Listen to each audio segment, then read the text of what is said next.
established for an epic Elden Ring fest. Where your finest heroes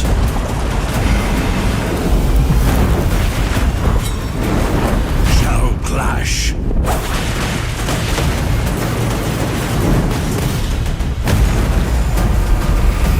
Elden Ring Shadow of the Erdtree.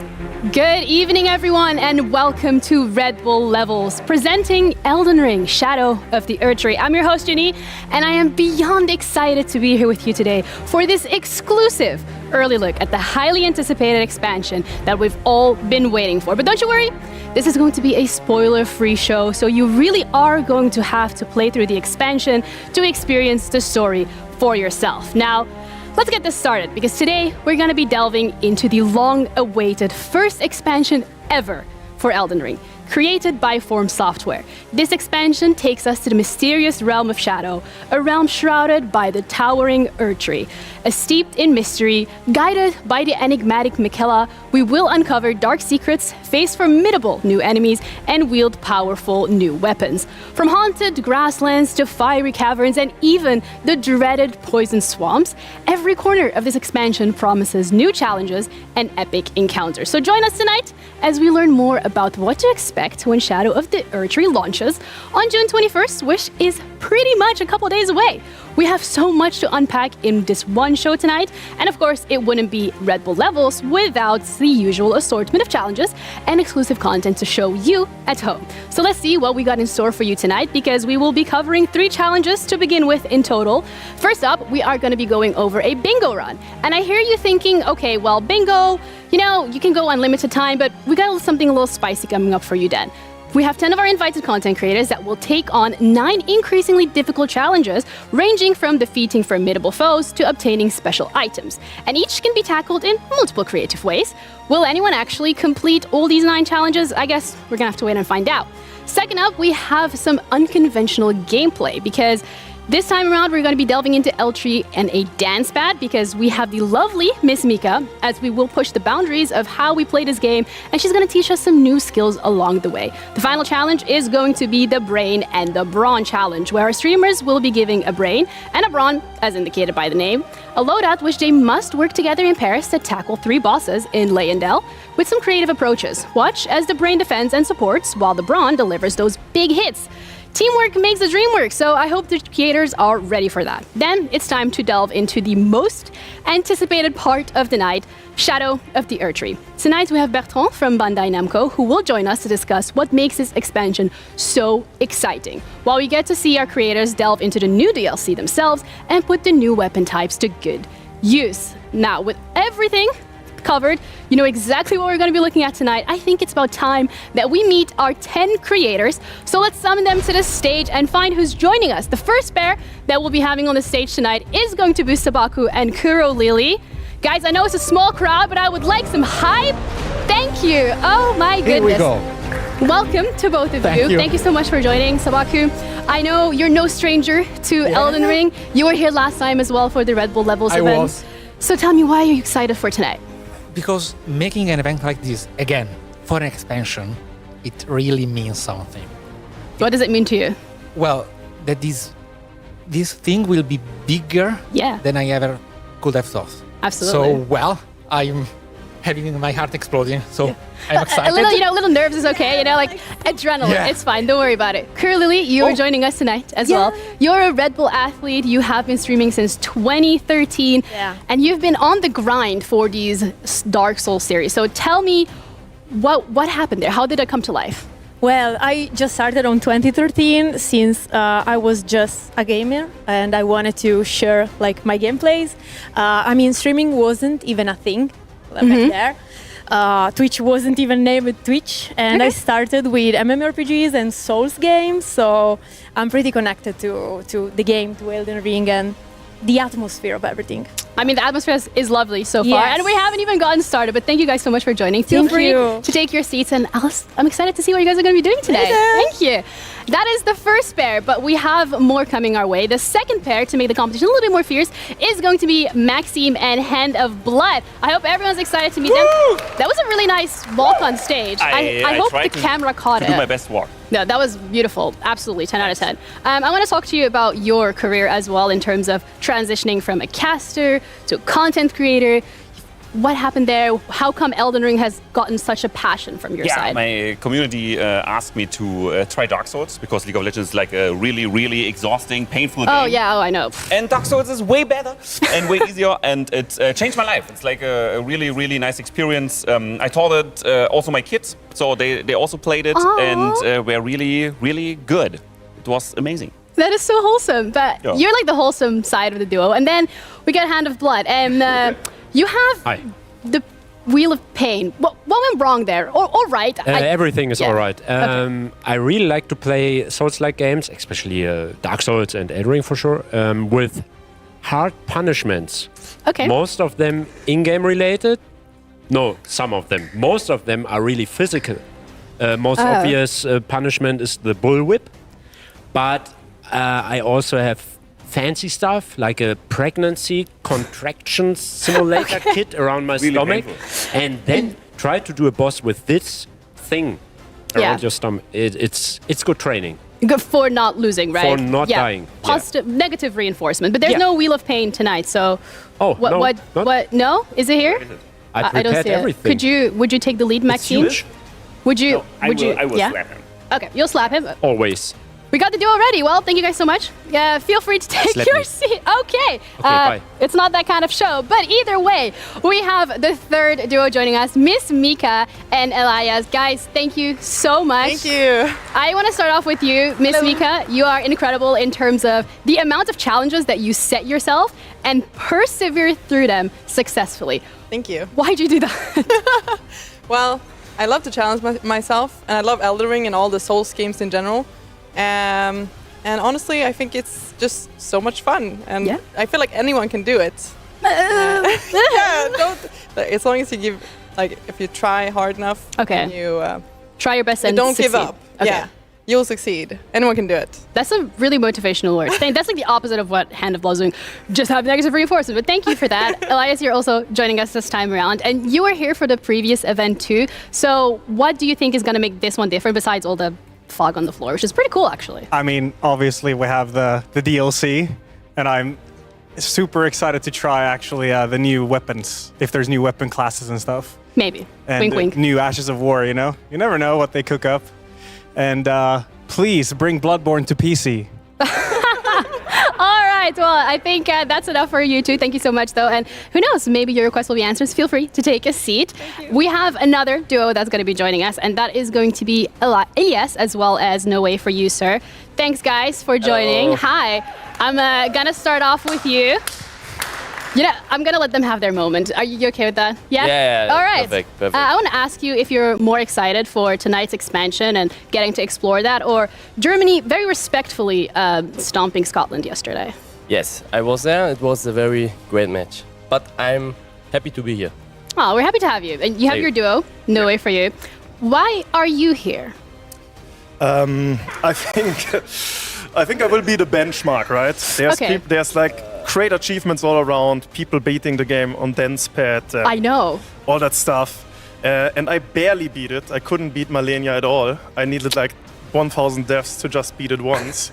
So if I can beat it, anyone can, and I think that's my job. That's why you're here. You're like the motivational person. Like, you know, if you can do it, everybody can do it, right? Yes. That's true. Okay, I believe in it. Well, hopefully not 1,000 deaths tonight, because I don't know if we have time for that. But good luck either way to both of you. Thank you very much. And with that, we have. Feel free to go. We have our final duo that is joining us for tonight. We have the Happy Hop and Divi, guys. Welcome.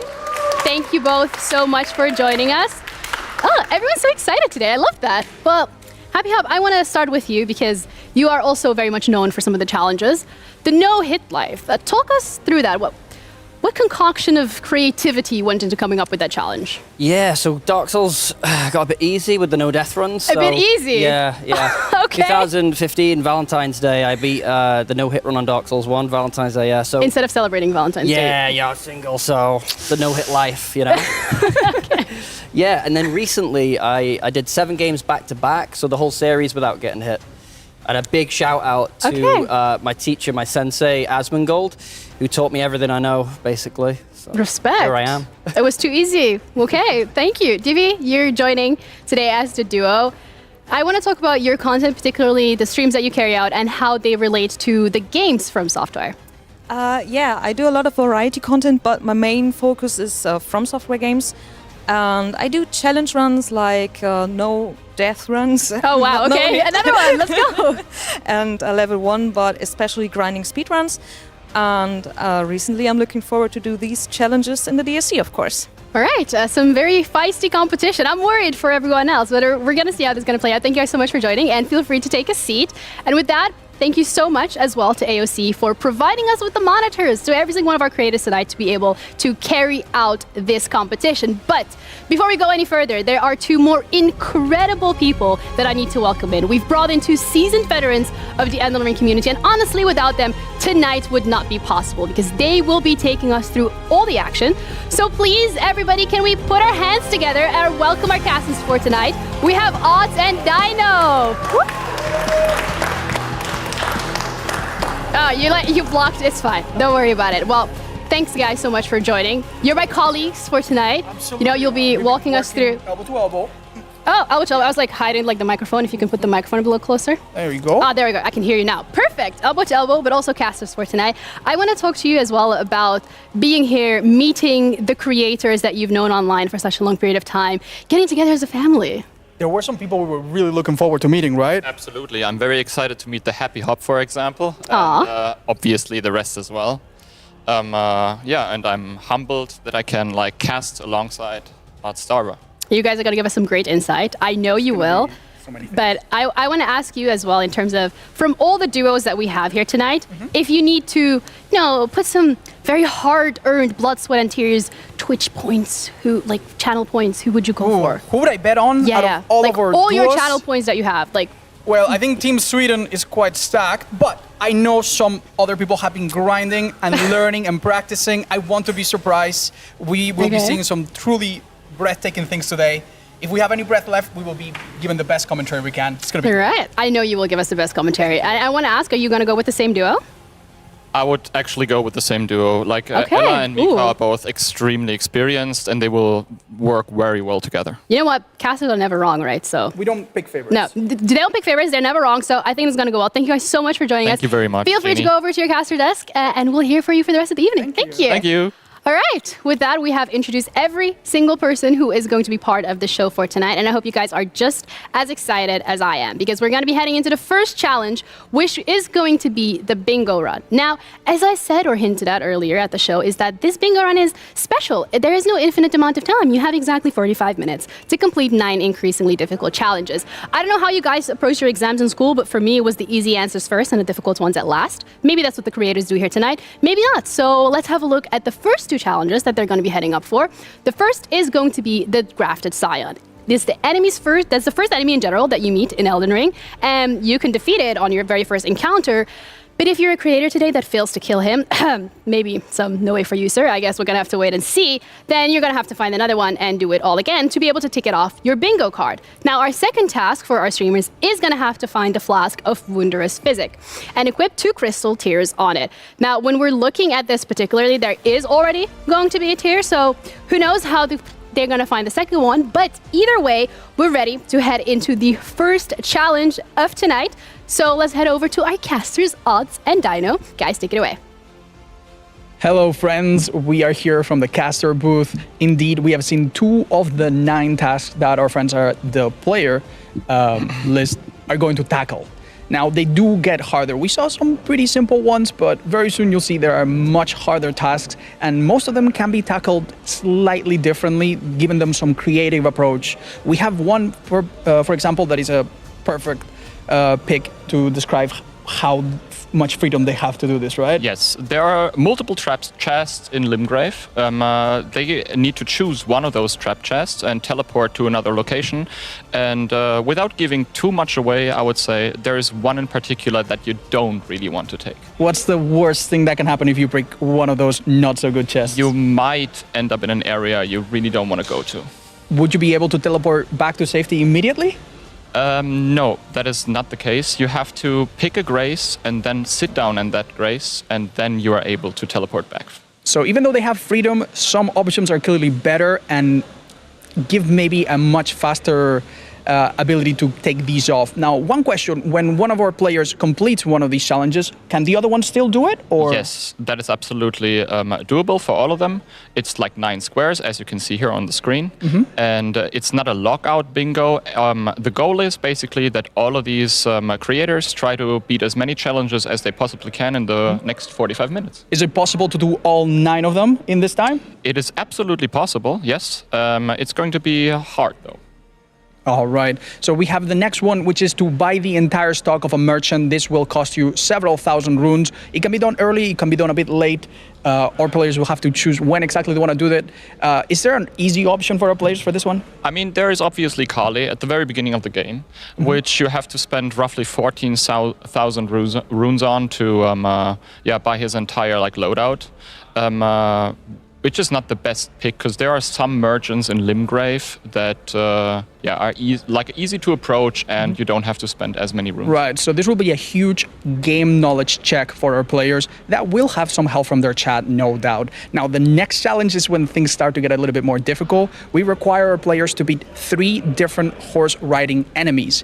And horse-riding enemies, well, there's many of them. Some of them bosses, some of them regular enemies. Indeed, yes. Radan, I guess, counts if anybody wants to do that. Yeah, of course. Yeah.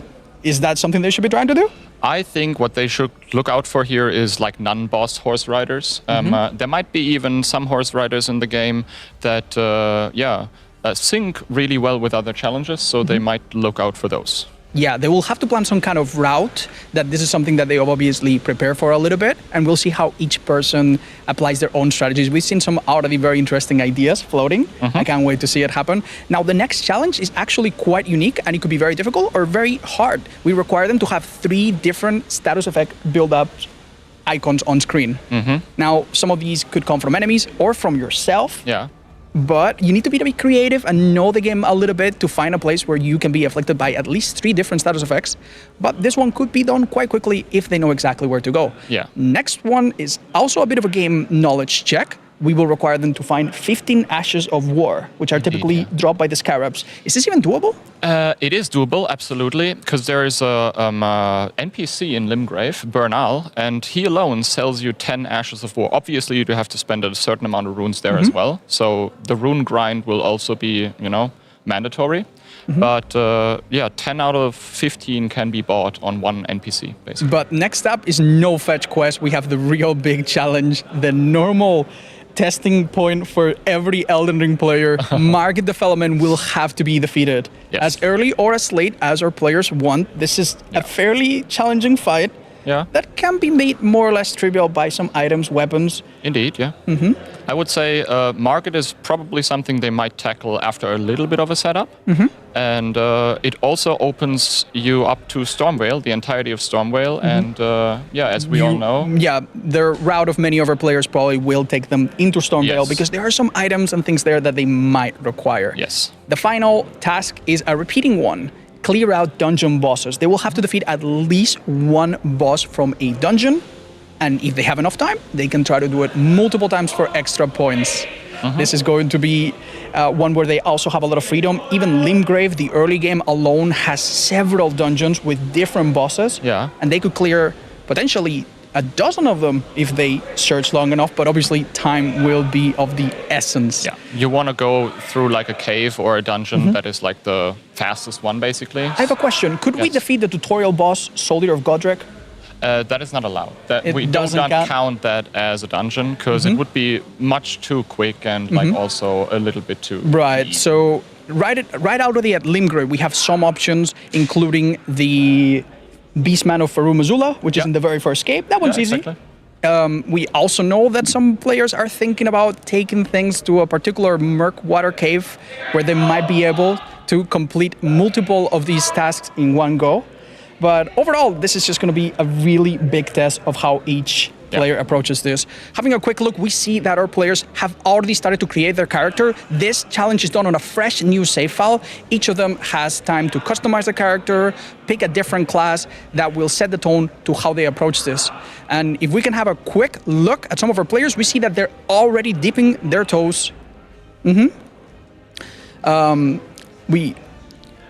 Dipping their toes into character creation, and some of them also start already. Like,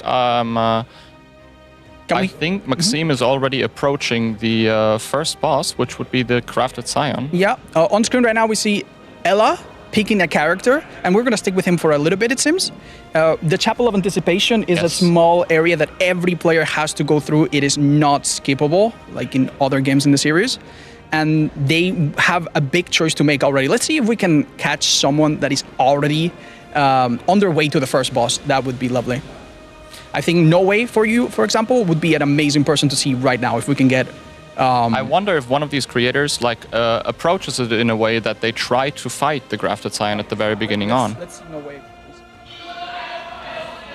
Yeah, perfect. This is the first choice that our players have to make. Do they kill the Grafted Scion now? Or do they try to find another Grafted Scion later? And it seems No Way is taking a minute here to collect their thoughts. We don't know exactly what they're going to do exactly. Yeah, the Grafted Scion is not an easy boss, you have to say. And if he hits you multiple times at the beginning of the fight, you will be teleported to the beginning of the fight. You have no second choice here. Even 2 or 3 hits is enough to knock you your full health out. But yeah, I'm sorry, but maybe it's also worth mentioning that there are multiple Grafted Scions throughout the lands between. Yeah, they do not have to fight this one right here. They could just, pick out another one. That was a tight one. No Way just triggered the fight. We see the boss health, and that is the exact moment where you can actually die and you will be transported to the tutorial cave. I think Sabaku is already on his way to the first merchant, which would be...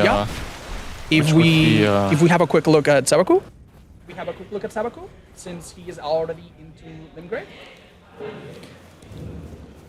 Yeah, Sabaku approaching the first grace right next to the merchant, and I'm pretty sure he's going to go with the Uchigatana. As you noticed so far, most of our players picked the Samurai class, which is probably the best class at the beginning because it has the Uchigatana.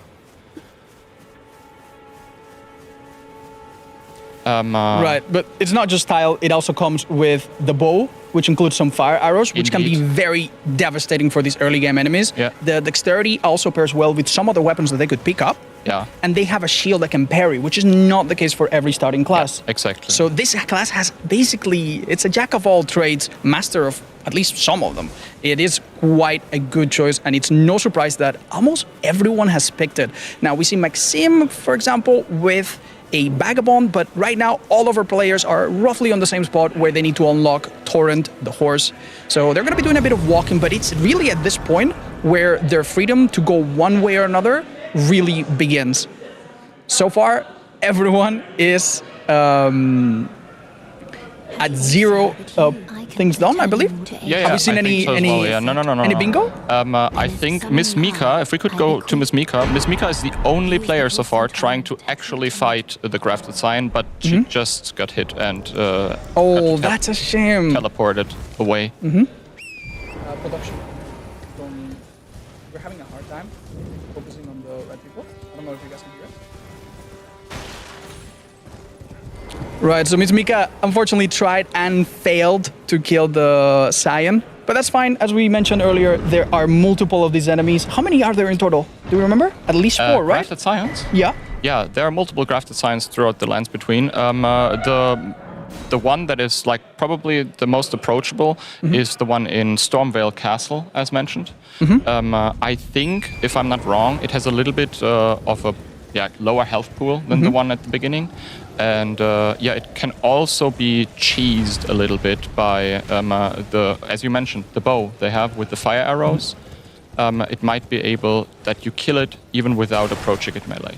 Okay, that's wonderful. Miss Mika is lagging a bit behind everybody else, but now opening up the first area and getting into Limgrave, where most of this action is going to be contained. Yeah, the earlier game or the earlier time of this like bingo round is going to be a little bit more tame, because there's not much going on other than the players trying to set up. Obviously, if somebody happens, we will immediately swap to these players and hopefully get like the the good moments on screen. All right, so if we go and see Sabaku right now, we see that he's a little bit ahead of everybody else by the Stormhill Shack. No doubt he's unlocking the Warmaster Shack, which will be useful later if they want to buy those ashes that we talked about. Yeah. And I think this is their way. Obviously, they don't have enough runes right now to buy them, but unlocking an area for later use is quite useful. I think Sabaku's trying to find... he is going to... I'm not quite sure where he is going right now. No. He's actually past it. He's finding a horse enemy. That is actually very, very smart. What he's trying to do is kill not only a horse enemy right here, he will also obtain an Ash of War, killing this one. It's the Golden Vow. And maybe he even puts it to use, which buffs him up by 11.5%. Physical damage, I believe. Knocking him out of the horse. Very, very well played. Cool attack. That's beautiful. And there's the Ash of War Golden Vow contributing to 1 out of the 15 that they need, and that's 1 horse rider gone. 2 more required. That was very, very smart of him, and now he is probably going to get the Grace next to Bernal just to set up his teleport back to Bernal later on. To buy the Ashes of War as soon as he has like the runes necessary. Right, this is indeed that Warmaster Shack. We definitely need to go. It will be interesting to see what Sabaku heads to next. Ooh, he's staying in the area. What do you think he could do here still? I think he's just gonna go towards the bridge, the Saints Row Bridge, and maybe gets like to that merchant and gets the Grace next to the merchant as well. That's what I would say. Yeah. Like what Elias and Maxime, I would, if it's okay, we could cut to Elias for a moment. What they are doing is that they are trying to set up in a different way. They go from graveyard to graveyard, picking up all the runes, and try to set up in a different way to get like a little bit of maybe leveling done, or get some get maybe a different weapon as the Uchigatana. Actually, we see an interesting pick here. One of the tiers for the physique is out of the obtain. Strength knot, right? Yeah, and I think there is another reason why this one might have been picked. By increasing your strength, you increase some of your defenses, and that could come into play later. Ella has actually planned out a very, very efficient route. Ella's really, really good. Yeah, he knows this game very well. Trimming the fat out of any planned route. And I expect Ella to maybe be one of the fastest, even though so far we don't see any bingo square completed yet. He's working the long term here. I think he knows this, I know that he knows this game very well, and he has probably came up with some very smart, route through this bingo match. We know for a fact that some of them are planning to use different weapons as well. And it's going to be very interesting. We see a repeat of what Sabaku did earlier. Oh, that was surgical. That wasn't just... Very well done. Immediately executed and get his first Ash of War for free. Very nice. And so far, we can go back to having a little look at what everyone is doing. I would like to see what Miss Mika is doing, if that's possible. She's now headed a little bit east in Limgrave, and it's possible that she's headed towards the Third Church of Marika. Yeah. Also grabbing... Oh, what is this white scarab going to drop? This scarab right here is going to drop an Ash of War, and that's Determination. I don't think they will use Determination, but it's kind of nice to pick it up here, and also you have this horse rider right next to it. Oh, yeah, Miss Mika is actually taking the chance to do 2 things basically back to back. Yeah. This is the Brigands or the Bandit, and this does count as one of the horse riders, right? These guys are actually not easy to fight. They are terrible enemies in my opinion. They really, really, really are not easy. Oh, interesting. I think she's headed for some kind of upgrade material. We have a small... Okay, if she picks up this Somber Smithing Stone right here, I would almost expect her to go and try to get the Bloodhound Fang. Ooh, what sets that weapon apart? Why do we need a different type of upgrade for that weapon? It is a somber smithing weapon. It upgrades to +10 from somber 1 to somber 10. And it has like an already unique Ash of War on itself. Right, so since the regular type weapons go up to +25, you can imagine that there's a weapon. grab. She has to be like a little bit careful. These are very quick and deal quite some damage. Nice. Unsheath, that one's already on default on the Uchi Katana. As you mentioned, these weapons have such good Ashes of War by default that you don't really need to change them. But it's good that she's planned out where she's going to pick these up. And we're expecting her to get a special weapon, which, when upgraded early, is a bit stronger than the regular ones. Absolutely, yeah. She's going to grab that Grace and then possibly go into the Everjail trying to fight like the boss there to get the Bloodhound Fang. And if we could swap over to Sabaku again real quick. He's done something interesting. He's in a completely different area. Yeah. This is relatively late game, right? What is he doing here? This is a Kellet, and not only Kellet is the Dragon Barrel part, which is the hard part of Kellet, basically. What he's trying to do here, I think, is he's going to try... That's a very smart play, by the way, I gotta say. He's not only killing a horse boss, which is a boss, a literal boss, like a Knight's Cavalry, and if he pulls that off, he not only has like one horse boss down, he also will have like a lot of runes, because this guy drops quite some runes. But this is a late game boss that is incredibly tough. Can he honestly beat him just with that starting weapon? No, what he's trying to pull off here, I believe, is a cheese. He will try to like make him fall off and then hopefully be able to... Oh, we're seeing a bit of a back and forth. It is not as easy as it sounds, but the idea is to make this enemy drop. That would be one of the 3 horse riders, a lot of runes, which will make everything else easy. And does it work? Oh, that looks kind of nice. Like if he jumps now, he might be able to like get the kill. All right, very delicate moment, extremely delicate moment. He shoots him exactly like with some arrows, and then he triggers him. No way, it's that simple? As soon as he does that, that's very close. It looks like it's gonna get back on the thing. Wait, he falls. Wait, maybe the boss will follow?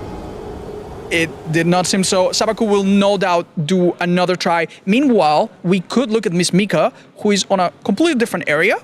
And it seems like she avoided an invasion on this river to reach the Murk Water Cave. What's inside here? She will be invaded right now, actually. Like I think she just got invaded. She walked back. That makes the invader not spawn anymore, which is quite smart. Yeah. Oh, that's lovely. We hear the news that some of our players have already completed some of their early bingos. Some of them are easy, but don't worry, they still have to work really hard towards some of the more difficult ones, such as finding the grafted scions, which, if I remember correctly, no one beat at the start. No. Okay, Mika is rushing through this cave. These enemies are really of no interest, but what is the boss in this area? Because when you enter this fight, there seems to be no one here. Yeah. In this cave, there is Patches, which counts as not only as like a cave boss, of course. What Mika is trying to do here is also pretty smart. She's trying to like kill Patches right now, and not only will she defeat Patches, she will also be able to have access to a chest right after.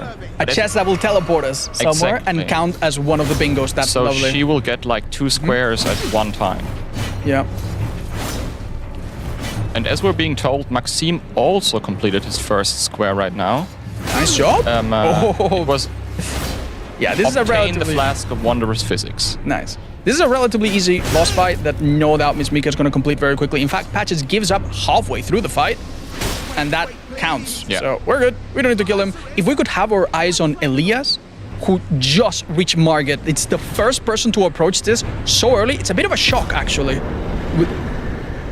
We'll have to hear from our friends how that goes, but unfortunately his gameplay is currently unavailable to us. We're going to be following someone else. I think Ella is out.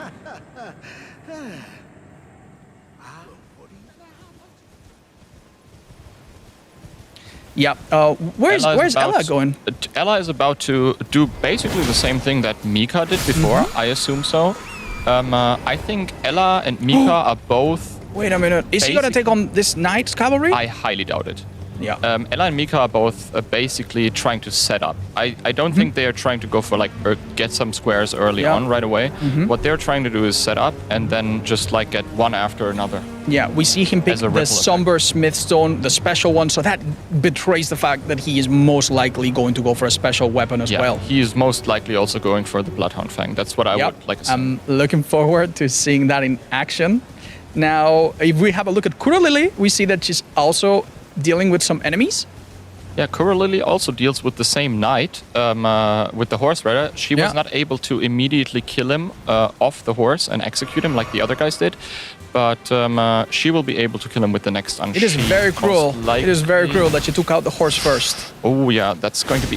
Okay, that's close. 1R1.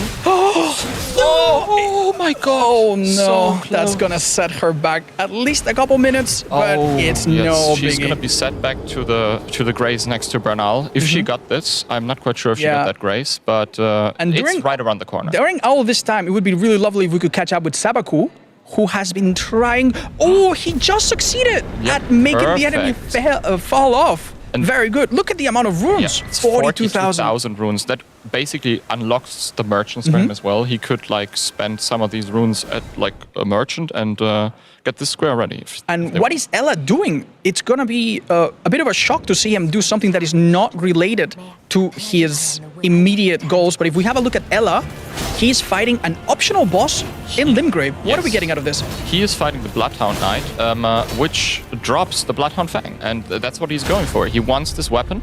He knows this fight very well, as you can see, and he already completes it. He now gets the weapon of choice and will be able to upgrade it right away because he already has a Somberstone, right? Yeah, at least one, and I imagine that's not going to stay there for long. I believe even in Limgrave, you should be able to upgrade perhaps to +1 or +2, and on a special weapon that is already very strong, so we expect Margit to be much, much easier for a player like Ella or Miss Mika, who have gone out of their way to get such a powerful weapon. Maybe we could swap over to Devi real quick, because Devi is also in the Dragon Barrows, but she's not where Sabaku was. Okay. She's like next to Grail, which is. I believe that Sabaku also took this route, and we saw him go through here and trigger this boss fight. Oh, she's gonna have a left turn now, yes. Yeah, and she's gonna go to the horse rider as well. I see. She has the same strategy. It seems like she wants to pick up these runes up here as well, because there are some like +6 runes, and this is going to be also quite some, runes for her, like merchant, and maybe potentially leveling up, and it makes the rest of the match easy, obviously. Nice. Wait, what is she doing? Interesting. She's opening. I believe she's waiting perhaps for the boss to de-aggro so that she can teleport away. Since you mentioned this is a really late game area, it seems like it happened. Oh, she just wanted the runes. She doesn't even want to chase the Knight's Calf? I mean, it might work out with those runes. You can already buy the entire merchant stock. Since it's a late game area, you get a lot more than usual. Yeah. We're at the 3rd Church of Marika, and no doubt if we grab the items here, we are super close already to get the 2nd bingo item, which is to fully upgrade the Wondrous Flask of Physic. Now, there's one minor Erdtree ahead of her, and when she picks that, that's that done. Am I right? Yeah, that's true. That's absolutely true. And she can just pick it up there, and then she can put it into her flask. I think what Ella is doing right now, he's getting another Scarab done, and now he's heading into Stormvale fighting Margit. That would be the first Margit fight on screen. And he's going to fight it with a Somber 1 weapon, I believe. Did you just catch the fact that right before the horse disappears, he did a double jump to get the most distance? He doesn't even stop on the side of Grace. He knows he's going to do this first try and doesn't even bother to have a bit of a backup. That's how confident he is. Also already 2 squares done, so he's on a good pace. And what was that chicken drumstick that he just ate? That chicken drumstick he just ate is for extra. No, I'm sorry. It's the extra damage. Yeah, extra it's damage. 20% extra damage. Yeah, physical damage. Well, I'm not gonna lie. I'm a bit nervous seeing that his HP is dropping so quickly. He hasn't leveled any HP up. But look at the incredible damage. To get, like a lead proc as well. he won't get a stagger right now because there was too much downtime, but he will be able to get like 1 bleed proc. If he lands a couple more hits, like 1 L2 or 2 L2s, he's gonna get that. Okay, that we're bleed looking proc. intensely at the health bar of the boss, see if that bleed proc happens and speeds this up.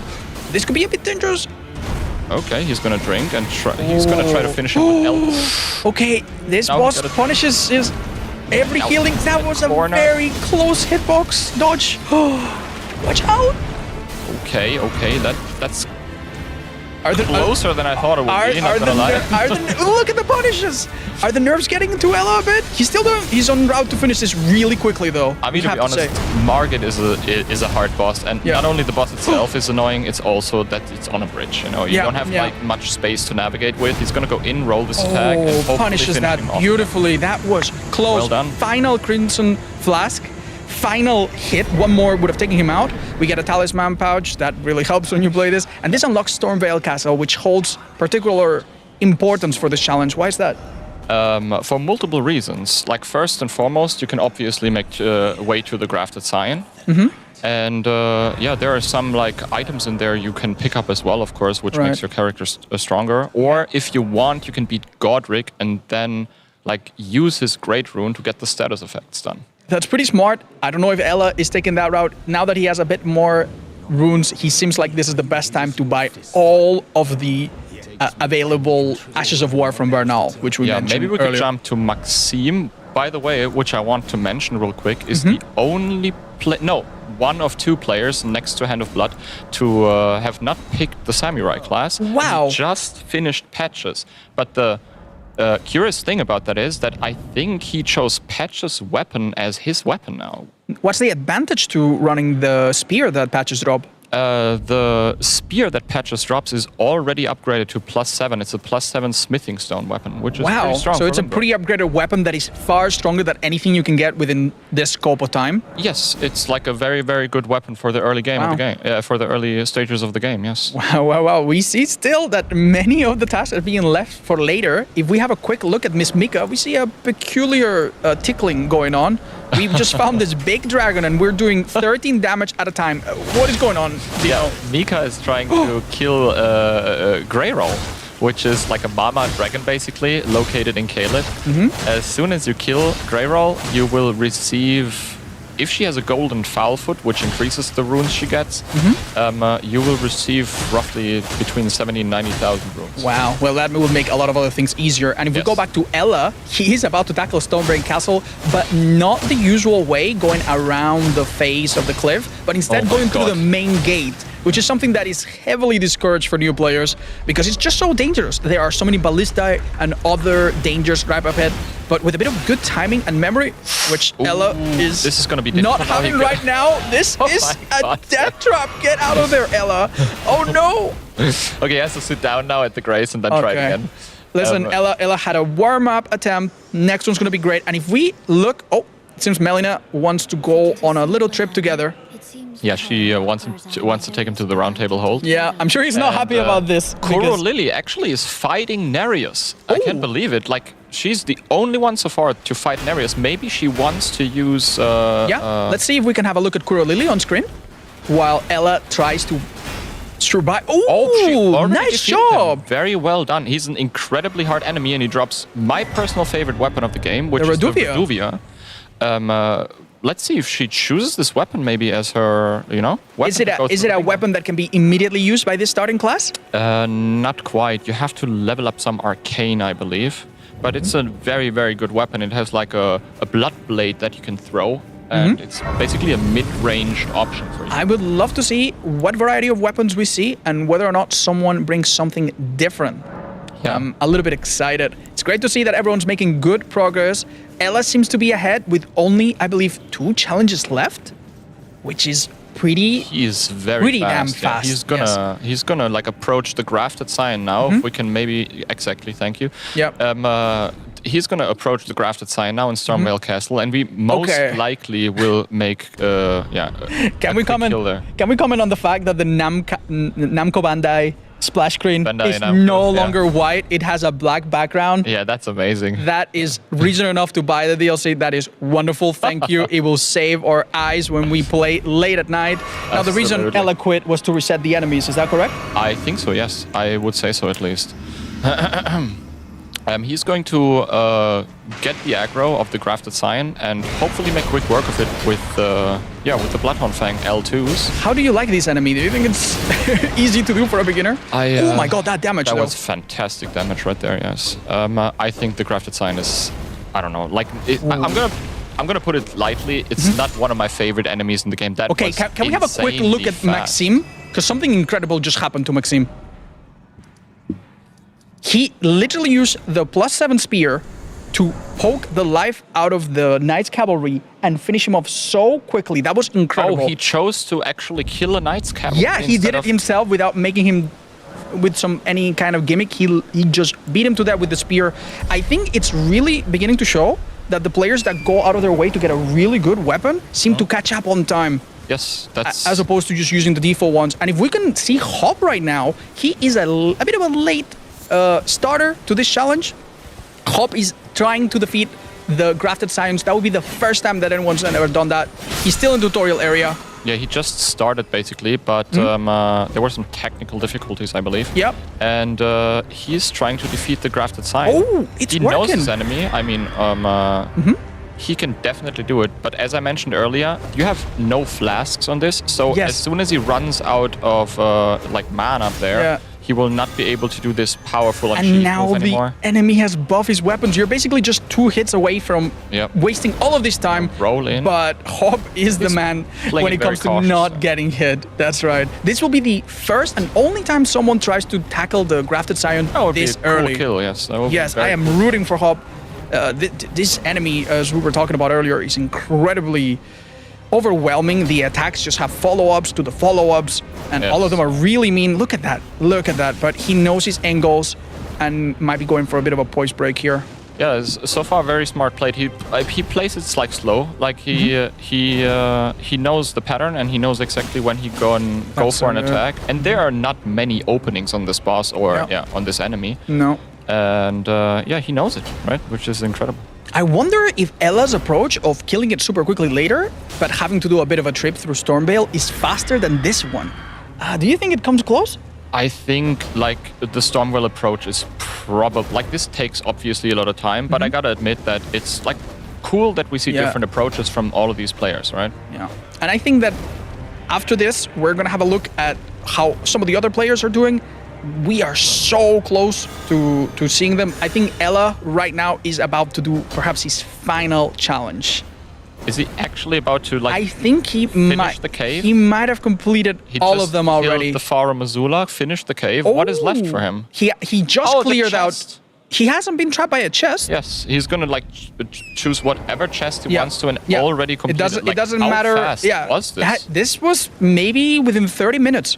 Very impressive, despite a couple mistakes that set him back a minute or two. That is still really impressive and way ahead of the competition based on what we've seen. Yeah, he is going to teleport to Kellet now, as it seems. In these ruins, you can find a teleport chest. He's going to teleport to Kellet, and then there are some rats down here, and if they don't stop him, then he will officially be the first. And the Happy Hop is the only one just now to beat the Grafted Scion. And we have confirmation on that. That's awesome. Thank you, Hop, for showing us that you can be the tutorial boss, even though it's very difficult. Don't worry, things will get harder and harder as we go. Claps for Good Ella. job, He's Ella. Already done. That is fast, stylish, shows preparation, game knowledge. Well done. Good stuff.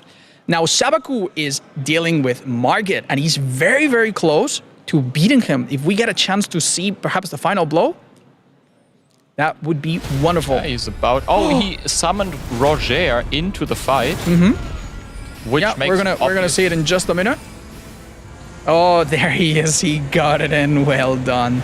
Yeah, that was the Margit with Roger, which makes Margit obviously a little bit easier because Roger takes the aggro away from you. But in some you know, in some occasions it can be a little tricky because when a boss is not facing you, you can get hit by a swing that is actually not supposed to hit you. You're typically used, especially some of these players, you're used to the one-on-one boss encounters. And when the boss is at a different angle, you suddenly realize that their hitboxes are different. Yeah. And it is, I understand, it can really throw you off, make things actually a little bit harder. Several players now are converging around or after Margit. If we watch Sabaku, again, we're gonna see a chance to see someone run through Stormveil the fast way. Instead of going around on the face of the cliff, we instead take the main gate. Is that the approach? Let's watch Sabaku if he makes it through Stormveil. Okay, this is really funny. He talked to Ghost Talk. Yeah. But you need to talk to him and then you cannot rest. If you rest, it resets. So he's waiting. He's knocking on the door. Please let me in.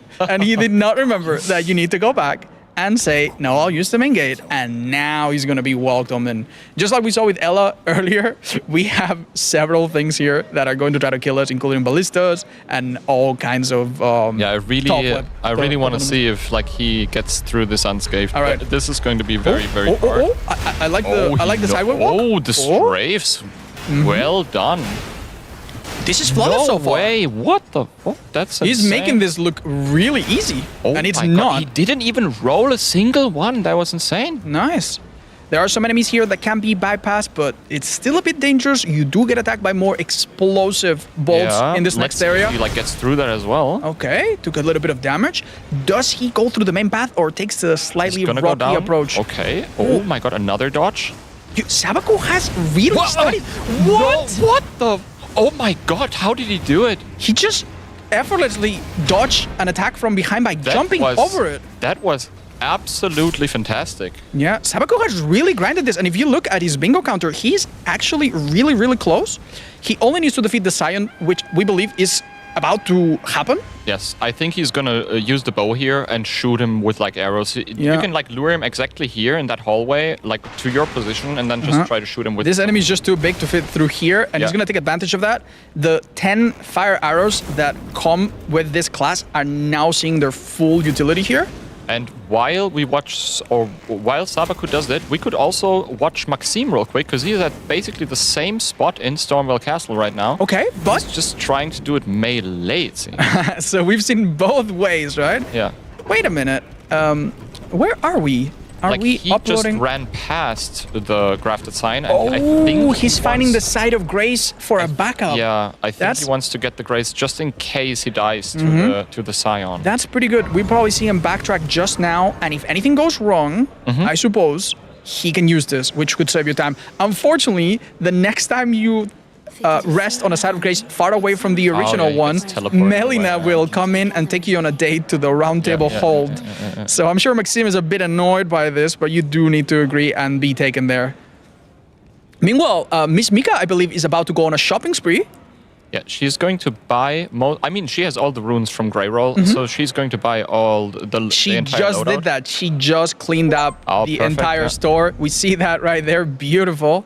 Yeah, she just bought the entire loadout from Kale, which is also smart because you get the cookbook, and if you want to use like pots to build up some status effects, for example. Yeah, there are quite a few useful things you buy from there. Yeah. Yeah, if we center our attention on Sabaku again, we'll see that he's still defeating the grafted Scion. It seems the bow approach. There's so much going on. Did he run out of arrows? He might have run out of arrows. He ran out of arrows. No, he still has some. He has some normal arrows, but the fire arrows, he ran out of fire. The boss might have blocked too many. Yeah. But as long as you still have the mighty shot. Oh, okay. I thought this was a cheese, but there is a bit of a challenge here. Yeah, it's not as easy sometimes because he has a long range, right? He's got it. He's got it. Yeah. Let's get back to Maxime, who is dealing with this boss from up close with his spear. And he also follows the same strategy of using a tight doorway. Oh, wait a minute. An Ash of War, Sacred Plate. Oh, okay. Did you see this coming? I didn't even know that he picked it up or that he bought it. That is very smart. Maxime has done some serious homework. He might have been aware that this enemy type is incredibly weak to holy damage. Yeah. And even a relatively weak holy attack will actually deliver quite a devastating blow. That is so smart. Yeah. And while all that is happening, Divi is fighting the same Knight's Cavalry on the bridge in Limgrave. Okay. I believe Ella did early on, right? Yeah. As we see Maxime go ahead and try to find something else in the Stormbait Castle, we should now maybe have a look at Divi, and we'll see exactly how difficult this fight there is. There are 2 more soldiers of Godric next to the boss. That makes everything obviously more difficult. But why do you think they tried to fight this Knights Cavalry? I mean, to be fair, if you are going to fight any Knight Cavalry, you might as well be this one. This one cannot be cheesed. If he falls from the the bridge, it doesn't kill him because it's not that big of a fall. Yeah. And as you can see, oh, that's brutal. He's still very difficult. Close Estes, yeah. Divi cutting it close here. Oh, that was a sweet dodge. Oh, but a whiff. Like on the horse, the movement is so wacky sometimes that they just like they slide away from you while you attack it. It's like. Do you prefer to fight this horse on horseback yourself? No. Like I really like to fight these, on foot, without torrent. Yeah. Just. Oh, that damage is something though. Getting this weapon really seems to pay off. That was a hit on the horse, but not the boss himself. That is also good because if the horse dies, right? Yeah. If she would kill the horse right now, I was about to say it. The Knight's Calf would fall off, and she gets like critical damage there. Yeah. Now, we were talking about this weapon, the Bloodhound Fang, and we see... Miss Mika, actually. Yeah, Miss Mika is headed into a very similar route. Yeah. She's also going to defeat the Bloodhound Knight. Oh! What did we just see there? Did you see how many status effects were on screen? I think it was enough, right? Did she just drink the flask of physics? Yeah, that actually counts. By increasing her resistances, all of her status ailment resistances actually count. They go up. Just mark the square. So. And she summoned Blade. Actually went out of the way to advance his quest line by going to Caleb previously and learning. That was so smart. It made this fight even easier. Mika shows quite a bit of preparation as well. Well done, Mika. She needs like Margit and the Scion at the very end, right? Oh no, 1 horse boss probably missing. Yeah. Other than that, she's nearly done. Yeah, she's really catching up now. She needs to go through Stormvale and then she's done. She might be second actually. Okay. Oh, Hand of Blood just died to Nereus. Oh my god. Oh no.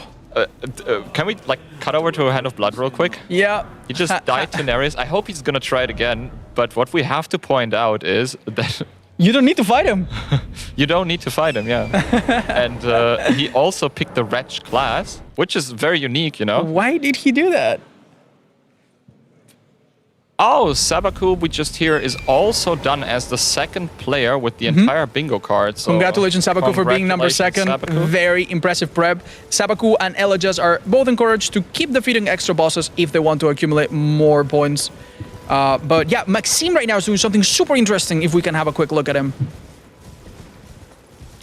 You'll see that he's been invaded by a particular NPC. He poisoned himself with an item, and look at that! Frostbitten and bleed effect. There it is. 3 status effects. 3 status effects. This particular enemy inflicts 2 of them, and then by using a certain crafted recipe, he made a pop to poison himself. Great use of his environment, great knowledge of the game. Yeah, wonderfully done, and also really close to doing all of his bingo. Yeah, so it seems like he has to basically pick the ashes. He has the trap chest prepared. Yeah, it's really simple. Really simple. It's a bit of a fetch quest left for Maxime. He's almost done. Yeah, he has to buy like the ashes, and then he can just teleport into the cave. Extremely simple at this point. Yes. Yeah. Now, can we see Hand of Blood and how he tackles this fight? I think going naked here is a bit of a. That is going to be. Oh my god, that's so scary. Oh I don't know if he pulls it off. That would be wild. It's a lot of damage, but we have a problem, right? Because a single hit from this blade almost utterly bleeds you out. Not having any bleed resistance is quite dangerous here. Big if he pulls that off, yeah. What you could do is you can like stall a little until like Yura comes in to help you. Big blow. Yeah. Unfortunately, Nereus is going to heal. There it is. And. Yeah, Yura is going to come in now. As you can see, behind him, there's Yura running to his, aid. Yura is an NPC character that assists you in this. Look at the bleed. Just a single hit. He will die. He will. The bleed 1 HP. is so terrible. Oh, he needs to get some heal out now. Yeah. Watch out because, as we said... Yura is going to hopefully take the aggro. That's perfect. That's nice. If Yura lands some hits here, he might be able to also get a bleed drop on Nereus because Yura has like an Uchigatana. Don't get out of the way. Oh, no more healing for the invader. Yeah, I hope he's able to do this right now because he will most likely focus on. Very well done. Good nice, job. and he'll be getting into Patch's cave very soon. Yes. Yeah, now if we can have a look at Ella, who's already completed all of his achievements, he wants to flex a little bit on us and show us that he can find more bosses to defeat. Now, I think this little watchdog is gonna be absolutely melted by this weapon. To be honest, I don't know like what. Oh my god! Okay, that's a lot of damage. That's R1 damage. That's quite something. Is this your favorite boss, Dino?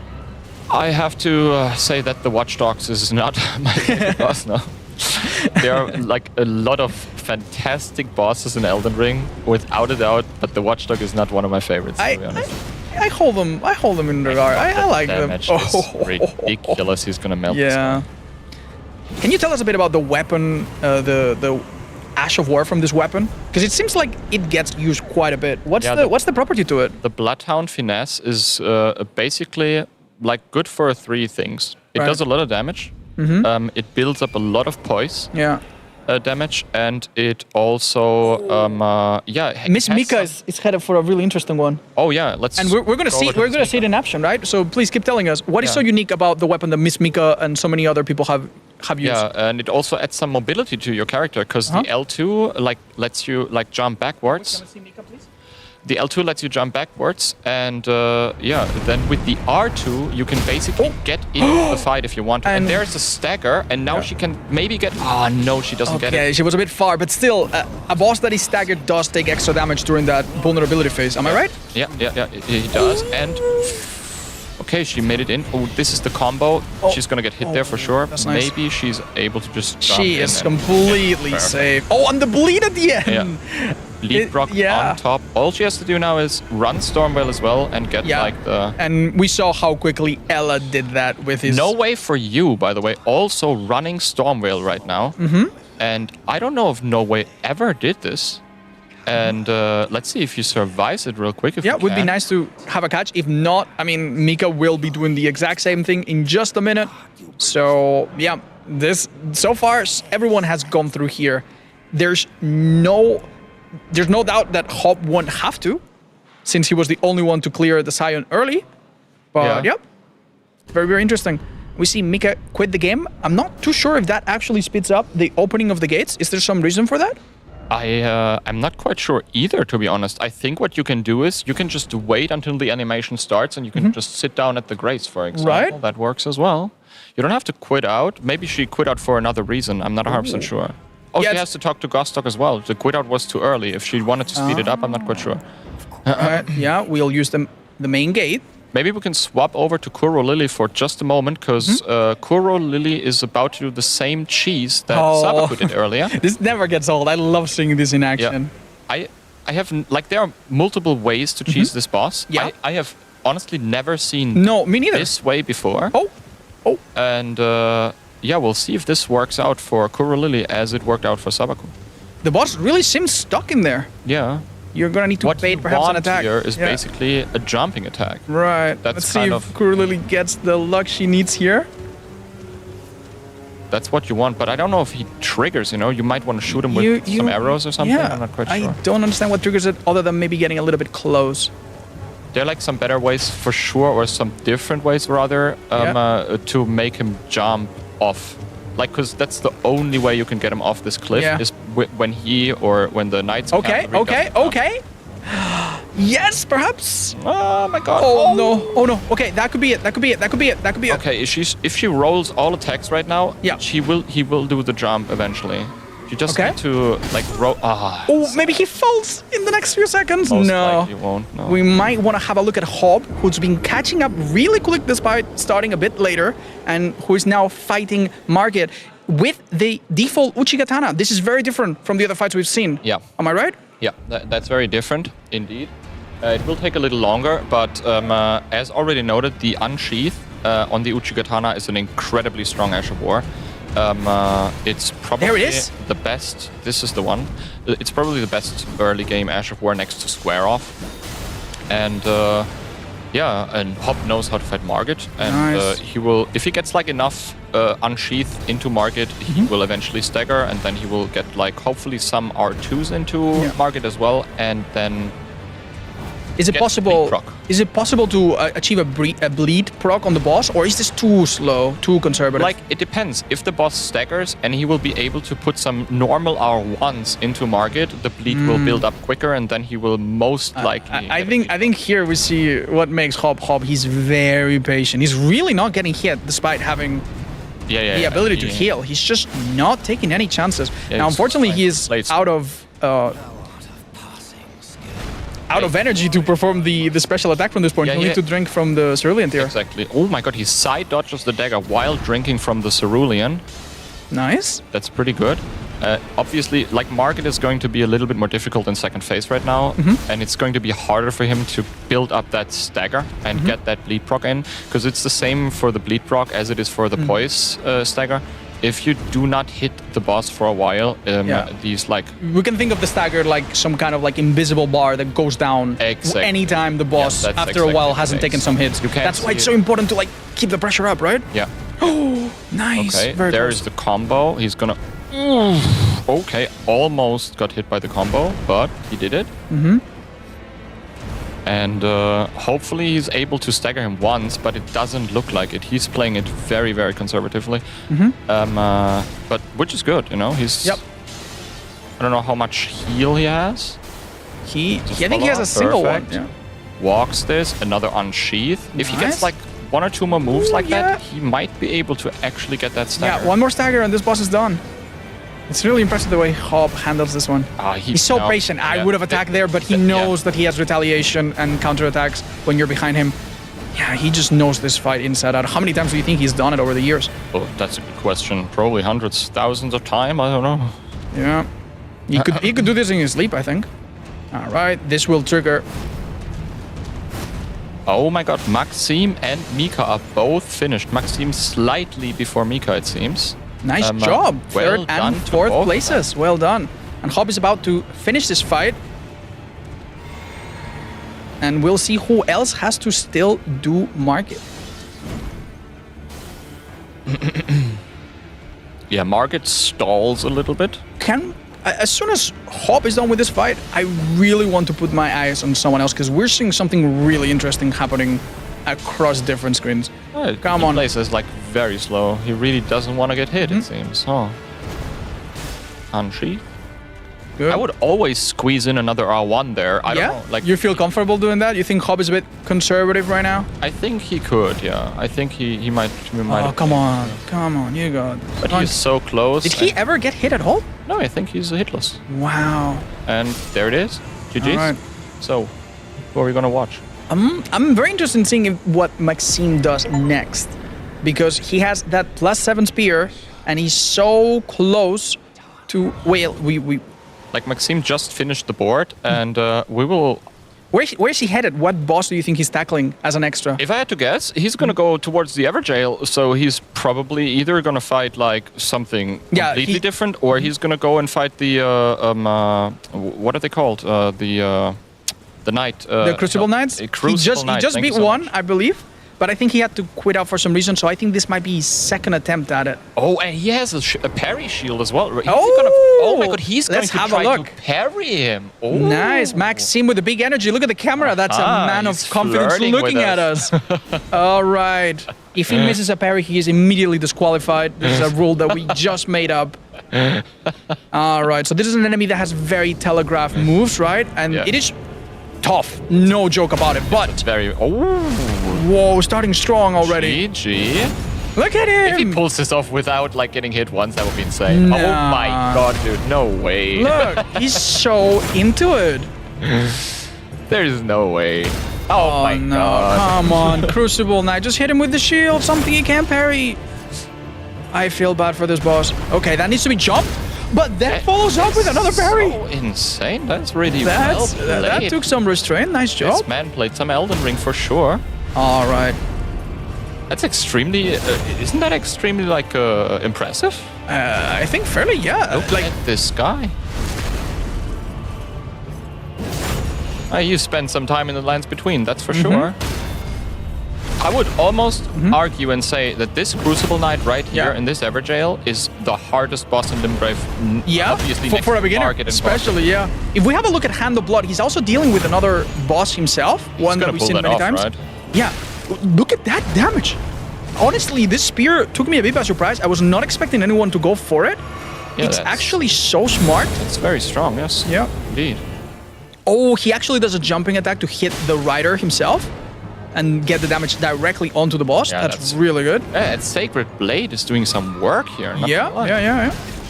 That's such a great Not buff. how I would have approached this, which makes it so interesting to watch. Yeah. Oh, he jumps this. That's so good. Holy shit.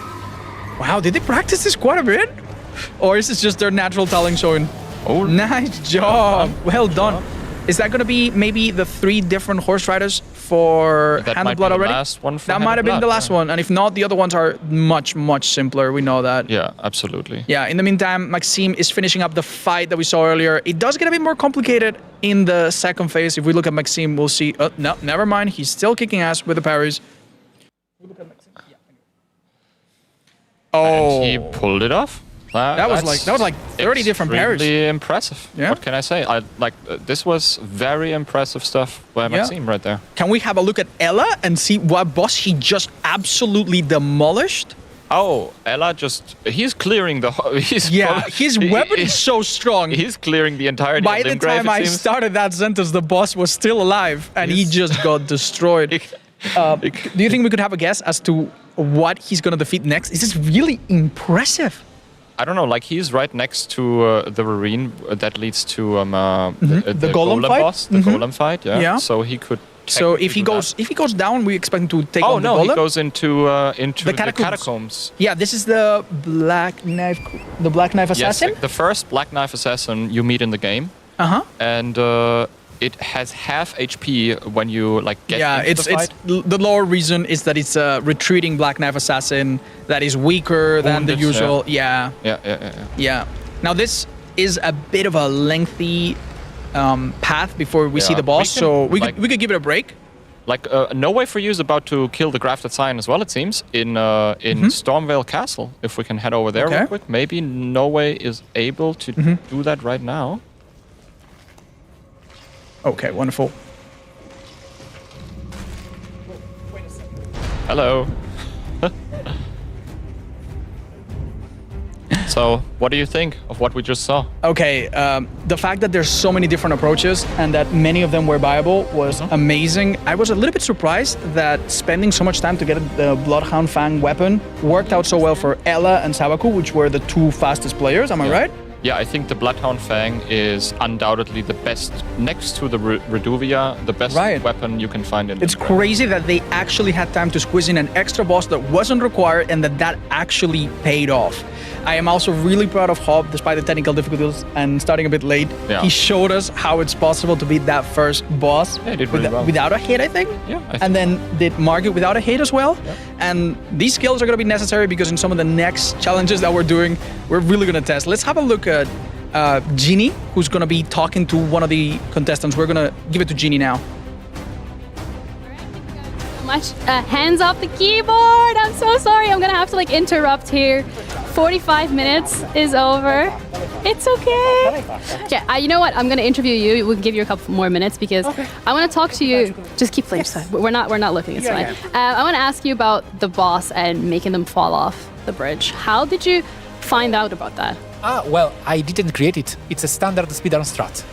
It is known. The thing is, its execution isn't that simple. Yeah, because it wasn't going that well the first time around. Exactly, nor the second or the third. Yeah. So it's a good strategy because it gives you 40,000 runes. That helps a lot with other challenges from the bingo. So I didn't invent it. I don't know if anyone knows who found it first. A mystery. It's often a mystery. The speedrun community is amazing. They found all sorts of things. They study a software. It's something I love. Did you study this bingo challenge as well? Because it felt like you came in with a plan. I discovered this challenge yesterday's morning, and we passed the night studying it. searching for path, strategies, ideas, equipments, everything. Okay, well, you were the second fastest person. So not the first, but the second, Nice. which is still really impressive. Are you happy with that result? What do you think, maybe looking back, what could have gone better? Well, you said it. The horse. Yeah. It should have fall before. Yes, it should have. It's the only thing that I really believe, except for one thing. I'm not a speedrunner, so I felt fear. Okay. I did not have the experience to be chill while coming to the end of the challenge. I was nervous. Okay. Unlike Elijah's, that's a speedrunner and was actually in a comfort zone, being a god that he is. Yeah, he was being a god. Oh, You're right about I can't that. wait to see what he has done. Yes. I need it. Yeah, just look back at it, go back over the stream. But thank you so much for the interview. thank I you. appreciate it. And I'm gonna have to ask you, I'm so sorry, but in general, you did really well. You had 4 challenges ticked off, if I remember correctly. I missed like the last weapon art to complete another one, so I needed just 3 tasks and it was over. Hey, we still have the brain and the brawn challenge and the dance pad. So are you warmed up now? Yeah, I am. Yeah. Okay, perfect. I'm gonna leave you guys to it. Enjoy the game for as much, and I will see you guys around. But we have another interview coming, and this is with the actual winner of the competition, because Elias, the speedrunner that he just called you a god. He was like, yo, he had a speedrun, he was a god. So I'm gonna come all the way up to you and ask you, how does it feel to be called a god amongst men? A god amongst. I'm just sweaty. That's it. That's it. It is really hot in here, to be honest. Yeah, it is. It is. But no, I even made notes on my phone. Like, I want to prove to my. Can we see the notes? Like, Yeah, are you? of course. Do you? So I'm assuming you also studied this to a T. Yeah, pretty much. Oh, yeah. oh, he was not I don't joking. know where the. Yeah, there's notes here. There's the That's the the camera. one? Yeah, Yeah. your stream can see it as well. What? Yeah. So I want to dig a little bit deeper into that strategy. Did you just see the competition and you're like, oh, this is what I have to do? How did you come up with those notes? Because that's like a grocery list of notes. So it didn't look like this in the beginning, but I figured the Bloodhound Fang sword is so good. So that was like the first go-to the moment I realized we're doing a bingo. Yeah. Pretty much, and we're on a time limit. And then I stole some strategies from Miss Mika. Oh. And then and then I just optimized it. Okay. Optimization. I mean, how many bosses did you end up defeating in total? Because you had the 9th challenge done, and then you just kind of started flexing on people. And I heard Nerge. I saw a lot of Nerge in your chat. Yeah, I mean, yeah, I'm definitely nerd, and I did the. So they changed one bingo thing where you're supposed to be teleported through a chest. Originally, that was you need to one-shot Soldier of Godric. Ah. So the only thing I prepared for in the beginning was to one-shot Soldier of Godric. Yeah. So then I ran and did that after I got done. Okay. So I managed to squeeze that one in too, and then they told me to just run and kill bosses in dungeons, so I did that. Yeah. I just squeezed that one in too. Yeah, just like another day in the office. Well, thank you. Congratulations on like actually winning the first challenge. But guys, we have one more challenge coming your way. Well, 2 more technically, but it is going to be the dance pad with Miss Mika. So make sure you stick around for that. We're going to be heading over to our casters to give you guys a little bit more insight. We are back and we will wait anxiously for that dance pad session. Is that part of our expertise, Dino? I gotta admit, not really, no. That is more of Miss Mika's expertise, but I hear that there will be some other people next to Miss Mika. Is she going to coach someone to be a dance king or queen and defeat some bosses potentially? I hear there might be some people who try their first dance pad runs. We already have an inkling of who's gonna be dancing, and trust me, it's gonna be a spectacle. You wanna wait and see it. Little disclaimer, we actually stepped on the pad. Did you try it out? I tried it, yeah, for a It moment. was much harder than it looked. I had respect for Mika when I saw that challenge initially. I thought it was difficult. Once you actually step in there, and I am clumsy with my legs, I definitely am, you realize just how actually difficult it is. Yep. So I'm looking forward to that. But yeah, some of our contestants still are wrapping up their bingo, and Hand of Blood is just a few more items away. Which one is he working on towards? We'll see very, very quickly, probably. He is going to the merchant, maybe? There's a merchant right next Yes, to the there's a bridge. merchant here that actually has a cheaper overall set of stock, right? Compared to... Yeah. Wait a minute. Oh, What's he the turns matter? around. I don't know what he's gonna do now. Okay, change of heart.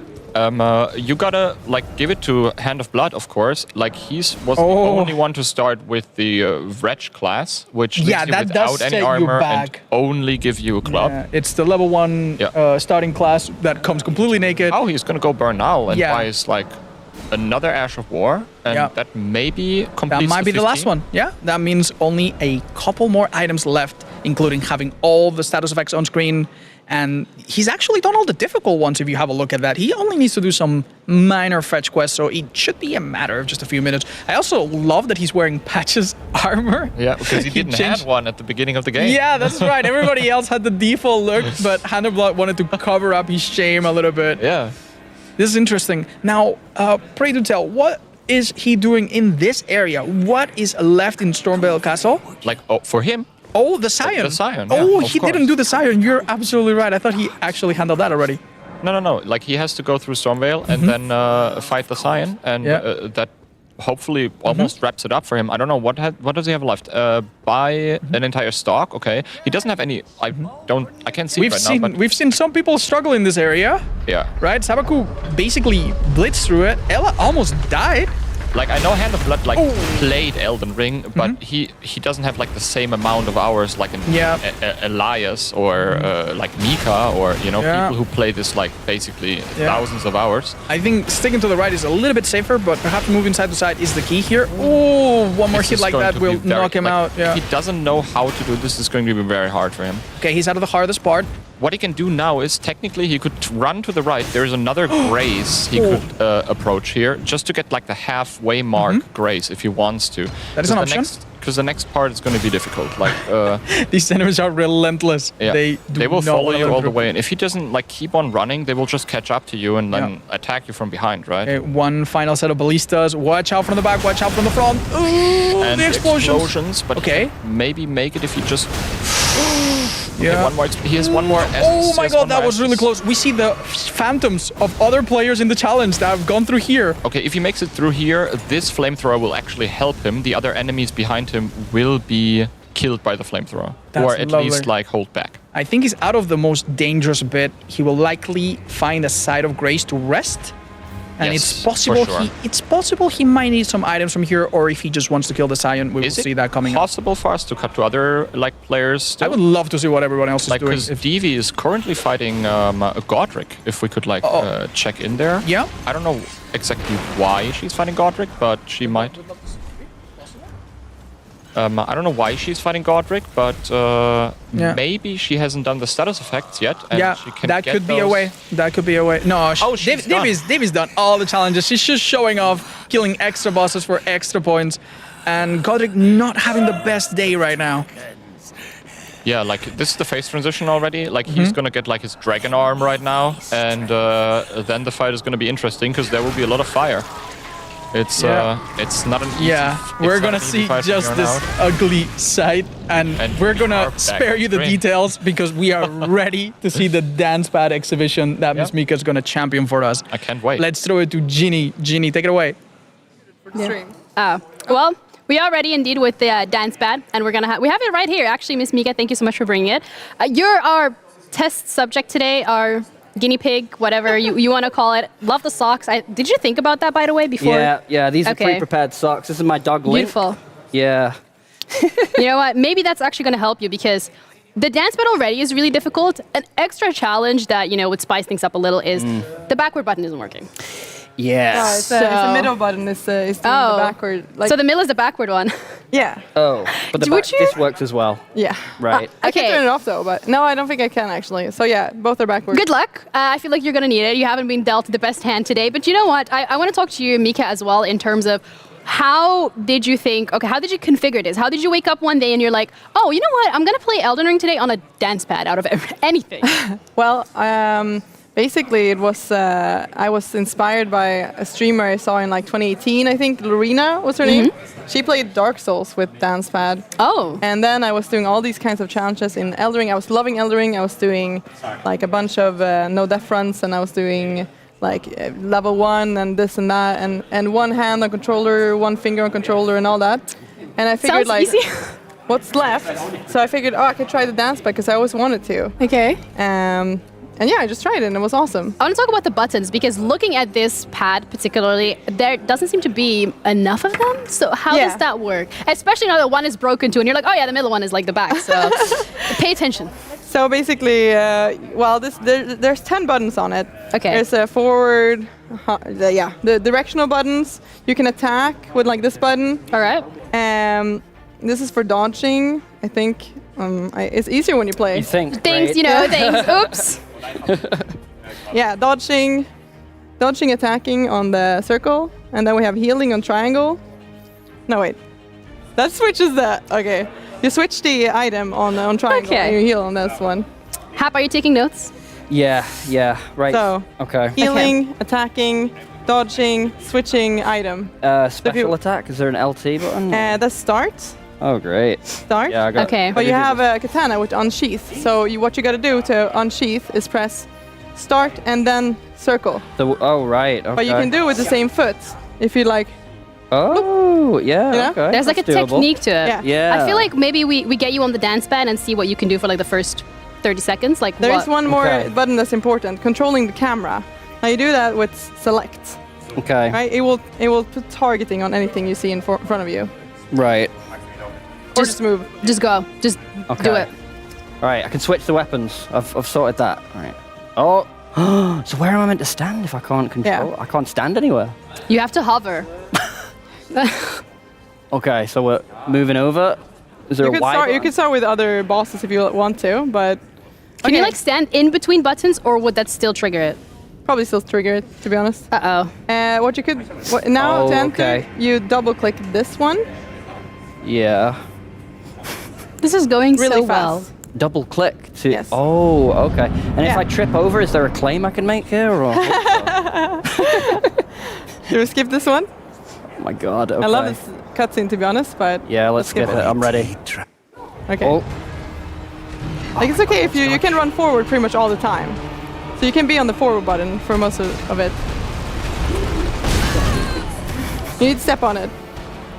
Oh, you just. Let me get. Okay, I can roll. There we go.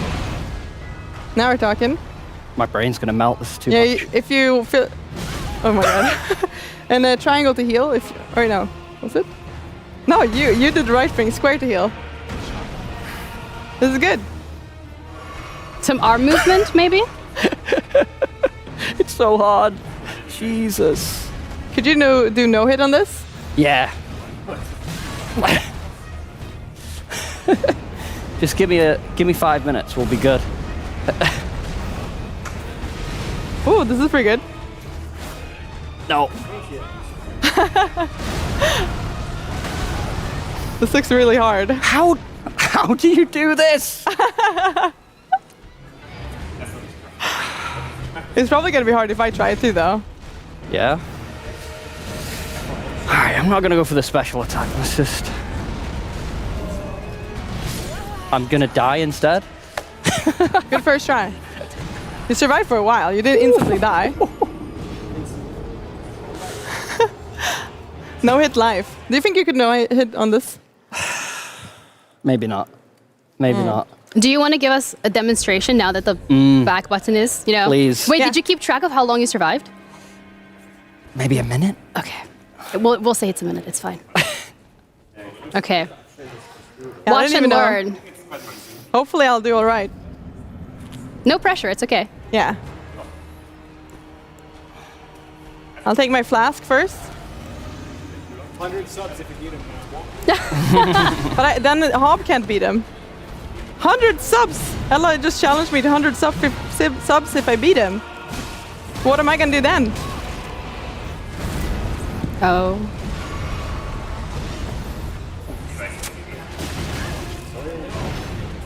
Bro, I thought I healed.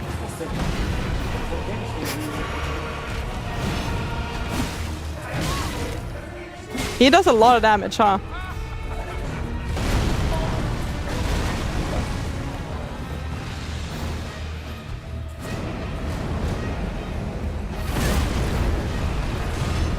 He's doing tricky attacks too.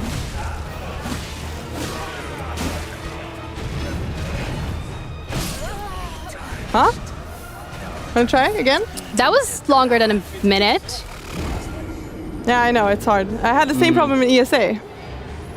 Yeah. I'm ready now. Yeah, it's an extra challenge. Are you for offering Hob 100 subs as well? Yeah.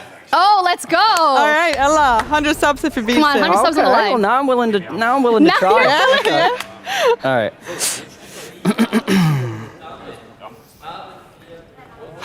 Okay. What would Asmongold do? You know. Deep breaths. Okay. All right. You can going use in. your physics first, I would say. Oh, you're overcomplicating things.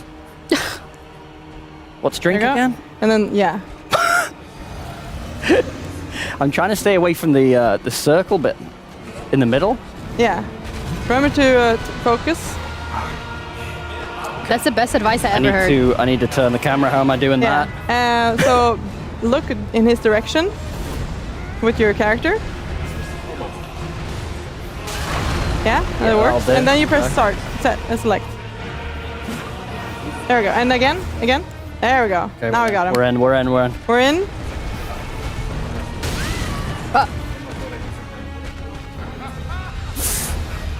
Whew, that was a quick one, huh? But would you say that you would give him 100 subs no matter when he? Oh, if he beats it, yeah. Yeah. You gotta keep going. Come on, there's Oh, I 100 should subbies really- on the line. Yeah, I should really work on landing an attack this Wait, time. if they work together, would you give 50-50? That's the real question. Oh. If they work together. Yeah. Okay. Oh. How can One we work person can take the together? left side and the other the right one. Would that work?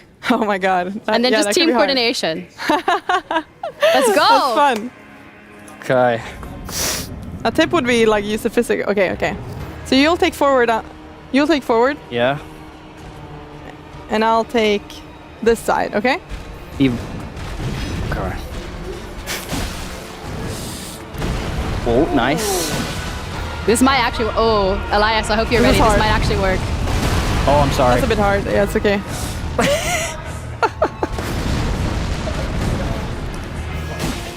Come on, you can do it. Oh god, this is rough.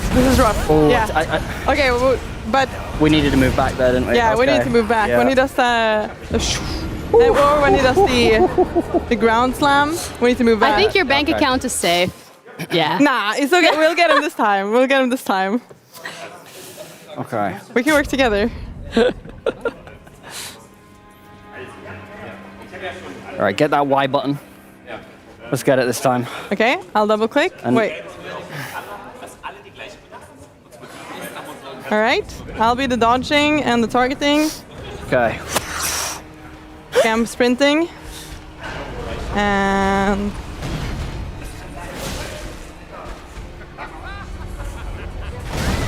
that's okay.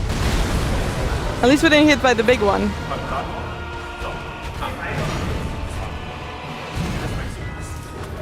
Ooh. Yes. Back. Oh. Heal. Oh no. It's okay. We got this. What if You I guys take still have that? some tries. Keep going. Yeah? Yeah. So I'll take these three, or like these, Okay.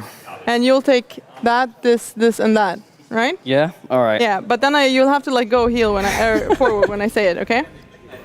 So I think this could be good. All right, let's go for it.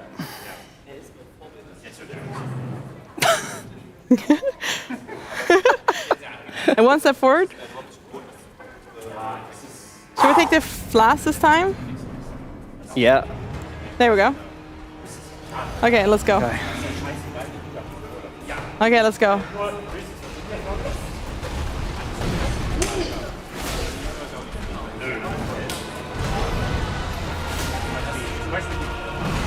That's good.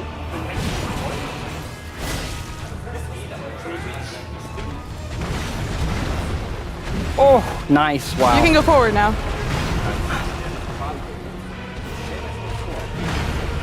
It's hard when you get to the graves, huh? I'm gonna heal.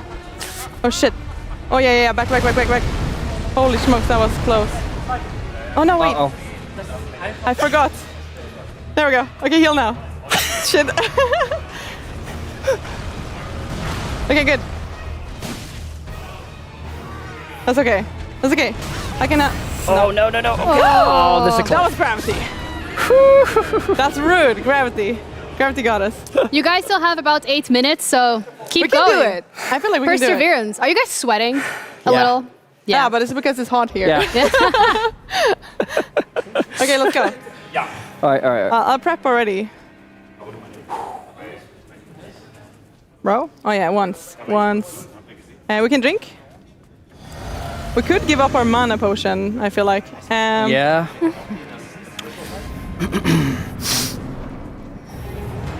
Okay. It's good. What? Okay, maybe I jumped too early.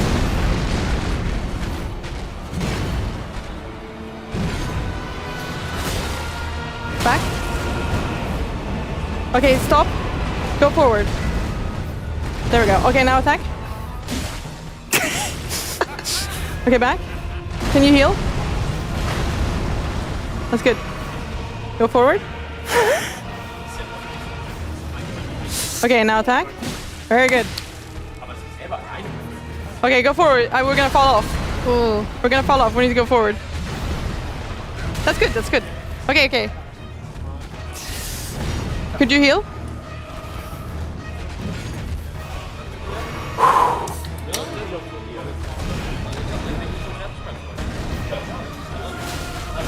Oh, we need to heal more, man. Oops. This is rough. Heal? Oh god. Woo. Oh man, this is hard. I don't know if we're getting this in 8 minutes. Well, it's only 50 subs that's on the line, right? Yeah. Yeah. And your claim to fame. No. We should probably change that. Hold on, let me.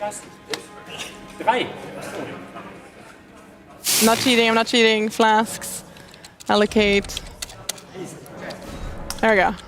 We have one more healing. How out of 10, how difficult did you think this was going to be? And how difficult is it actually? It's a 9 out of 10 difficulty, maybe 10. Is it I like thought it was going to be a 5. I did guitar once, so that's easy. Nice. compared to Does this work? Oh yeah, it does work. Okay. Okay, let's drink the potion quick. Okay. I need those subs. Yeah. Okay. Think of the children. Yeah. Oh, I'm sorry, that was me. That's okay. Ow. That was me. Okay, stop.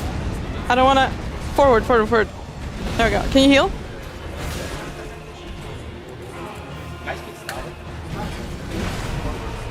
Okay, forward now. Forward. Now I can heal. Oh no! I'm worried about dying. Ooh. Can you... Oh, back. Okay, now we need to heal. After this roll?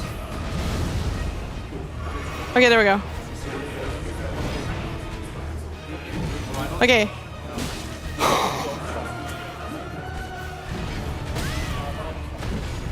Okay, forward. I don't know if we're getting it. We're going. Oh my god.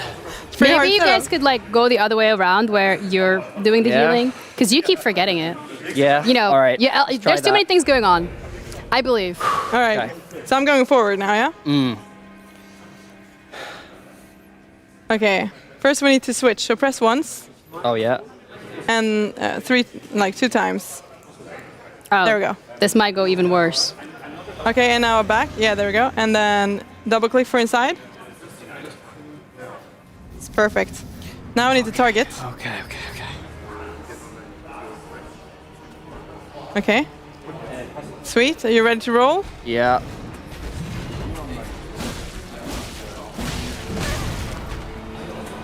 I forgot I was the one rolling. Oh, back. Okay, forward. I'm gonna heal. Okay, now. This is decent, to be honest. Roll and roll. Oof, a little bit late. I kind of want to go back. Oh, I didn't mean to heal. I pressed the wrong button. Back. Uh-oh. Oh my god, the targeting. I feel like there's improvements between every single time you guys try it, but something's missing. You know what's missing? The back button. The back button. No, the back button is working, but okay. There's the two dual back one, buttons, yeah. right? That's the problem. Yeah, but it's okay. It's either like, it was gonna be hard either way. Yeah. Well, I Yeah. think we'd have done it by now if there was. You think so? Yeah, if it was working, we'd have beaten it. You want to beat the tech difficulties instead of your own skill? Yeah. Okay, yeah. fair. Yeah, I mean, definitely. do you guys want to have another crack at it? Do you want to one more. dissect this? Yeah. One more? Yeah. But you guys don't want to give up, okay? One more. I respect that. Give us 2 more hours, yeah? Okay, yeah, sure. I mean, we could be here for another 3. All right. Bro.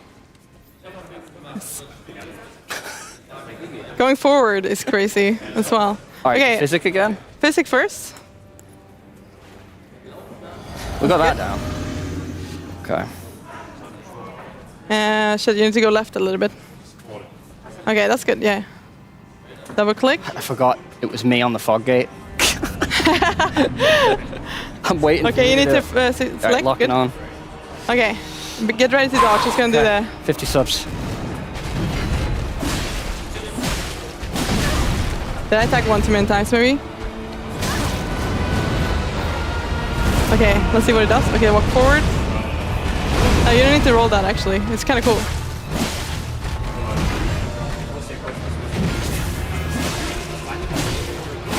Okay.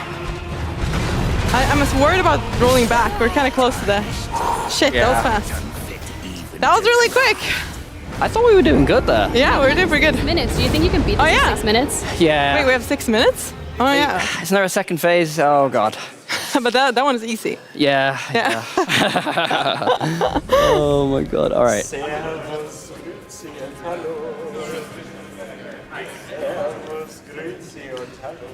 Is it worth doing the physics?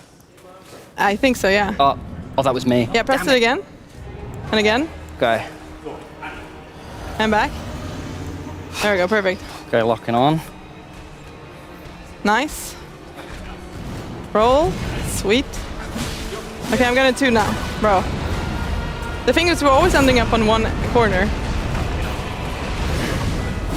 I missed.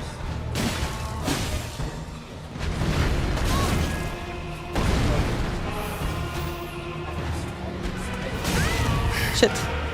Okay, we back off a little bit. Ooh. That's one way to back off. Can I try myself once? Yeah. Maybe he'll give me 100 subs. Maybe I'm the problem. Right. We're still fighting for 100 subs, so you know. We can tell Ella it was you, and then share the profit. He's not looking. He's not looking. It's okay.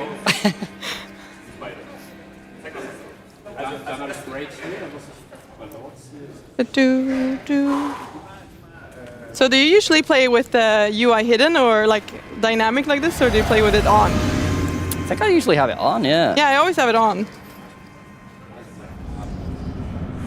I think that's another reason we're struggling.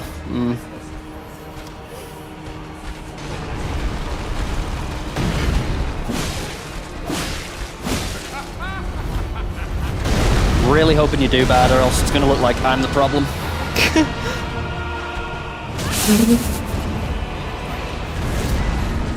You can always give it a go just yourself to prove that you're not the problem. With your lucky socks. Wow.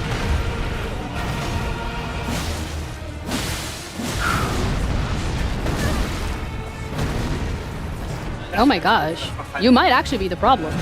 Oh no. Oh no, who would have thought? I thought I was good at the game, but here we go. Maybe it's like the Phase. feet to eye coordination instead of like the Yeah. hand to eye coordination. Just need some stamina back. Okay. So much muscle memory involved, right? So Yeah. you got to get that down. The memory and the muscle. Can you do the best Godric scream? Yeah, can you do it? When he cuts off his arm. Can you go louder so that our microphones can pick it up? How about you, Hob? Ella's got this. Ella got this.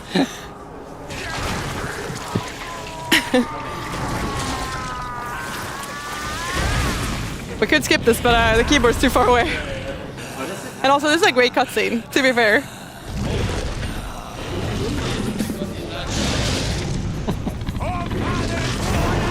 Bear witness!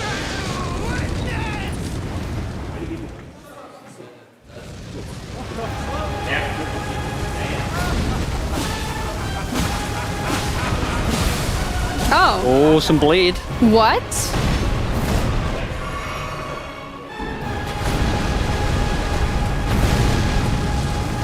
Oh my god, she's locked in. She might get this.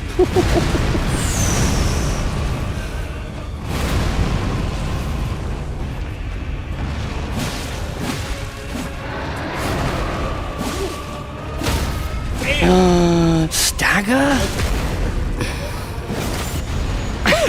Oh, he's gone. No, unless I get grabbed. There we go. Woo! That is impressive.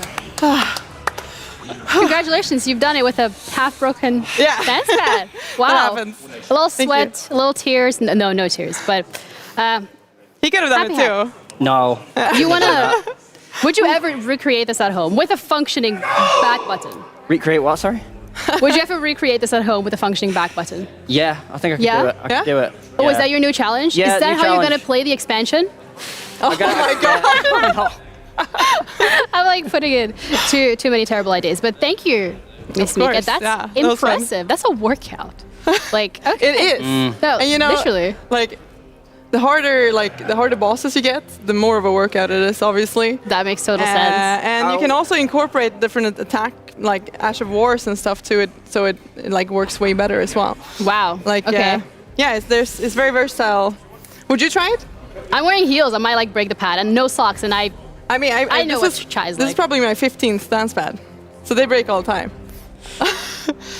How long for your first playthrough? Like the whole thing? With dance pad, I think it was like 3 dance pads on the first Wait, so playthrough. How long, how many hours though? Oh, how many hours? I don't know actually, but it's probably, I don't know, 40 hours or something. I mean, I didn't kill all the bosses, so.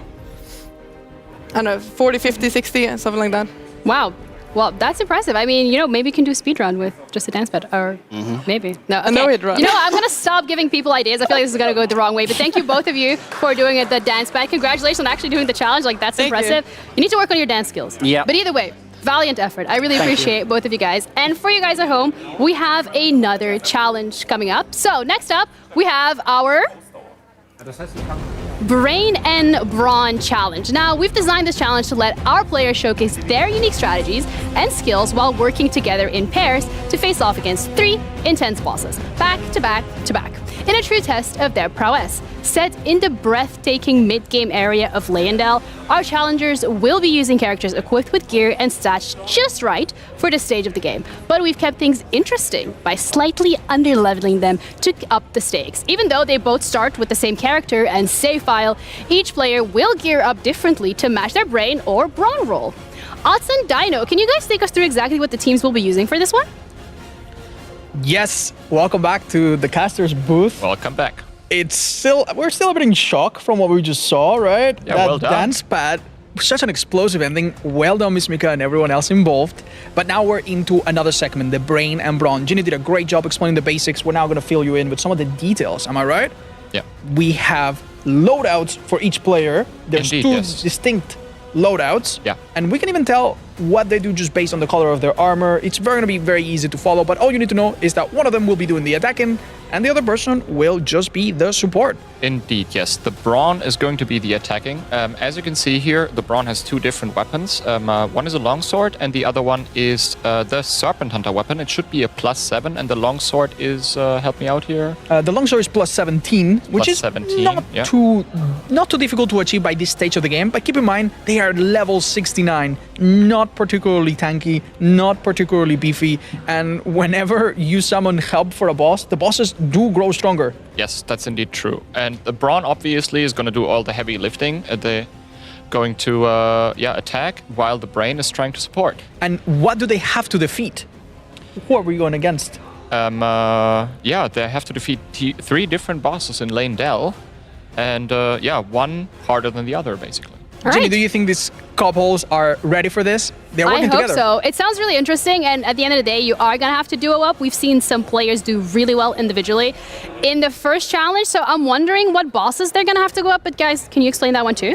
As you said, we are in Leyndell, which is the middle point of the game, roughly. We have 3 particularly challenging bosses coming up. This is going to be good practice for the DLC. We're looking at first the Godfrey apparition. We will have some graphics on screen shortly to tell us what that looks the like. The first one is Godfrey's apparition, which is basically the golden Godfrey you meet the first time in Leyndell. And he has kind of like a very nice moveset almost, I would say. Like the telling of every attack is very well telegraphed, and you can like dodge it almost like even by running around him. He has one nasty attack, I would say, and that's a very quick like slam on the ground, which can hit possibly both of the players. And that might be a difficulty to overcome. But that is definitely the easiest of the challenges, because Morgoth is coming up next. Morgoth, the real identity of Margit that we saw earlier. This is no Margit. This is much harder. What does it fight entail? What does it bring to the players? Like Morgoth is probably, I would say, one of the most complex bosses in the game. Like he has very little openings, and he is extremely challenging. But our players have like 2 things to make it a little bit more approachable, I would almost say. Like the first one would be Margit's Shackle, which is an item to, as the name says, shackle Margit, stun him, so they can put some damage into the boss. And the second one would be the Buckler, which the Brain has that. Oh, they can parry him. Yes, Margit is the only one of these 3 bosses that can be parried. And the Buckler is the perfect shield for that. So when a boss gets parried, can we immediately riposte in Elden Ring? No, like it depends. Some bosses, yes. Margit is not one of those bosses. You have to parry him twice to get like 1 riposte done.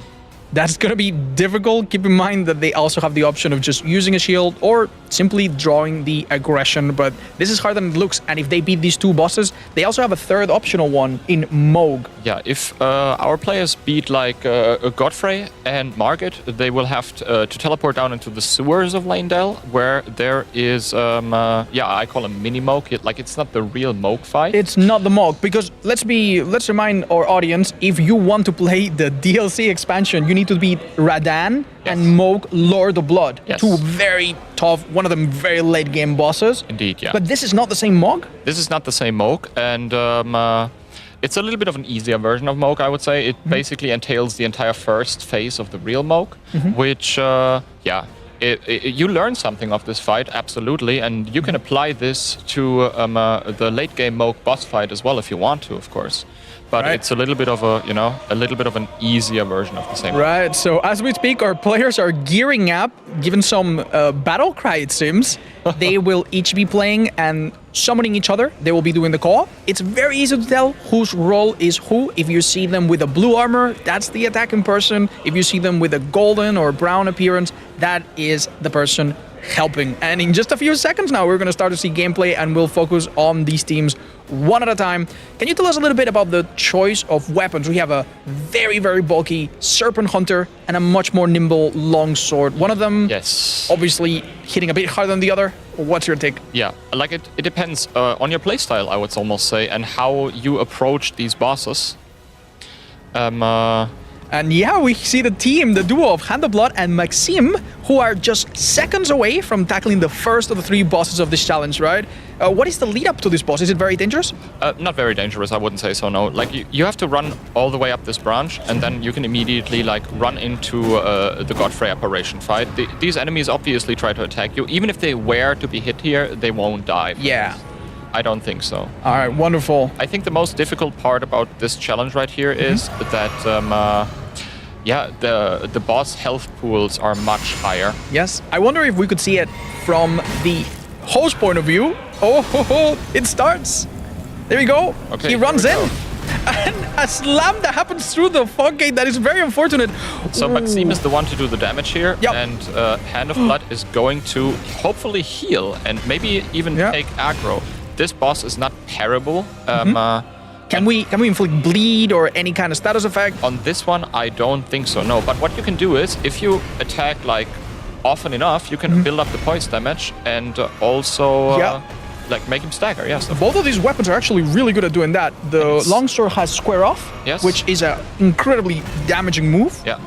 And the Serpent Hunter hits really, really hard. Actually, maybe my favorite weapon in the game, actually. Yeah, if you find some particular openings, especially on this fight, you can use the charged R2 of the Serpent Hunter, which it's like a very, very long wind-up. But if you get it through, you not only build up a lot of like voice damage, you also will be able to do a lot of damage. Yeah. So far, we see that the boss really doesn't waste much time on the shield player. Now we see a bit of a distraction. This could be an opportunity for Maxime to do. Yeah, the Charge R2 is particularly damaging on this weapon. And keep in mind that they have a charm that will, the talisman that will do, will do more damage on Charge R2. So that could be an immense source of damage. Absolutely, yes. That's 10% more damage for every charged attack they do in this fight. And if they decide to do so that the brain can take the aggro away from the brawn, then they might be able to hit him real hard. So far, clean fight. They still have some resources. We see that the healing flasks are starting to run out. Yep. And as you can see, like, you still have health, so there is quite some, health pool to go through. No one else has, I believe no one else has started. Maxime started earlier. Yeah. This duo is so far leading the competition, but very soon we're going to see other people attempt to beat Godfrey's apparition. This isn't the real one. I think Maxime also, I'm sorry, Hand of Blood also chose some aggressive spells here. He's not only heal spells. I think he has like, help me out here real quick. What is it called? We want to call Wrath of the Gods? Wrath of Gold. Wrath that can of do Gold. much. Yeah, that does consume a lot of FP that they do not have. So if they want to do damage as the healer, that comes at a heavy price. They could choose to do that, however, if they want to. Hand of Blood already ran out of flasks here. Yeah. But Maxime hopefully this is tough. This is tough. Yeah. Looking at Maxime, we know that he's also completely dry, so that means that this fight is on its final stages. Oh, and maybe it's also worth mentioning, when they have full HP, like both of them, they will get an extra buff from one of the talismans as well. That's right, but that's not where we're at. They're not at full HP. They're almost each at 1 HP. Yes. This couldn't be any closer.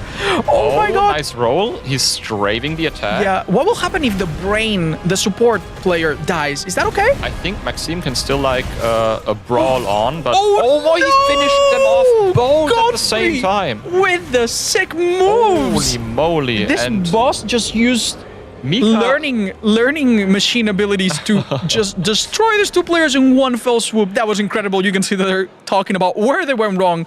But if we have a look at Mika and Ella, yes. Yeah, Mika and Ella, or Swedish Superstar team, they are doing amazing if we can have a look at them. It seems to be like that. Who's gonna be the brain and who's gonna be the brawn? Here I think it's Ella. Oh, Ella is. No. Ella is supporting. It's Mika that's the the brawn. Ella is brawling. So I'm sorry, Mika is brawling, and they're doing a fantastic job. They're doing great. Yeah, they're she has like fantastic. 6 flasks. Like still left.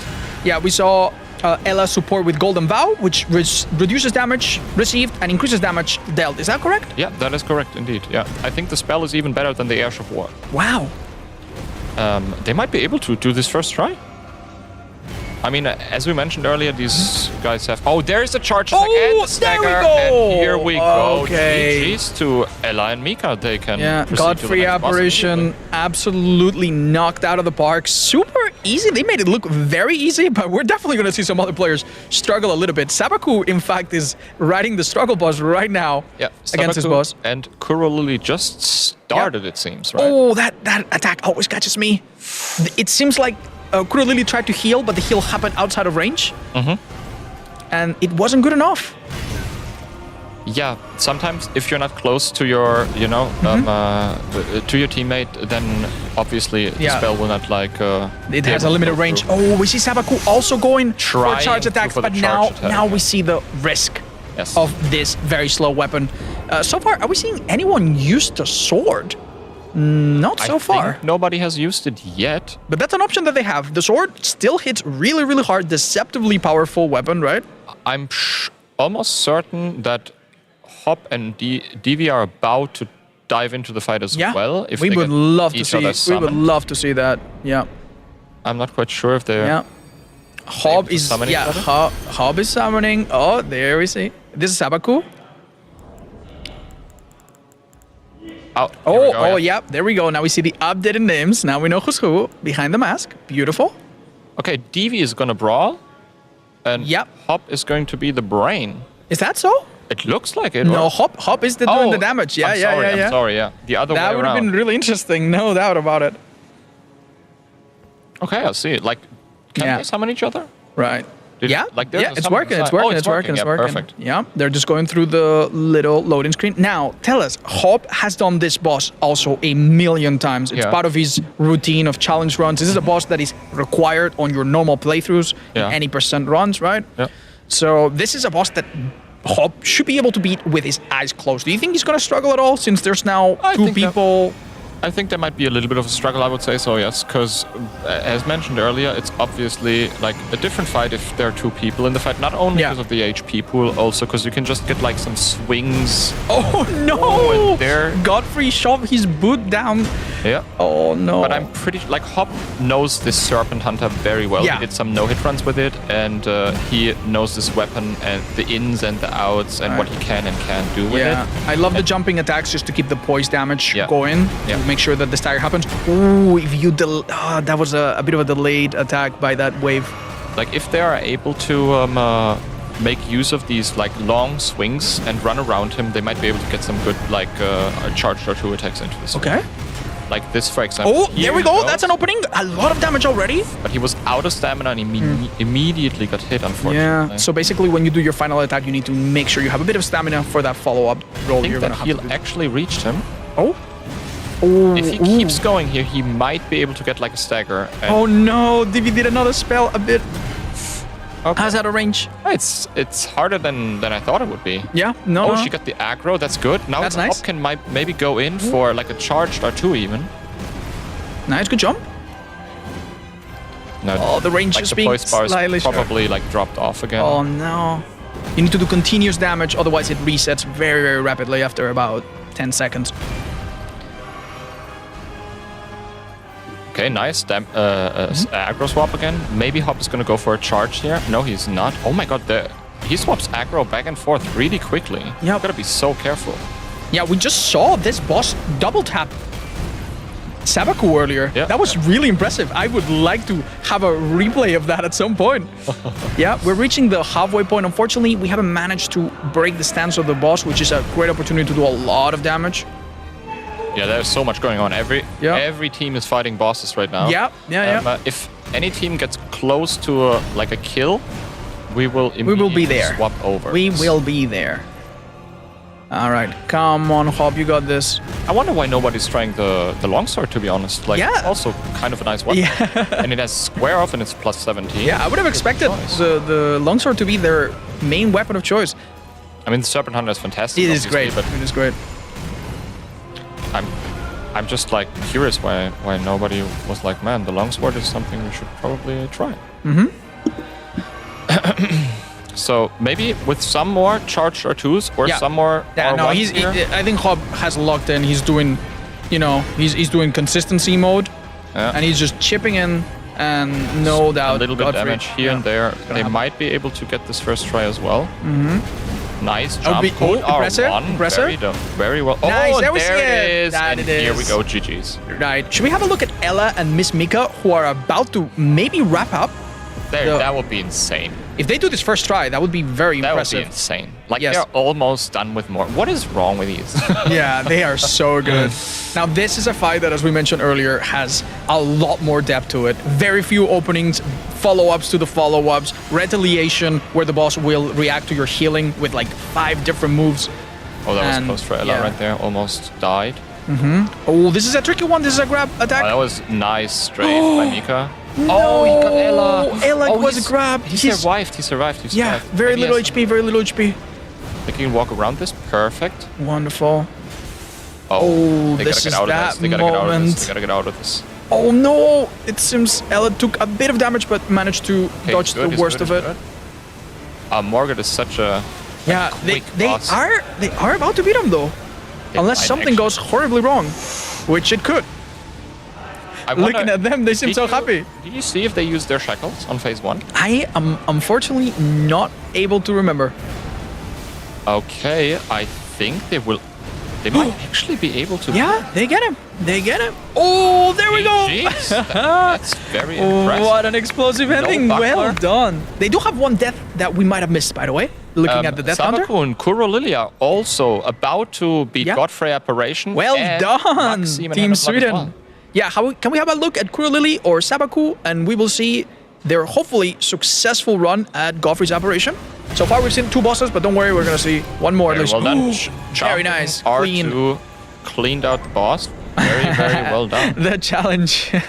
Can I ask you, do they have an extra talisman? Because they get a talisman slot here. Oh, I don't think so. If they want to go out of bounds a bit to get one, they're more than welcome. There might be some available, but no, they don't have one to equip. I think they have only the ones in. I think just now, Maxime and Hand of Blood also beat the Godfrey Apparition. That's wonderful. Yes. And Hop, it seems, is going to just now go into the boss fight, and we could see the start of the Morgoth fight, which I think is just so spectacular, right? Yeah, and we can also see if they are going to use... Are they going to skip this cutscene? This might be my favorite cutscene in the game. And we can also see if they're going to use the shackles right now. Oh yeah, tell us about the shackle real quick. The shackle stuns Morgoth basically.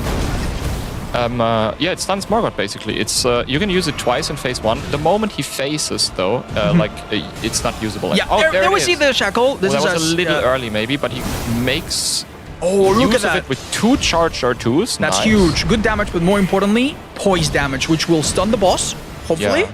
If they get more damage get some right damage now, in, get some damage in. I think the poise damage might already... Oh, this guy is so fast. I think Hob is just playing... Wait, no, he has an opening here. He can wait for the jump attack and then do a big charge attack here. Oh, he's gonna go for the R1s, which is alright. It's okay. He's playing very conservatively in the I don't want to get hit. He can even run like down below these like spears. This is good. This is good. Yeah, right here. That would be a perfect moment. Oh, follow it up a bit more. You might be able to stun him if we're gritty. Do we? Tried it. No, it was a worthy attempt. I think that poise damage is still there. For one more, maybe right now. Might pay off to just be a bit aggressive, but no, that poise damage is probably dissipating gone. quickly. I think the smartest play right here would be if DV were to use the shackle right now again. Right. Yeah, before phase 2, because that's the last time you can use it after phase 2. I don't know if they know. Not everybody knows. Not everybody knows. No. Oh, well done. They listened. Well done. Here we go. 2 charged R2s. That's fantastic. That's wonderful. It's both players, unfortunately, but that was... wow. That was really well done. Now their shackles, I basically, out of use, but they're almost phase 2, so they wouldn't be able to use it anyways anymore. Yeah. And I think like 1 or 2 more R1s and more... Oh, nice! But this isn't the repose, this is the mid-phase transition. You need to get out or else you get slammed by the explosion. And something interesting happens from this point onwards. What happens to the floor? And what do they have to look out for? Oh, watch out! What happens to the floor is that everything like gets basically, I don't know, full of acid. Acid, yeah, I would almost say so. And every time Morgoth hits the floor like this, with his buff weapon, he leaves a pool that will eventually explode. Exactly. So you have to move him around. If you linger in one area, after each attack, there will be like a little explosive delay thing. The grab! Nicely dodged! And he obviously becomes like quicker and has like a flurry of attacks going. While they are fighting this boss, I think Ella and Mika are already fighting. They're insane. Ella and Mika are breaking the mold. They are very, very early into the challenge, already ready to perhaps finish it. So we can maybe have a quick look at them to see how they're dealing with Mog, the non-Lord or Blood. Oh man. Yeah, if they pull this off first try, what were they gonna do next? What do you think? Well, they can take... Oh, wait a minute! Wait a minute! Mog, he just became a pacifist. Oh my god, what? Yeah, I have never seen this. Wait, is he like glitched out or something? I think so. His AI just broke. I have never seen this before. They hypnotized him by jumping up and down. Maybe he's gonna like unfreeze now after this, that does typically happen. That does typically happen. No, he doesn't. Wait a minute. We have Team Sweden is full of cheaters. No. Oh, he's never mind. fighting. He was biding his time. He was just recovering stamina. We are sorry for the accusation. This is legitimate gameplay and something that you'll probably never see again. That was generally a really cute moment. And if we go back to Hop, we'll see that they've done a great job chipping down the health of Morgott, the Veiled King. Yeah, maybe we just stay for just a moment here on Hop, and then I would really like to see after like a couple of seconds. Yeah. No Way for You and Elias. They're fighting the Godfrey apparition. I would say No Way for You and Elias. They're the least. They have the least experience probably with. With they these definitely bosses. have a bit less experience, unlike some of these challenge runners that have been playing this game day in, day out. But they're doing really well so No far. Way would be nice. Yeah, everyone is. Yeah. Yeah, and And, we see the longsword being used finally. Yeah. Oh, very close to death, very close to death. Okay. Oh, wow. We do have one way to heal here with the flask.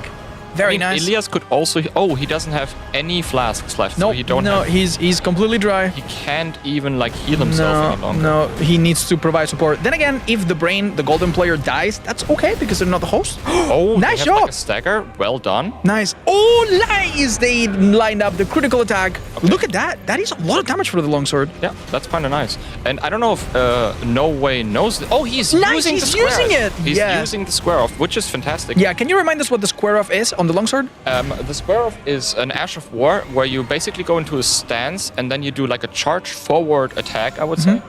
And They tried to use the Margit Shackle accidentally.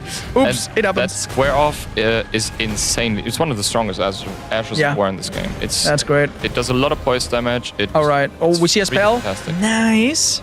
Oh, that's like, Very good. And Wait, it seems are they- Elias is on their way to just beat this. They're doing really well. I mean, they can. Oh my. Ella and Mika actually, are about to finish this already. Yeah, I think they pissed off the boss. I think he was ready to give up like patches earlier. They're actually gonna do it, huh? Yeah. Are they? Yeah, and we don't know how many times they've very died, much but it's very close to 0 or perhaps even GG. 0. Well done. That is the Brain and Brown challenge completed by Team Sweden that may or may have not cheated their way into this. That was very impressive. Yeah, Hop is also very close to beating... This is Elias and Yeah. No Way for You. And there's 2 bosses that are going to be defeated. Nice! Well done! Oh, okay. Oh, no. Okay, no. Oh! It's fine. Good job, It's fine. good job. It's fine. I got him. Bit of bit slippery. I And if thought- we could transition to Hop right now, we're going to see the end of their fight as well. Oh, they're also almost done with Morgott. How exciting. They've been tremendously patient in this fight. Yeah. They've that's, gone on for minutes. That's the happy Hop playstyle, it seems, Yeah. right? Just be patient, fight it slow. I mean, to be fair, he's halfway through. This enemy hits like a truck, and he's out of heals. Yeah. And DB, I think, is also out of almost everything. So it's now or never. They could die. Don't get grabbed! No! Will he survive? Oh, he With survives 1 it. HP. The stakes could not be higher. Okay. There was Is he gonna go in? Oh, he has Oh, no, nothing he's to been- drink. You gotta. No. Oh my God! It's Okay. This could be the moment. That was an opening. Okay, That was a wasted opening. DV is dead, but if Yeah. he gets like a jump attack, or if he Yeah, gets like yeah. another one of those. Okay, this is perfect. Does he do the jump afterwards? No, he doesn't. This is a gotta follow-up. run away. Oh. No, Hop definitely heartbroken after such a grueling fight to see it. That is the most classic Dark Souls Elden Ring moment. I 1 think so as HP, well, yeah. boss 1 hit away, and suddenly the boss just becomes smarter. It is quite a phenomenon. They are going to beat it for sure. Yeah. I'm almost certain. They are a little bit bothered, but if we have a look at Maxime, we can see that he is about to summon his partner to also have a look at Morgott. And we were saying earlier, there's a cutscene here. I love this cutscene. Yeah, it's a very cool cutscene. I But love the boys I act. highly doubt that they're gonna watch it. I hope they do. We're gonna tell production to discount some points otherwise. Yeah, everyone else also gearing up for the next challenge. It's so they're gonna good to see buff this up unfold. beforehand, which is very smart. Like Yeah, Golden that's Bow. right. For, Golden Bow, the Physique Flask that does more damage, gives you extra stamina, and all And the now side you- effects. Now you want to wait until the brawler is basically close to the boss, and then you want to shackle. Ooh, that was slightly mistimed, but it worked out. Shackle, there Very we go. good. Okay, would this be... Did he miss He did miss the first one. The boss was kneeling down at the attack when actually above him. Oh, another shackle right away. They go for the stagger, I believe, right? They will try to... Wait, they did the weapon art! Oh, that was incredibly damaging. That's good damage. You don't typically see that weapon art because it's so slow, right? Yeah. Usually, like, it takes a while. It also takes a lot of stamina, but that's good. That's good damage. That actually was a bit of a play. Like, for explanations real quick, this weapon art is oftentimes used in the Rykard fight because it staggers Rykard immediately. Yeah, players that have beaten Elden Ring will remember that Rykard has a gimmick weapon that summons all kinds of wind to defeat the Great Serpent. Yeah. And when taken outside of the boss arena, this weapon is still really, really powerful, but it doesn't have the wind attacks. Yeah. Let's see how... If they... They might actually... Nice do dodge. this as well, right? It looks nice. they're pretty clean. Oh, they died to it once already, it seems. No evidence. Pick it up. It's like it never happened. No evidence. I wonder if anybody tries to parry him. Do you want to have a look at what Ella is doing right now? This is actually really surprising. We can, yeah. Yeah, of course. Ella and Mika have found themselves in a different dungeon. They're going for a different boss altogether. Oh, they're going for the Crucible. Oh, it's going to be a duo against duo, it seems. Yeah. Are you kidding me? We're going to get to see that right now? It seems like they're heading towards the Crucible Knight. Okay, so Team Sweden again flexing on how early they finish. They're going to give us some extra content. And you're telling me you can recognize this boss fight already? Yeah, I know. Like, I'm almost certain that this is the catacomb where the Crucible Knight duo waits for you. All right. If they get like summoned in here, they should skeleton does not want to cooperate. Yeah, that's unfortunate. We did not account for this. What they could do here is like a quit out maybe, just to get the skeleton away. That skeleton is harder than Morgoth right now. He wants to steal the show. Gonna lure it away. Oh maybe. no! Oh no! He's got friends. Please. Drink your milk. Hopefully they get him summoned in real quick. And then Ella's just sweating while Mika's trying to find... He needs his damage right now. This is a comical moment. We really, really enjoy it. Wait, she can see the summoning sign, right? I think so. She might not be down there yet. Yeah. No, we'll leave it. Oh, you're being summoned. There we go. Okay, perfect. He lost half his health. And if I'm not completely wrong, that should be the Crucible Knight duo in. All right, I'm excited. Oh, one last attack from the skeleton. Last second. All right, let's have a look. We will be seeing this from the point of view of Ella, but Mika is in charge, right? She'll be doing the damage. We apply the buffs. Applying the buffs in Elden Ring is a bit of a ritual. Depending on what you're doing, it might take you anywhere from 1 second to 1 minute of buffing yourself. Depending on how many buffs you have. Do you enjoy that? I find that so difficult to remember. You are absolutely right. And there it is. Oh, this is a fight where the... Sorry, what is this? This is a fight where the buckler absolutely shines. Oh, yeah. Yeah, we can see it now from Mika's point of view, which... this fight is hard. Look at the scaling. This fight is very, very hard, yes. Like, I would be really surprised if they pull it off. Oh, he's gonna parry.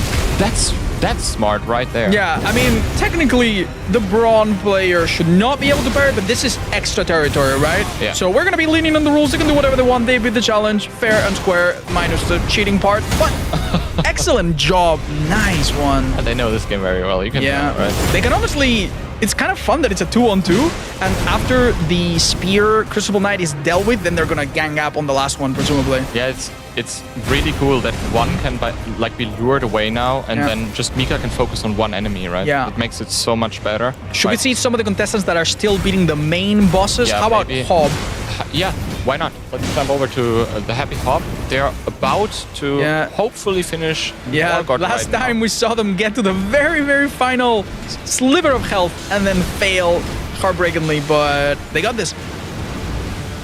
Yeah, I think all other teams are currently fighting Morgoth, if I don't. Yeah, we did expect this fight to be really, really tough. I mean, it is a hard fight. Yeah. I would say Morgoth is one of the most complex bosses in this game, and it's a very hard fight. I struggle with it myself. I played him recently, and the delayed attacks got me time after time after time. Yeah. There's so much to him.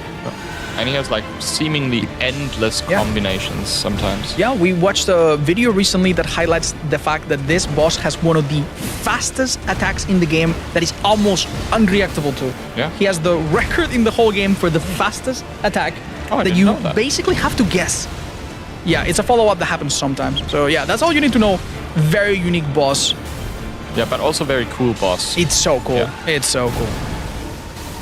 I think it's one of the best Elden Ring bosses. I fully agree. What an experience as well. Oh, okay. Oh, they chance gotta to... get out. They gotta get out. No, they don't have the chance to break its stand, sadly. That was a good attempt, though, and they do have resources for it. I think this time they're gonna play even safer. Hop absolutely locked in. Unfortunately, Step... Oh, no, now he gets like... No. Oh, that came down to a hair's breadth. A nice heal coming in from the Brain. That was good. Brain... taking away the attention of the attack that ended things earlier. Oh, that's the Star Wars kid move. Nice. Yeah, that one. When do you attack? Furiously goes for this combo. There's no dodging that. Yeah. Notice that the boss does a different attack when you're behind him with the tail. Very good. Okay, nice job. Good backwards roll. Nice block from Vivi here. Nice job. Like if she gets the aggro 1 or 2 more times and he gets in like 1 or 2 more charger 2s. Oh no, are we seeing a repeater before? Oh, luckily that... Wait, no, the grab! Okay. Nice, well dodged. This time he's out spacing it, which is nice. Okay, if she gets the aggro... Yeah, that's it. And he gets gets in... Oh, wait, no, it's a couple more. Yeah. 1 more charge R2... No, 2 more charge R2s. Like 1 charge R2 and 1 charge... 1 R1 and they're done with it. I see the vision. Hob sees it too, no doubt. Yeah. Oh, this could have been the moment, but too risky now, maybe. Yeah, he wasn't close enough. Like, if he's not close enough, he will be hit by these daggers, and he's this so is close to dying as well. The spinning move, nice. He managed to maneuver. Okay, he favors jumping light attacks, which is interesting. It's probably the safest. Does a little bit more damage. Oh, this is the... comes up, dodging the lingering fire. Excellent job, Hob and Divi. Excellent support from Divi there as well, I have to highlight. They're not the person that is doing the damage, but their job is no easier. Well done. Look at them taking a breath. Very well done indeed. Yeah, it seems Ella and Mika actually struggled a little bit to beat the Crucible duo. They're still at it. Oh, they had to restart. Yeah, it seems like they had to restart. But we get another chance to see it. Hop and Divi are the second team to beat Morgoth. Yeah. Now congratulations. Yeah, let's see if they can also take Mog. Yeah. Nice job with the parries. Yes. I find this, by the way, very, very satisfying. I know. I could watch it forever. Yeah. In general, on all Dark Souls games, carrying is just the most satisfying move. I know. Nice We're gonna probably let them handle this for a bit. Would you like to see if Sabaku? Yes. Oh no! Someone just died. They just died, I believe, to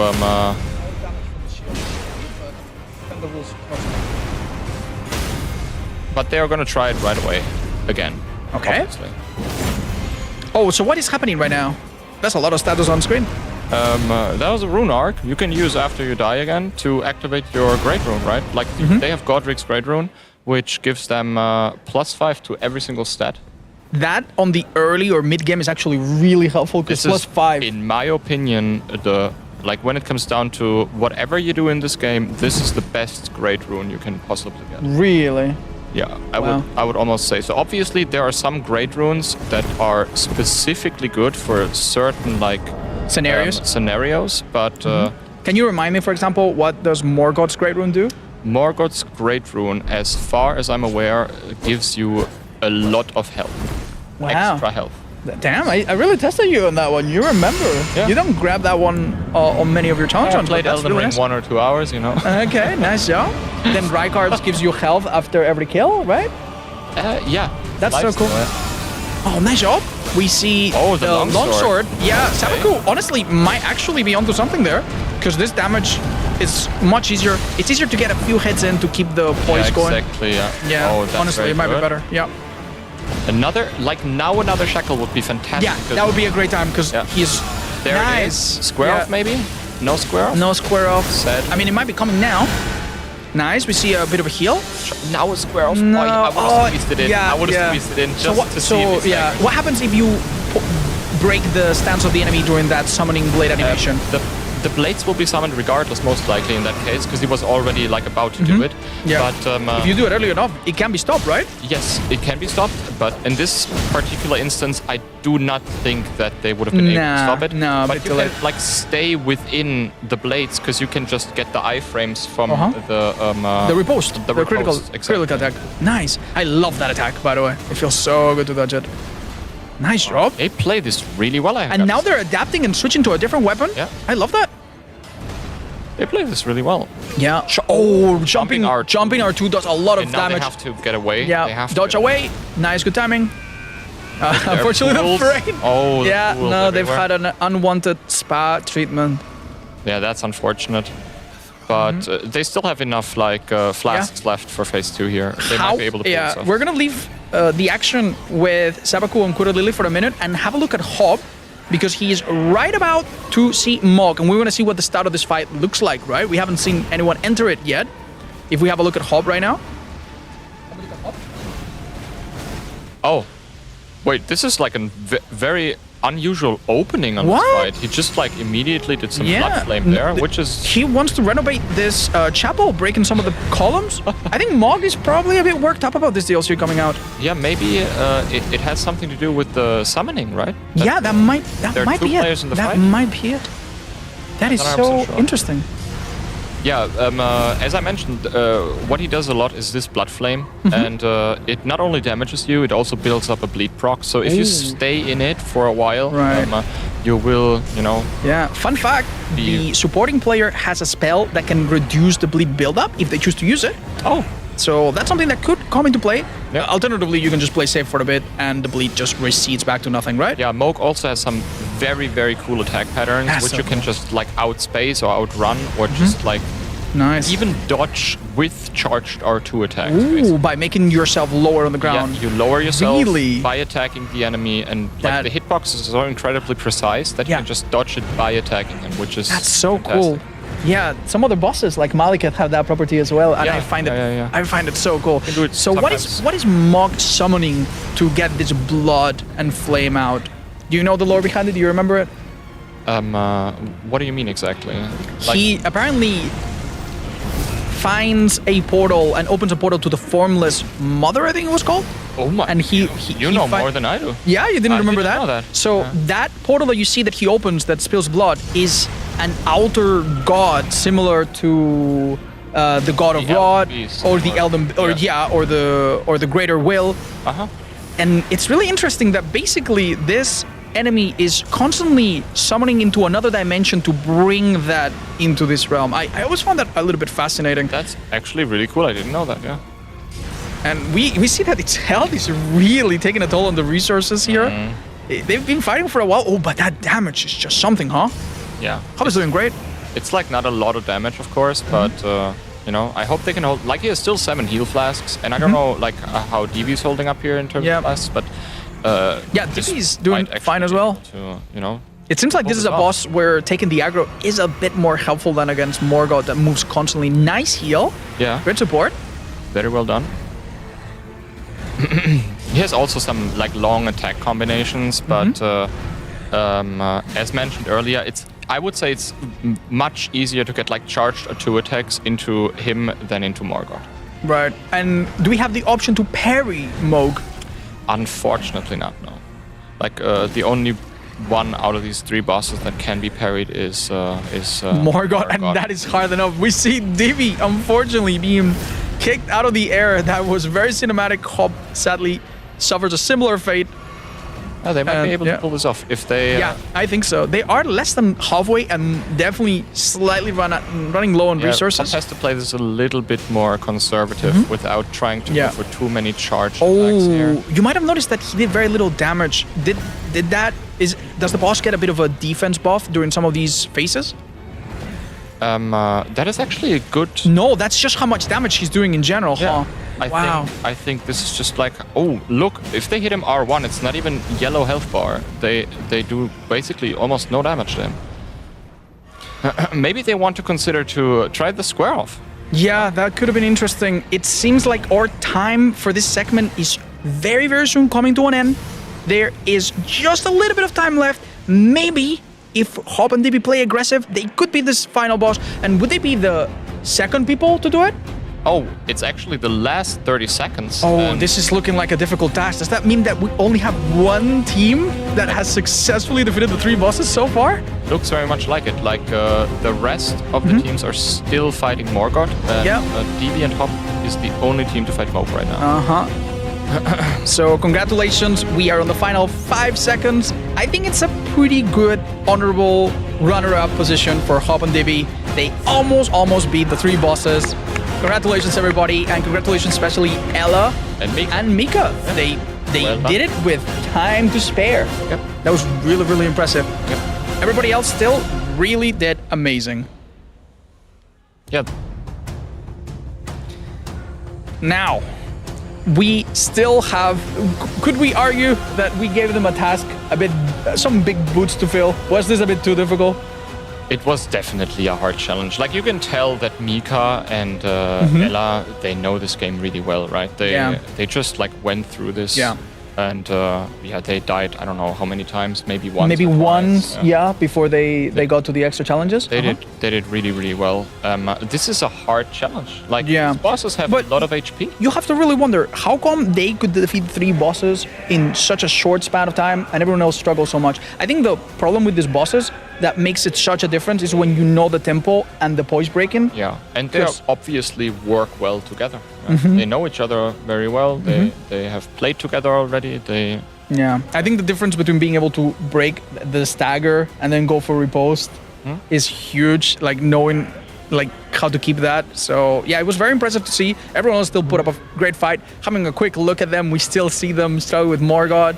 Hop has still not died, so I'm very proud of how they did. Yeah. And it was a great show so far. That was fantastic. We are only, can you believe that we're only maybe halfway with the show and that the best parts are still to come? Yeah, I'm actually very excited. From here on out, so far we've been celebrating Elden Ring as we know it, the base game. But very soon that's going to change. Very soon we're going to look forward and have some quick sneak peeks without revealing too much, right? Yeah. At the upcoming expansion. So there will be a very short, brief break very soon.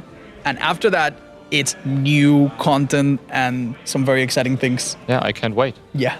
I'm very excited. Okay. All right. Yeah, very soon we're going to be back to Ginny that will guide us to exactly what we're going to see. I'm telling you, for a fan of the series, there are going to be some surprises that you don't want to miss. Ginny, can you take it away from us? They also struggling? Thank you, guys. Yeah, you're asking about who was struggling. I will be completely honest with you. Everybody was struggling, except the super pros. The super pros. So I want to ask you, what do you think went right first? The first boss was okay. We knew the moveset. The problem is like that the brain can do. That's me. Not enough stuff to heal. Yeah. Not to heal, so to get aggro. We have to wait a lot. The big weapon is like really slow. Mm-hmm. And normally you are way more leveled in this level. So we have to. You have to play like really good. You have to be a pro. Yes. So all I'm hearing is skill issue. No, I think the most difficult part in co-op is that the boss can switch mid-aggro. Okay. So, and if you have a slow weapon, it's pretty hard to guess when this will happen. Mm-hmm. And on the other hand, it's hard as the brain, that's me. Are you usually the brain? I'm way more intelligent. Yes. Oh, okay. I'm like a rabbit. And it's really hard to get aggro if it's not allowed to hit with the shield or to do a damage spell or stuff like that. Okay. But also like 50% my health. Okay. So it's like. So he wasn't healing fast enough. No, my damage is like even lower. Ah. The boss has like a lot of damage. But it's possible. They showed it. It is, yeah. Are you gonna try this again at home, maybe? Together? I'm used to level like a lot. Okay. So. That is fair. I still want to talk to you guys in terms of what you've thought so far of the day. So, and you've had like 3 challenges. You've done the bingo. You actually didn't do the dance pad. Would you ever do the dance pad? Do you think you'd be good at it? In general? Yeah. Yeah, sure. With Elden Ring? This guy played with milkshakes, right? League of Legends. Yeah, with I played shakes. League of Legends with everything. Basically. Okay. And with bananas and stuff like bananas? that. So I think the dance pad would be better for Maxim. Would you ever like to play with the? I think not every. I would like to do the Crucible Knight. The Crucible Knight is a enemy which you can like parry, but not every button is set to do that. But it was super impressive, and it takes a lot of practice. Yeah. So like a lot. Yeah, you have to have that muscle memory, right? The coordination between your eyes and your feet. It's basically not there because your fingers you're used to it. But it's possible to train, and Mika did it insanely. Yeah, she did. I mean, they did defeat the bosses as well, all three of them. So I think I'm gonna have a chat with them and see how they did. But thank you guys for the interview. I appreciate it. Good luck. Maybe you can try again, like 500 times until it goes well. There's so many opportunities. Hello, Miss Mika. And yes, I'm coming to you too because I have some great news. I mean, depends how you want to look at it. You guys are the only duo who have actually successfully completed the challenge. So what do you have to say? Well, I mean, you can be toxic or you can be really proud. Or we both. Lords. Yeah, I think we have played too much Elden Ring. How much is too much though? I have about 1,600 hours. Okay, that's a lot of hours. Please send help. Please send help. I mean, it paid off today, right? So I want to ask if you had a particular strategy coming into this because you both made it look so insanely easy. Like it would one death, if I remember correctly. Well, we died on no deaths on the 3. Yes. First, but then we died on the last. Like we chose to do another boss, and I died a few times because I was greedy with the happens parries. Because I think it's really fun to parry the Crucible Knights. But no, I don't think we had a special tactic. We just went in and killed the bosses. Yeah, I mean and he was doing the things. The brain. Yeah. Do you want to talk about being the brain and how that was an experience for you?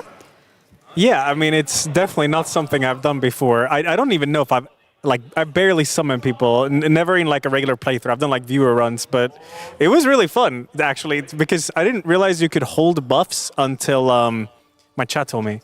Oh. So you can just hold buffs. W chat. Yeah. Honestly. W chat, yeah. So I would just tell Mika, I'm sitting in the middle here. If you want to heal her buff, just come in the middle, and then she did, and then I heal her and buff her, and it all worked. It was easy. That's pretty good. You guys are making it sound like you've had the experience doing this before. Was this the first time that you're both running it together? Because the challenges were posted very recently. Yeah. No, we have never done this. Yeah. Oh, okay. Yeah, never ever. What is your advice to everyone who failed? To everyone who failed? Which is literally everybody, by the way. I think just sitting, letting your teammate know that you're sitting, because you can just sit and hold buffs forever. Yeah. So just sit down and then tell them, come here if you want to heal or a buff, and that's it. It was very helpful. I think it was very helpful when you took aggro. Yeah, right. Like that's probably a good one. Like switch between and take aggro at different times when the other guy needs to heal.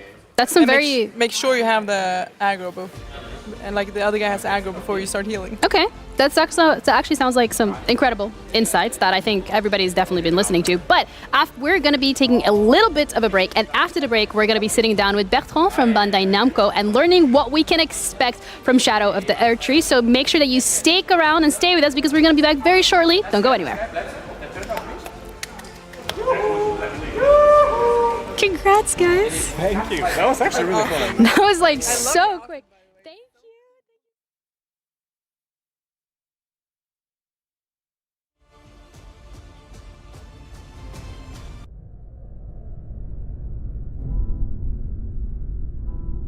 you. Mikula the Kind spoke of the beginning. The seduction and the betrayal.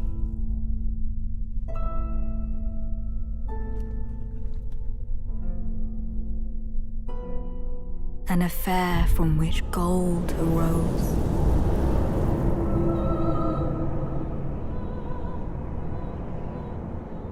And so too was Shadow born. What followed was a war unseen.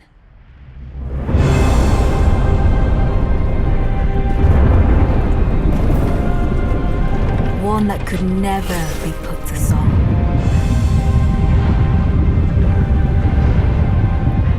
A purge without grace or honor. The tyranny of Mesmer's flame.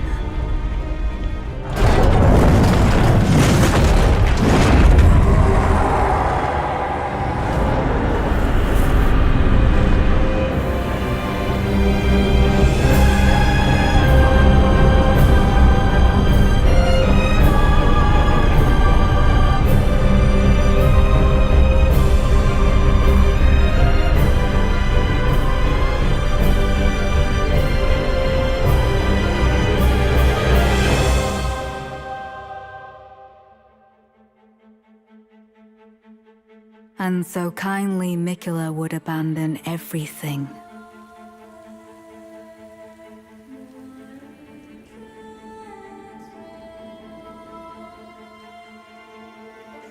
His golden flesh, his blinding strength, even his fate.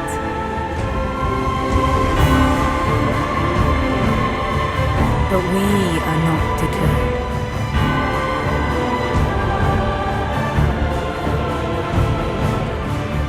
We choose to follow.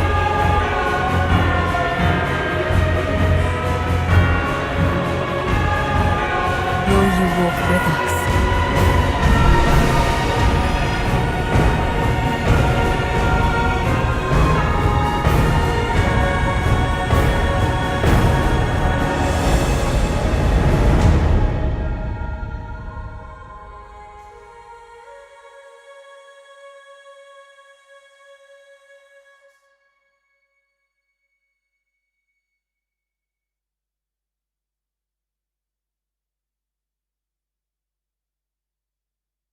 Peggy 16.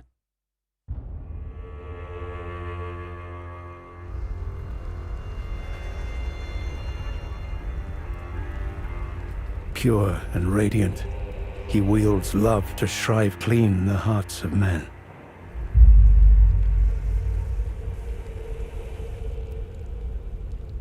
There is nothing more terrifying.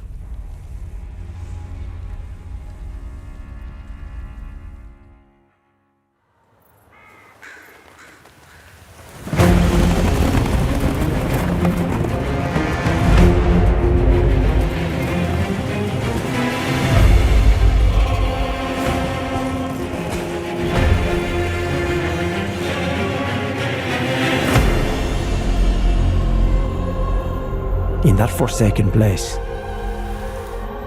blood must spill. Blood of your fellows. The Erdtree faithful.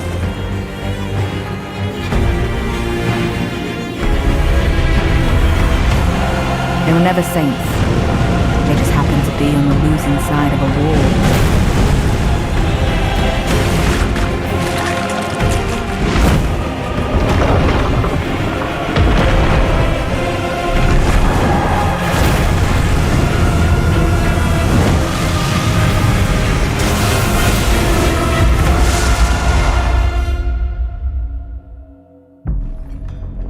Mother, wouldst thou truly lordship sanction in one so bereft of light?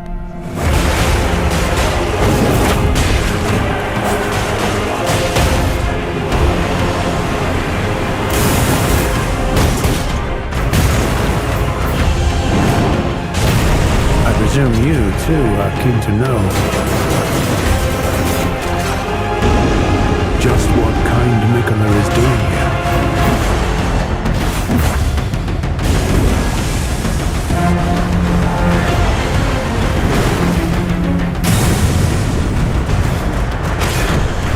Those stripped of the grace of gold shall all meet death in the embrace of Vesper's flame. Come now, touch the withered arm and travel to the realm of shadow. I will not be far behind. May we meet again.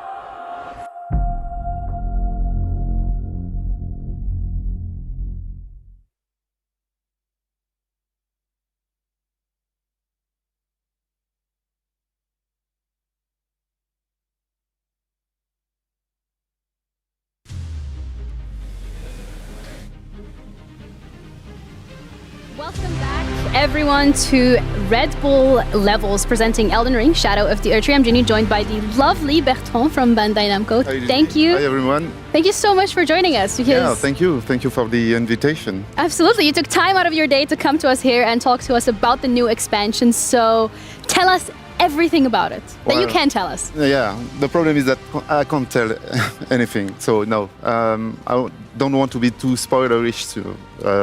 There's, as you can see from the trailers and from everything that you have seen so far, a lot of new stuff. So yeah, first of all, a new realm, so new environments, new enemies, new weapons.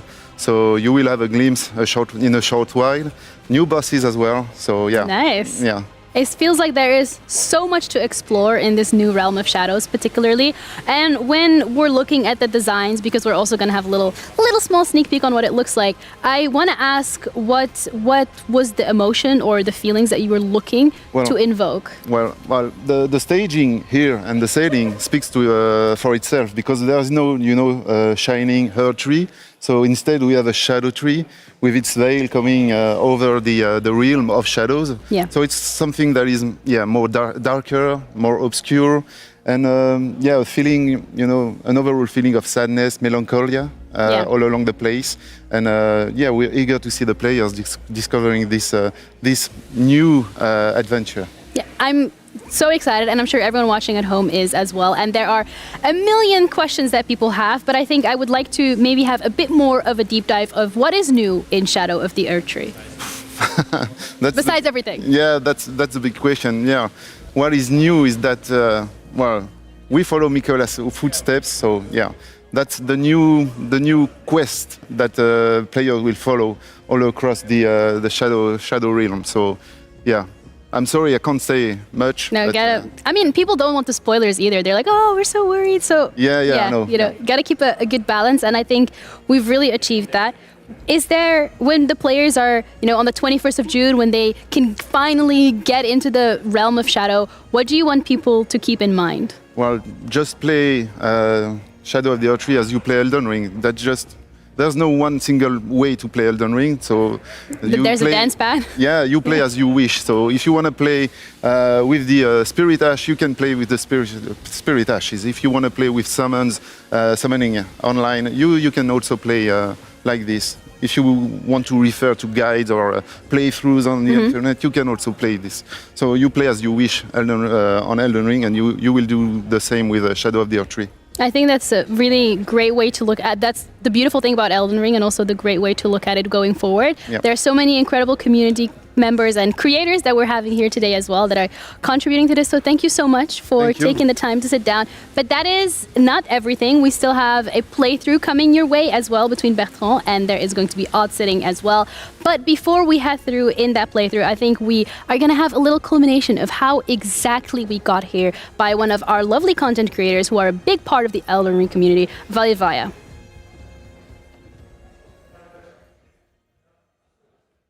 Hello everyone, hi chat, I'm Vati Vidya, and I've been invited here today to talk to you guys a little bit about the lore of the Shadow of the Erdtree, or what we know so far, at least.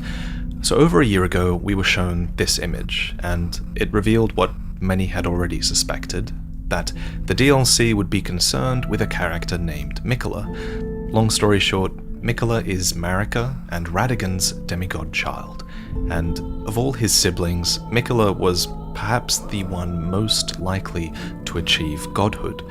Recognizing this, Miquella's half-brother, Mohg, abducted Miquella and placed his cocoon upon a pedestal, believing this cocooned Empyrean could help him usher in a new dynasty. And for an age, Miquella has remained still. However, if you defeat Radahn and put the stars back into motion, and if you also defeat Mohg and gain access to the cocoon, then his story can finally move forward. For Miquella has been on a journey this entire time, it seems, to the realm of Shadow, a place to where you, his chosen lord, are now beckoned. This place has long been cut off from the lands between, hidden beneath a veil, with all of its secrets lost to us as well. So too has Messmer's identity been lost to us. He's someone who is considered akin to the other demigods. He might even be a demigod, and here Messmer put the entire land to the torch long ago, and it's this war in the realm of Shadow that we learned more about just recently in the story trailer. This place that's burning is called Belorat Tower Settlement, and here a horned race that we think were called the Hornsent once flourished, but now it seems few remain. This purge was almost certainly done at the command of Queen Marika, but why? Was there something she wanted to hide? Marika doesn't exactly have the best reputation. The story trailer seems to speak of her seduction and betrayal, an affair from which gold arose, and so too was Shadow born. These are the truths that Miquella the Kind has spoken of to his faithful followers, who now follow him into the realm of Shadow. They do not all claim to know what he's doing here, but their faith propels them, for Miquella has long represented hope for the low and the meek. Now, only recently have answers started to take shape, particularly answers surrounding Belorat, the tower settlement that Messmer set aflame. Nearby this place is a frozen jail. It was briefly shown here in the gameplay trailer, and that's actually what I want to briefly talk about before I go, because soon you'll be seeing Red Bull's streamers clearing through this place. Here, countless jars are hung from the ceiling, and as you might know from the base game, living jars contain the remains of the dead, and I can share a little bit of lore on these pots, and this jail in particular, from back when I explored this place. So the Greater Potentate cookbook states that the Greater Potentate was haunted by the grotesque practice of his village of birth, and so he stuffed great pots with all manner of things. And one of these hefty cracked pots states that the Greater Potentates of Bonny Village craft these and store them in a frozen jail. So be on the lookout for these living jars in this frozen jail. Good luck to everyone at the event. Thank you for having me on, and I'll catch up with you all again once the DLC is released.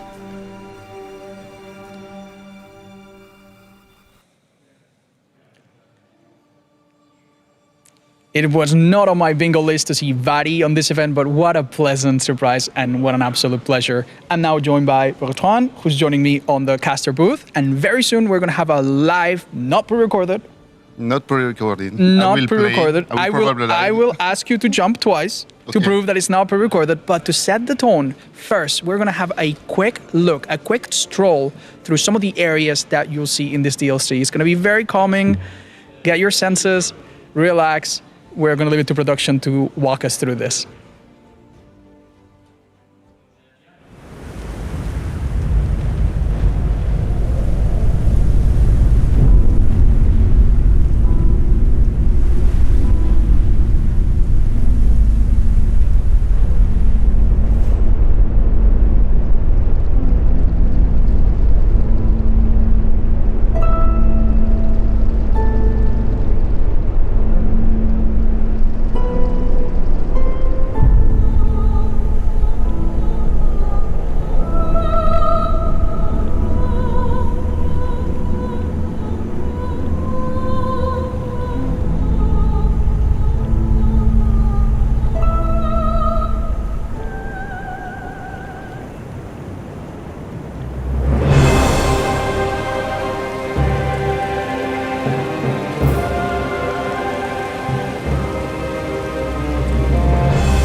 The music and the imagery, it never fails to give me goosebumps. That was really, really beautiful. And if you missed it, we are back here at the caster booth with Bertrand from Namco Bandai, who's going to be walking us through a not before seen part of the upcoming DLC. Did I get that right? Yeah, you're right. Yeah. We will now see the gameplay. Now, full disclosure, our friend Bertrand, he's gone through this. He knows what's ahead a little bit, but I have not. So you this is a complete surprise to me, right? Yeah, so you said I had to jump twice. So right. Here you are, 1 and 2. Now do it 3 times. Okay, it's not pre-recorded. I am resting easy, so can everyone at home. All right. That's lovely. Where are we, Bertrand? So we are right at the start of the Shadow of the Erdtree expansion. So okay. I just came from Mogwin Palace. Oh, okay. And I interact with the cocoon, and then I am right. Right. So this is not the same area that we're going to see our friends, content creators play later. This is a different one. Yeah. Okay. So this is the starting area. Wow. So as you can see, there's I don't think some people expect such a large area for a DLC. This is really, really overwhelming at first. Yeah, I confirm it's huge. And so yeah, as usual, a beautiful vista to start with. So Graveside Plain, that's the first area of the expansion. There's the first site of grace that will... This is the overworld. I imagine we can use our horse here. Is that something we're going to do to walk around? Yeah, sure.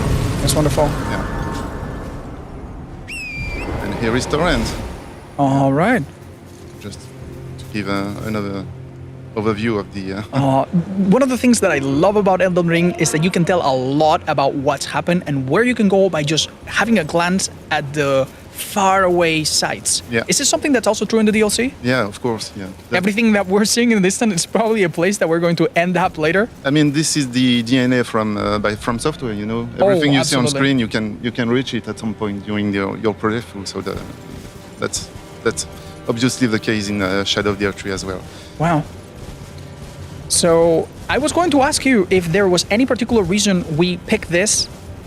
Is it just because we want to stay close to the start and give people a we don't want to be too spoilerish, as I said to Ginny earlier, so yeah. Oh no, more bird enemies. Birds. These are not the favorite enemies of many of us. Wait a minute. Yes.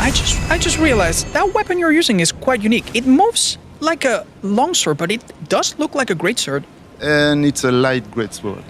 I think I might have seen some sneak peek of this. Can you show us its unique stance with its weapon of... It's called My Lady. My Lady? Bracelet. Yeah. That is elegant. Can you show us the... Ooh. All right. Oh, dear. Yeah, something higher to come over. Wait, this reminds me of a particular boss much earlier in the series, and I am feeling powerful seeing this. I might steal the controller for a minute. That is awesome. Let's continue.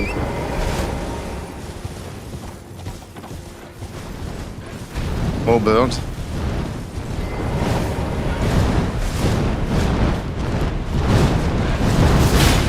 Oh, very nice job.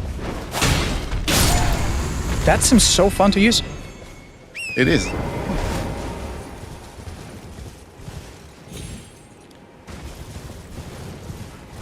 Now, the imagery of these ghost-like tombs is something that we've seen since the earliest reveals of the DLC. Do they have any significance that you can talk about?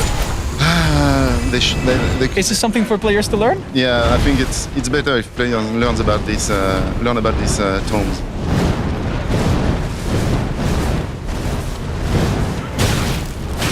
I really cannot make out exactly what these birds are made of. They almost feel like they are puppets or made of some rock material. Yeah, but I wanted to show you these little worms, shiny worms. I know that they are the fans' favorite because we show them in our previous trailers. That is true. I do remember them. They stick out physically and figuratively. And they are quite passive for now. But if I...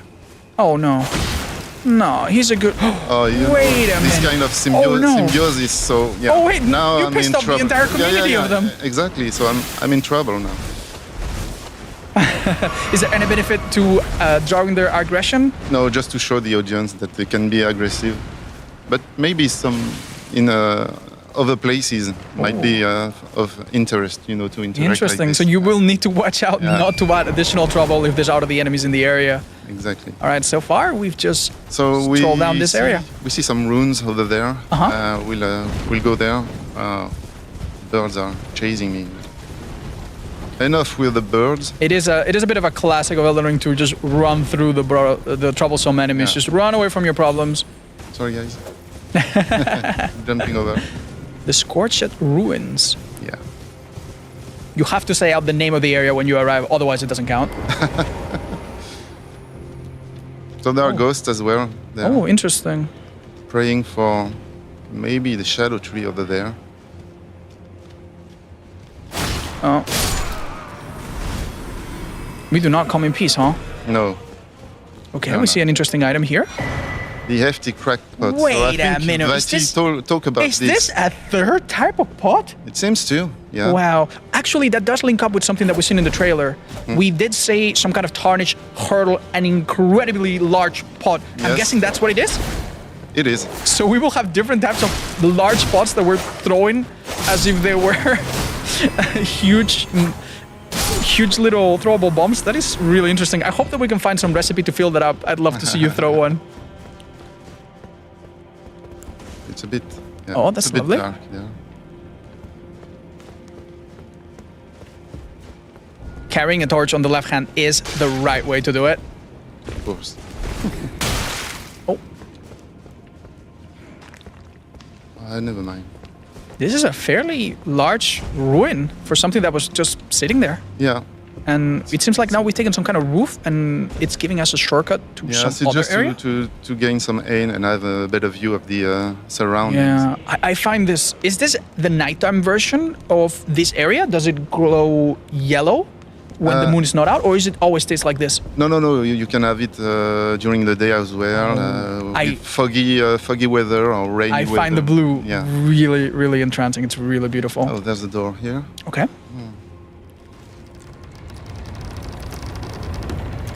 And the chest. Oh, okay.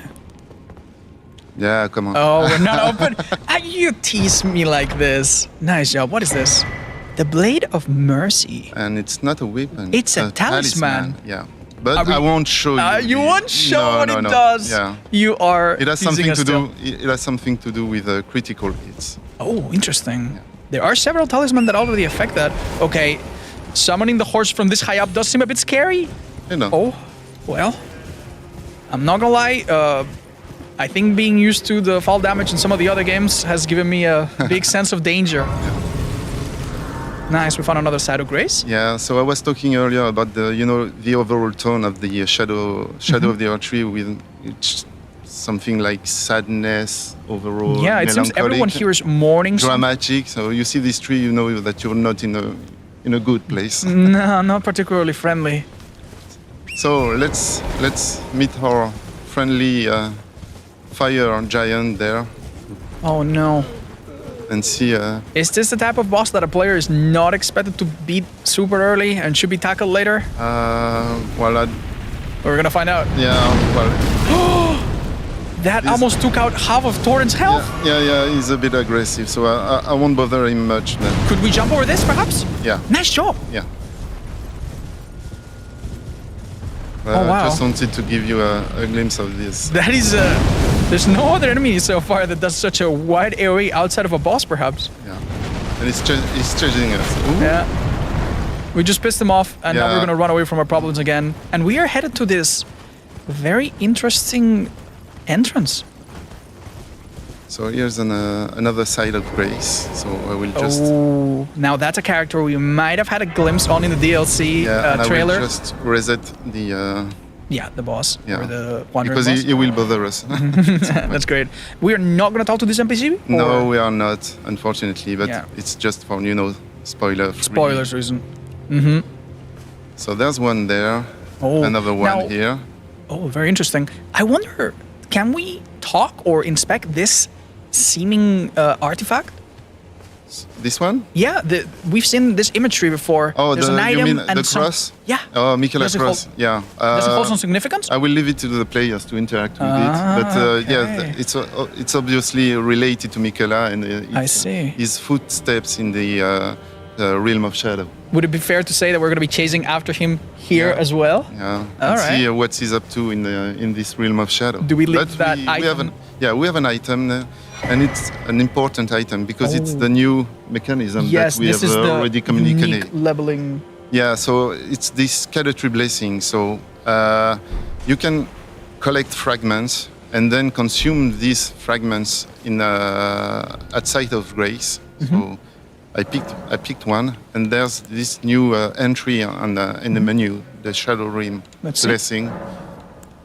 It's Erdtree blessing. So it's up to the player really To decide. to decide whether he want to consume these items or not. So if he consumes these items, it will raise this attack power and raise this. But this is defense. something that only applies to the DLC area. Exactly. So that's Yes, only so- related to the realm of shadows. So all of us are going to enter this area with slightly different levels, slightly different degrees of strength, but the main thing that's going to make us stronger, weaker, is going to be how many of these we can take, which Exactly. also, I imagine, rewards exploration and clearing out every corner of the Of DLC. course, yeah, of course. Is that something that went behind this design? Yeah, and there's the same item for the spirit ash, which is the revered spirit ash. So Oh. you can collect, you can find, explore, find, and collect them, and then consume them at the site of grace to empower your spirit ash summoning. Oh, so that your companions are also stronger. That's really interesting. But same, it's only specific to the realm of shadows. Right. Okay, so I see a bridge over there. Wow, you have some keen eyes. I can barely see it. Yeah. And, well, in Elden Ring, crossing bridge can be hazardous. Yeah, we have a bit of a history with these bridges. Nothing good ever happens on them. So you never know if a dragon will pop up or if you will be shot at with a ballista or something. All right, maybe it's a friendly bridge. Yeah. No, Oh, this that's- time it's a that's- ballista. That's a pellet of friendliness coming your way. So I'd like to avoid, these giant arrows. And take care of. Can you tell us a bit about the faction that we're fighting right here? Do we know about it yet, or would you also like players to figure it out themselves? Oh, these soldiers are Mesmer's soldiers. Mesmer's, you know, the main antagonist that we have seen in the trailers so far. So this is this army, and these are the You made quick soldiers. work of them Yeah. with that sword. I'm still really mesmerized by the moveset of that sword. Super mesmerized. interesting. Yeah, it's true. I will Nice, just yeah. lay out the side of rest. Yeah. Now, one fun thing that happens when you play at night is that enemies detect you from a slight less distance, Yeah. right? Is that something that you're playing into with this stealth? No. But I know that there's an enemy over there that I want to attack. Let's see. Oh.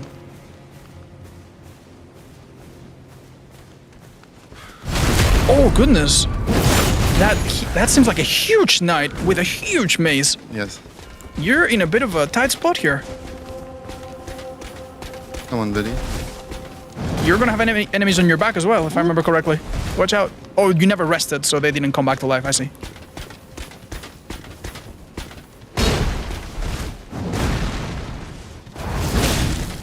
Nice.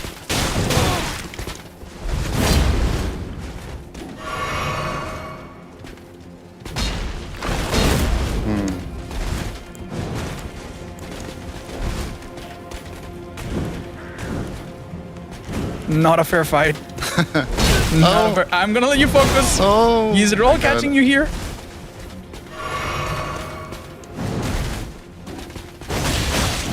Oh, you could trade some hits there. This enemy really mixes a bit of everything from everything else. That is a Radagon looking attack. Yeah. We saw him use a slam on the shield that is very reminiscent of the Tree Sentinels. I've also seen movesets that even remind me of other games. It is in the previous series, of course. It's actually quite interesting.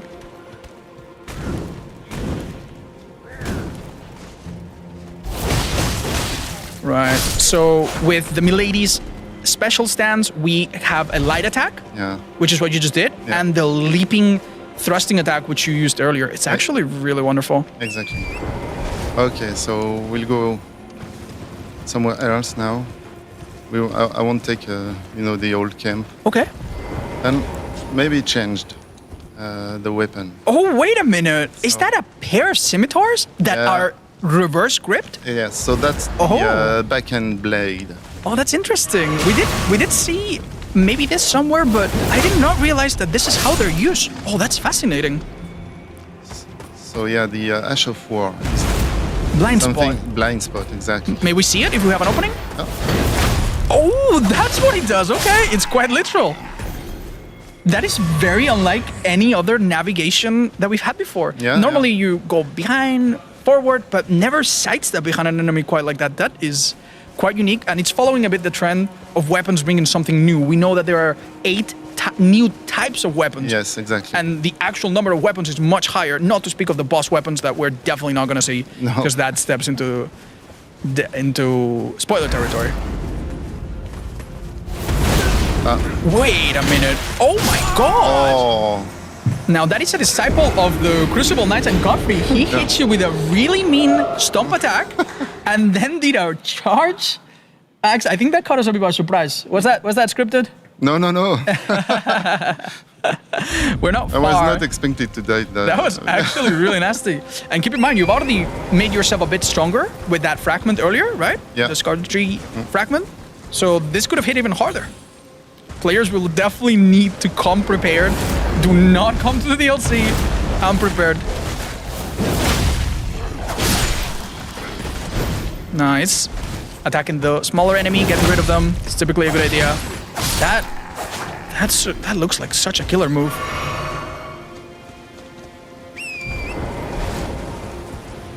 All right. Rematch. Rematch, yeah. Yeah.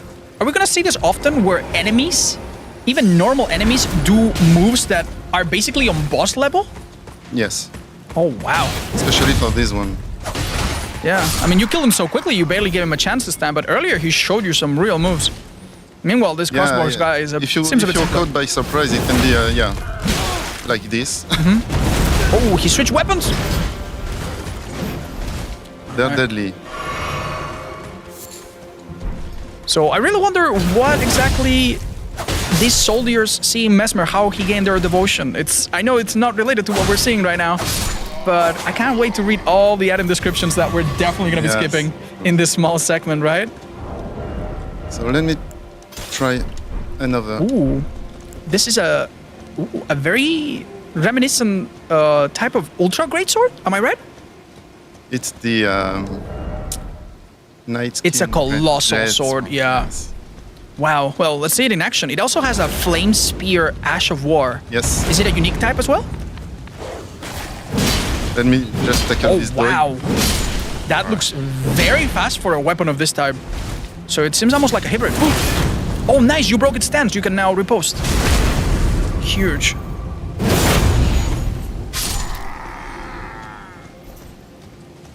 We see that there's a gathering over there. Oh, yeah. Oh, dear. What is that?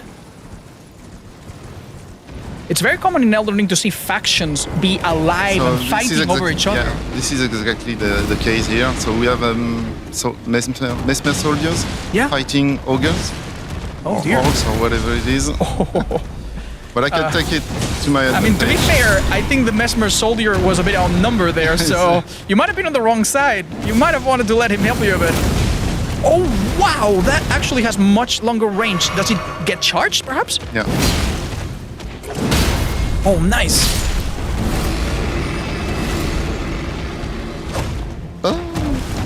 And just to be clear, these are common weapons that we will find throughout the DLC. They're not boss weapons.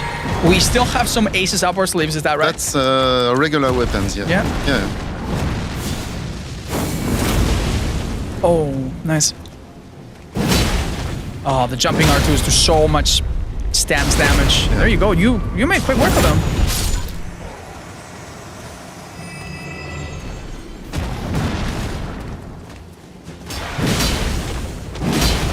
Nice over my flasks. Nice. Oh, do we grab this item? Yeah, smithing Smithing stone, nice. Definitely a bit too late to upgrade weapons now. Yeah, we would need to go back. Yeah, but you definitely will want to pick it up because many of the new weapons you will get, you will need to upgrade really quickly. We have another battlefield here. Yeah, another fight going on. So.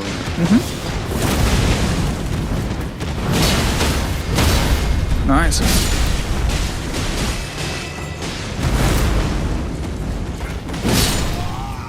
Nice, he dropped some kind of item. Maybe a piece of his armor. Oh, no.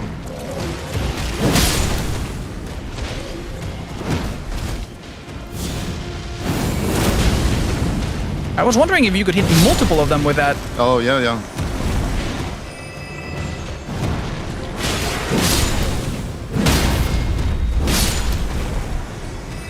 Two for the cost of one. Is there an area in this DLC that you could recommend new players to perhaps avoid? Like, we know in previous games in the series, some areas are maybe accessible at the start, but might be a bad idea to go to them a bit early. Is there something like that in this game, or can you generally do no wrong? Well, you have multiple paths from the beginning of the DLC. So yeah, you can pick the wrong path, not the wrong path, but the more difficult path. But you will see it. It will be obvious. So yeah. Oh, we were a bit unlucky. Maybe we'll need to avoid I can't this talk encounter. and play. I'm not a streamer. I'm so sorry. I might just the have made this a bit, I'm going to put a bit of undue pressure on you. No worries. Now, one thing that I think is important to acknowledge in Elden Ring, the game very much after the start tells you, here is a golden horse knight that is basically impossible for you to kill. This will teach you the lesson that not everything that you see needs to be immediately tackled, and that sometimes you need to build yourself up a little bit before you're ready for some of these challenges. So I imagine the DLC might have the same philosophy, and players should be encouraged to explore different areas, try different approaches. Come back a bit later when you're a bit stronger. Exactly, yeah. Yeah.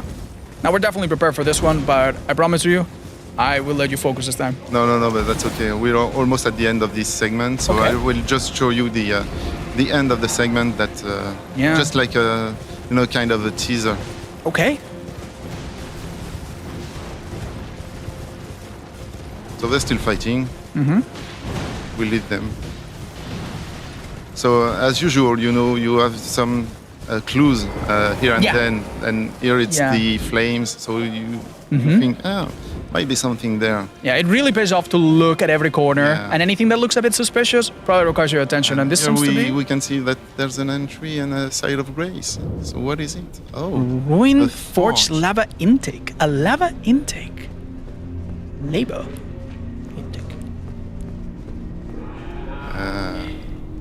Oh, wow. So this is what player will discover next week. Okay. And June that's it. 21st. Is Yeah. anyone out there not already marking their calendars for this release? I think all of us are. Thank you so much, Vortwan. We will see a little bit more. Yeah, a little Is that bit right? more. After a super tiny break. So can you tell us what is coming next as soon as we can get it on in front of your eyes? So I will show a bit of a boss fight. Okay. Yeah. So I will face the divine beast dancing lion. So you saw it. That you is. saw it Yeah, during it's in the trailer. Yeah, exactly. Now, my co-commentator Dino and I, we had the theory that might not be an actual beast. It looked almost like a puppet. It looked like a Chinese, Dragon. Dragon. That's yeah, right. Exactly. Is that something that we're gonna get a bit intimately? Can you tell us any details of this enemy, or is it better if we go blind? It's better if you go blind, but you will see anyway Right. during the fight. And as it is tradition now for many years, most bosses have multiple faces. We're not gonna get to see all of that. It's just gonna be a bit of an appetizer, right? Yes. Yeah. And following this, we will throw it back to the content creators sitting over there on the set, and they will delve into a particular area of the DLC that's just very contained. Yeah. Is it the Poison Swamp? No, it's not. Thank God. They could not take it after all the difficult challenges that we've done today. Was it really important to add a Poison Swamp to this game? Well, I think it's important for Miyazaki-san, yeah. I think it's a tradition at this point. And at one point, we went from hating them to expecting them. to probably being upset if they weren't there. So I'm glad to hear about that. Is there a particular reason of why we chose the area that they're going to go to? Do we need to look out for something? Yeah, because it has a different and new atmosphere. So you will see this in a short while. But I can't tell too much. I want the creator to showcase. Okay, yeah, this. we will be reacting to that blindly as well. That's going to be wonderful. So we just saw a reminder that you will need to beat Radan and Moog, Lord of Blood, if you want to access the DLC. You still have a week, plenty of time. Yeah. Time to get to work if you haven't done that. I know many of us have started new playthroughs. Clock is And ticking. we're now about to see the boss that you told us about. Yeah. So our producers are going to get this gameplay in front of us. And it seems you're using the same weapon, which I like. Yeah, the My Lady. I like it. Yeah. All right, we're not going to see who can be summoned there, I imagine. No. All right, let's have a go.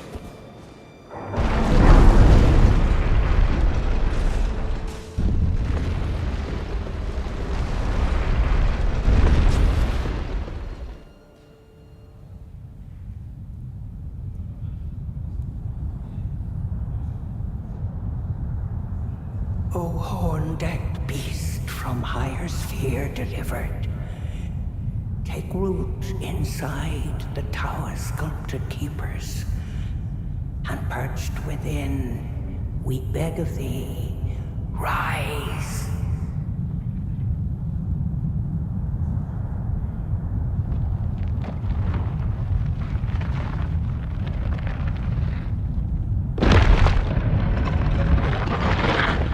Dance and kavod, cleanse all and go it. Cruelty, woe, and those who plague the tower. Cleanse away the strumpet's vile.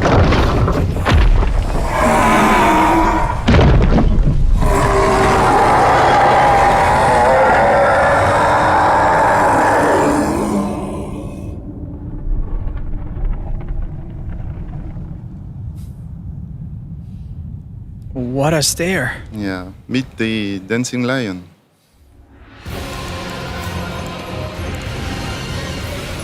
Oh, we're summoning help.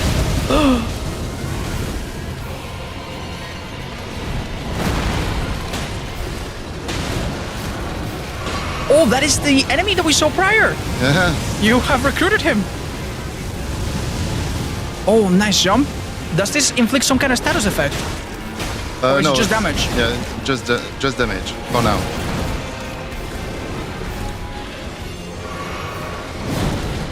Oh, wow.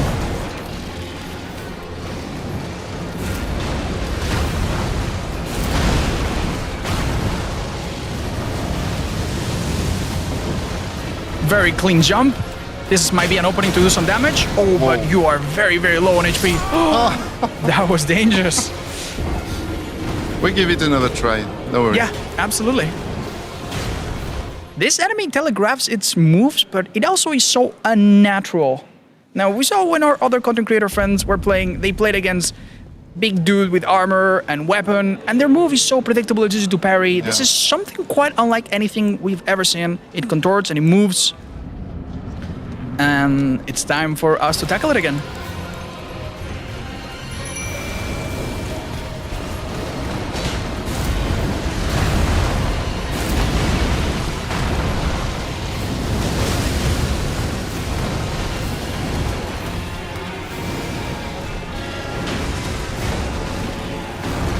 So the thing is, with this boss, you have his head, and then you have the bottom, the tail. But in between, you don't have anything. So if you hit there, there won't be any hitbox. Do you think it's an idea to hit the head? Does it take more damage there, like some other bosses before? Yeah. Oh, nice. Oh, that was a really nasty tail hit. Oh, that's a big crab. Oh, no. I'm dead. Yeah, it was telegraphed, but it came so delayed that it's so easy to misjudge.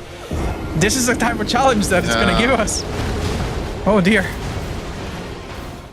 One more try.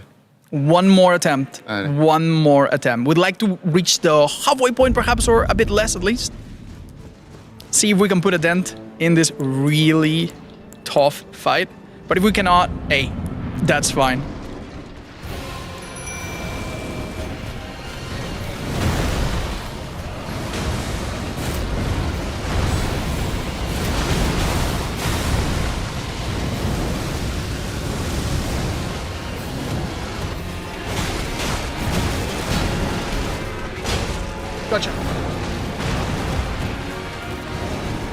Oh, the power walk. Nice job. You need to intimidate the boss. I need to avoid his grab attack. Oh, that is a nasty stream of gas. Nice. Good job. Oh, the stance is broken. Perhaps you can repost it? Yeah, I see what you mean. The boss is really disconnected in two halves, huh? Yeah.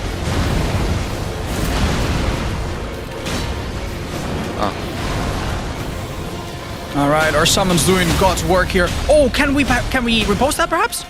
Nice. That's the halfway point. Yes. And that will be... Oh, what is it doing? Oh, yeah. I think... Oh no, you've pissed it off.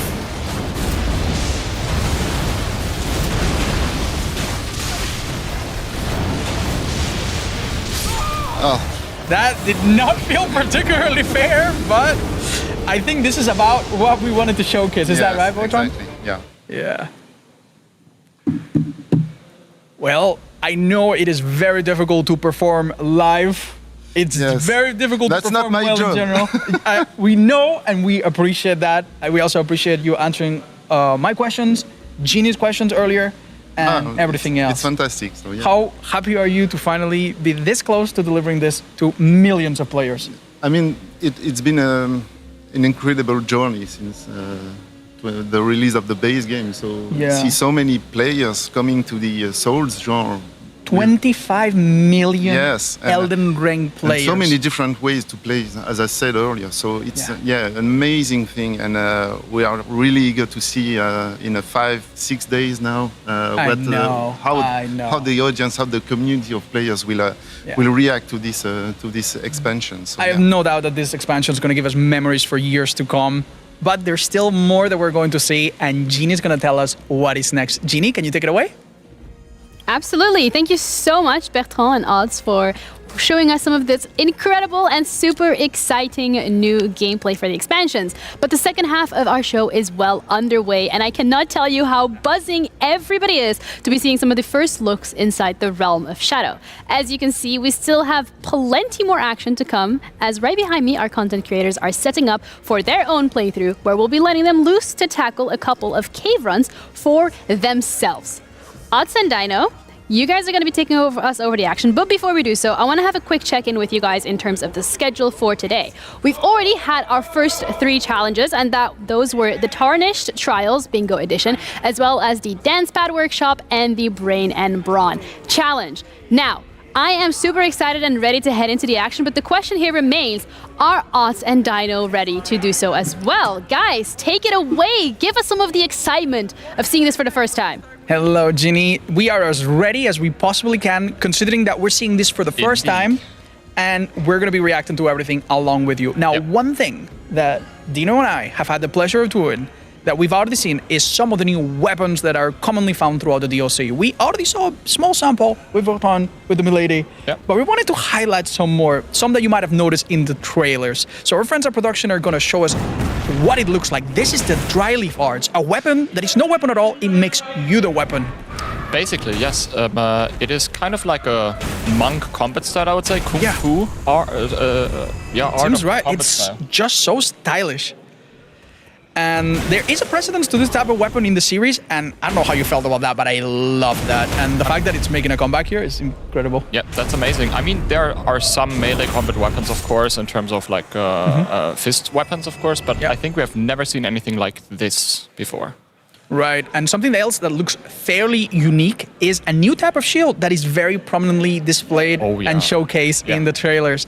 It is something that no precedent exists for the series. A shield that can be used to smash, sure, we've had that, but a shield that can be used to pierce, it's quite unique. Let's have a look at what it looks like. Yeah, and I think this is also very unique and completely new, because this is the only shield I know of that scales with dexterity. That adds more depth and choice. I think after this DLC is done and we've all gained the weapons, the choices for how to build our characters are going to be quite endless. and we see it in action here. Oh, you can also slash with it somewhat. This is so There's like interesting. many approaches. We're gonna need so many upgraded materials, man. It's gonna take us so many runes to upgrade all of this. And we also, I don't know if you noticed it, but with the Sakmini Botan, he had a wonderful light great sword that was just. I saw it. It looks amazing. The weapon art seems to change your style of combat as well. It's called the Milady, am I right? But the coolest thing is that stance. You literally stare down at your enemies.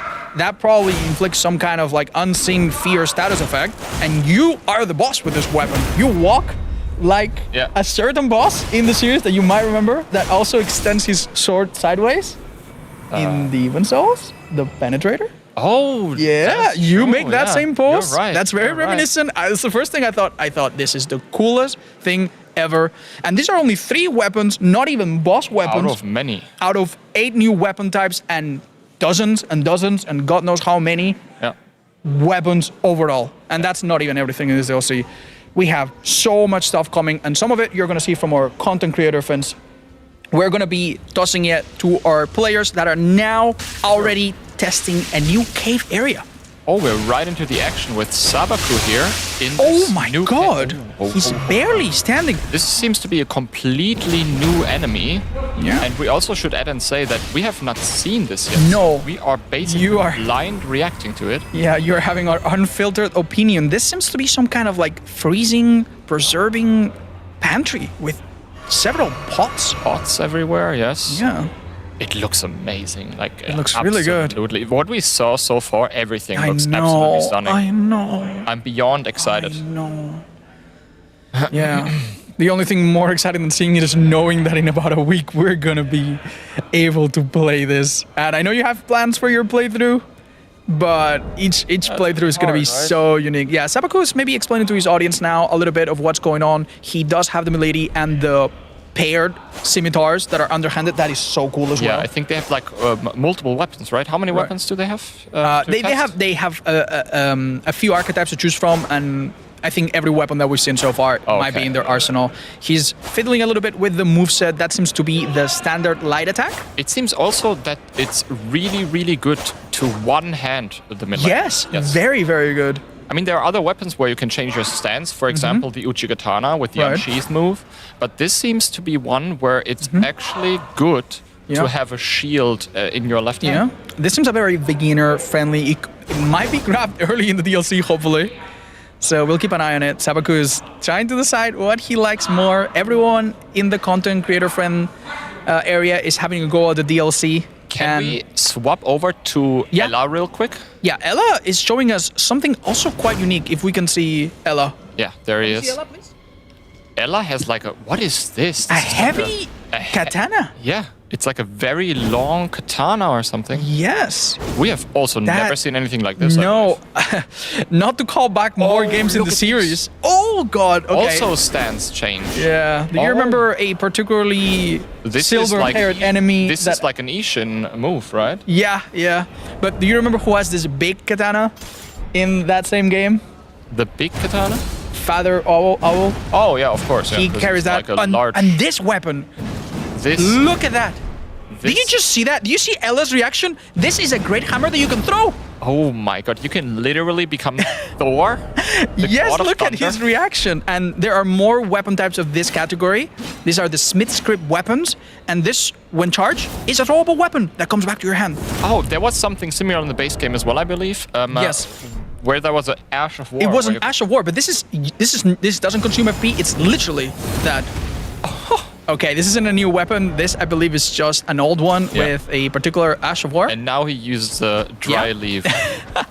I love how our content creators are not even stepping into the area. They're just having fun with the moveset. Yeah. Oh, that's amazing. It's like a kid in a toy store is just so happy. So am I. Maybe we should swap over to the other guys as well, right? Right. Who can we check that's doing something interesting? Ella's getting some cuddles, and we're gonna let him have a private moment, perhaps. Yeah, we can jump over to Kuro Lily. She's already a little bit further ahead, I believe. Yeah, let's have a look. She chose a weapon she seems to want to use. This is the... you'll forgive me, but it's a flaming colossal flamberge type Yeah. sword. It looks very much like a flamberge weapon. Yeah, except just 2 times And, bigger. it's the one Bertrand also used earlier, right? That's with right. this like Flame spear. Yeah. Oh, flame spear this weapon. looks like a trap. Oh yeah. This looks like it could be a. I wonder how big this cave is. Yeah. Fire might actually a bit of a weakness for these fleshy enemies. That seems to be a bit of a trend. So I think Lily had a really good intuition running here.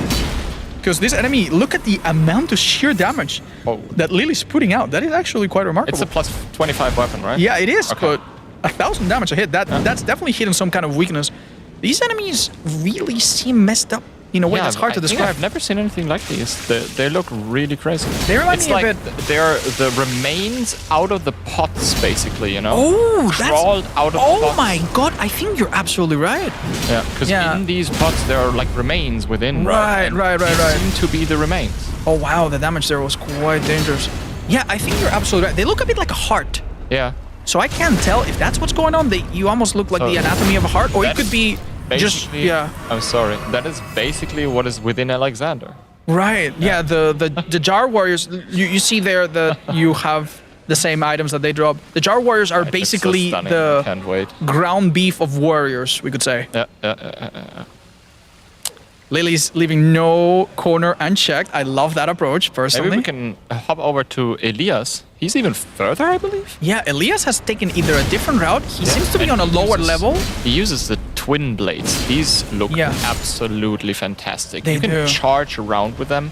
Yeah. I think out of what I saw so far, I would almost say these are the coolest. Yeah, they do. The moveset seems wicked. I think I understand why Elias is so far ahead. He seems uninterested in beating up Alexander's cousins. Yeah. Instead, he's just running for the hills. Getting some items at least. Yeah. That's how you run through the game once you're familiar. Elias just has no chill whatsoever. No pun intended in this cold place. No, he's now where he is. Puro Lily just was, okay, right? we're starting to piece it together. Oh, and now... Oh, he's getting ambushed as well. Let's see if he makes it out of here, because there will be multiple of those, right? Yep. I wonder if they're able to destroy all of these pots. Probably not, right? We could hop over to Miss Mika, who is in a slightly different area, having dealt with a few rats. Oh, would you look at this? This is a new weapon as well. It's a perfumer bottle that creates some kind of fire. Oh, wait. Typically very It's good like against beasts. basically an endless bottle? Perfumer think bottle? so, yeah, because it doesn't consume... Oh my god, it looks... For real? You become a pyromancer, That is... but without having to pay rent. Look at her reaction. She's loving it. Yeah, she found herself in some kind of cellar or like bottommost part of this Wait, dungeon. the running attack is so cool. Maybe she can do the running attack again. Yeah, Oh my, look wow. If Miss Mika can hear us, maybe she can do the heavy attack. Is that what she's doing? That damage is scary though. Oh yeah. Yeah, I think you were right on the money. This does seem to be the remains. Oh and no! she dies. Yeah, it seems like a bunch of projectiles come out, and if you're too close to the enemy, all of them hit you. Okay, where is the happy hop right now? Can we The hop over happy to hop has the reached a happy very open hop? area with a very interesting elevator. Uh-huh. All right. Okay. No elevator music here. Like I'm not quite sure if this is like further. No, this is at the very beginning, right? No, but I it's think a shortcut. It's a maybe. shortcut back. He's activated some moving platform that allows him to descend back. And he uses an axe. Can you throw this axe? Yes, as well? this is a Smith script type axe. If he does a charge attack, he will throw it, and you will just be like those Nordic now characters. There's the question of all questions. Do you think we will see like a hidden wall somewhere in this cave? Okay, if we go by precedent, there will be 100 places that look like it's a hidden wall, and then one actual hidden wall in the most obscenely difficult, obscure place in the exact world that you will never find out was it not for a fun fact video from Vadi Video. Most likely. That is a design choice at this point. I mean, we can see all the content creators right now. They're having a lot of fun. Yeah, Like, this seems to be Seeing their faces is fun. wonderful. They're not being challenged like before. They're actually just having fun, just. this Oh, is like it has the wild strikes. strikes. Yeah. Can we see him throw it? Come on, Hop, throw the axe. Does he know that you can throw it? I don't know. Earth to Hop. He's just nodding his head. Come on, show us the charge attack. He doesn't want. He's just ruthlessly efficient. Oh, Okay, right. Elias, I believe, just Ella? approached. No, Elias. I'm sorry. Oh, Elias. Elias, yeah, just approached the boss. Oh, of the cave. he's in the boss. Yeah, already. He actually just approached the boss. Oh, Cursed Blade Labyrinth. Yeah. Well, not just to. spinning around. Yeah, it seems like rushing to this place so late might have not been the best idea. The boss made quick work of our friend, but he's going to spawn on a stake of Marika, What do you which think? is the Like, is respawn this nearby. going to be like rather early in the DLC, or? I'm not too sure. I can't imagine it would be endgame. They wouldn't want to show it to us. So Yeah, I imagine this is probably, probably right, something you can find pretty early, Yeah, within a couple strides out of the start. All right, Elias, show Give us it what another this boss shot. is looking. Yeah. Now we've. Oh. Oh, it gets dark. You need a torch or something else, like a source of light. Yeah. What an interesting mechanic. Yeah, we missed that part. Oh no. Oh my god, throwing knives, everything, the spinning around so quick. Every boss and enemy so far has been an exotic dancer. Oh, you think you can? I'm pretty sure you can get these weapons as well, right? It's possible. That would might be a so boss cool. weapon. Yeah. Oh. Look at these spins. Yeah, it's so hard. He has to play one-handed if he doesn't want to have the torch out. Yeah, he might want to do that. It's probably. This is so I think he's struggling difficult. to lock on. I don't know if it's the same as other games. You have to have the torch. There- Without okay. the torch, there's no way. This is striking me as some kind of gimmick fight where you might need to bring some kind of source of fire. Yeah. That's something that we've seen before in the series. Elias, I think, is probably thinking, is there a way to do this? Because without light, it's visually and mechanically difficult to I wanna- follow the boss and even know what hit you. I really wonder who is gonna beat this first. Yeah, but You no, he absolute still From had his Software class. he had his head engulfed by these Oh, there's so disgusting many looking of them. enemies. Yeah, Oh my god, they're everywhere. yeah. And I think he's using the dry leaf, right? Yeah, no, He seems he's to going. really like he's it. going to beat the soul out of this boss if he gets to it. I also like his little skirt that he has going. He looks very, very imposing. Holy moly, this is so amazing. I like every little piece of it.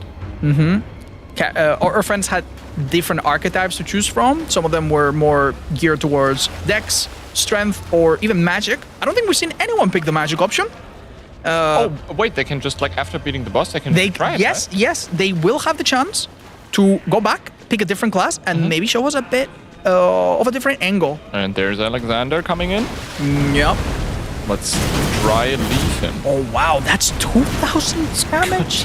That 2,000 damage is actually a lot of damage. I in this know. game. Dry leaf him. Oh wow, that's 2,000 damage. That 2,000 damage is actually a lot of damage. I in this know. I know. There's not that many enemies that even have that much health. game. These have. Oh, is he gonna yes! throw it? Do it, Ella! Do it for us. Do it for us. Throw that big thing their way. Smash that pot. Show it. How much damage is it going to be? 1 billion. Oh my god, I wasn't far off. 1,600. He's gonna one-shot one of these little ones. Oh, you can hit them during the wind-up you can as well. spin into it. Oh, now we're gonna see the effect of that. Oh, nice. That is so cool.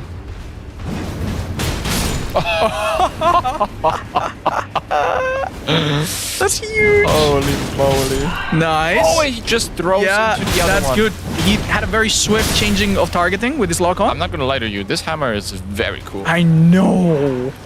This All right. hammer is absolutely fantastic. Now, do you think he's getting close? I have no idea. No, he's in the area that we saw earlier with No idea. Dibiet. They are taking it slow, which is very good. It's very good. It's very good. They obviously want Yeah. to, you know. I don't know why I ever expected some really simple dry cave with maybe some moss somewhere. This is not anything like that at all. We were really not prepared. This is really, really cool.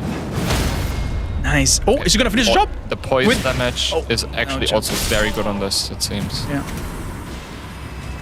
Okay, there's another one of those boys here. All right. Is he gonna use his fist? Nah, retreat a little bit. These enemies are gross. Maybe we can hop over to the Happy Hop again, and he's also in that dark part of the cave. Yeah, I'm not gonna lie, it is a little What bit is he difficult to using? see. Oh, he's still using the axe. He really seems to like this axe, huh? Yeah. Oh, and there he is. Hop taking an L. You can see the Another- frustration in his face, knowing that he's fallen for something that he's seen before dozens of times. We forgive him. We forgive him. It would have happened to me. It would have happened to you. Yep. It would have happened to any of us. Oh, he really likes his axe. Which, Okay. Yeah. It's a nice weapon. If we look at Ella right now, it seems like he's also found the same axe, and he's actually showcasing what it looks like when you throw it. Oh yeah.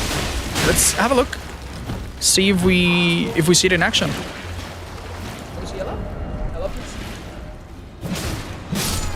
All right, we're here with Ella, and he's gonna show us what it looks like when you charge attack the weapon. Remember, it's not a Ash of War, right? Yeah. It's just part of its normal moveset. So it's just a normal charged R2 attack. Right. So it seems to me like you can actually make your way down. Looking at how they're playing, you can make your way down by yeah. Oh wow, is this an area we've seen with anybody else? I don't know. Like there is no area like. Oh, there's the boss. Yeah. I wonder how it's gonna do. Yeah, I think he's seen the fog gate and his eyes are going red. He knows. He wants to fight it. Yeah. Of course. Ella today has been terrific. Has been fast, smart, impressive, taking the right amount of risks. Ella, throw it. Yeah, throw the axe. Throw the axe. Show us. He's gonna do it. Oh. And he's also a great listener to the commentators. Wonderful. And he swaps to the dry leaf and throws another axe. Here we go, and another. All right. What are we betting? Can he beat this boss fight in the first attempt? That would be a sight to see. This seems complicated. No, if he beats this boss fight in first attempt, that would be insane. Yes, There's he wins the no event. way. They give him the DLC early. He's get to play it immediately. Yeah, they don't give it to him. It's like, no, you already beat him. Oh, wait. Is the boss literally invisible? Yeah, I think you can't. You have to have a source of light. Otherwise, no shot. Look, he's just like coming in from somewhere. Yeah, and you can tell that he's trying to lock on, but he cannot lock on. There is some kind of gimmick going on. The torch. Yeah. Without the torch. Now, does the torch reveal the enemy, or is there something deeper to this? He needs probably a different. Does he have a different torch? No. Let's see. It seems like some damage was possible before, but. Oh no! Yeah, Ella is unprepared. I'm sorry. For Elias earlier, we could see the boss a little bit better. Yeah.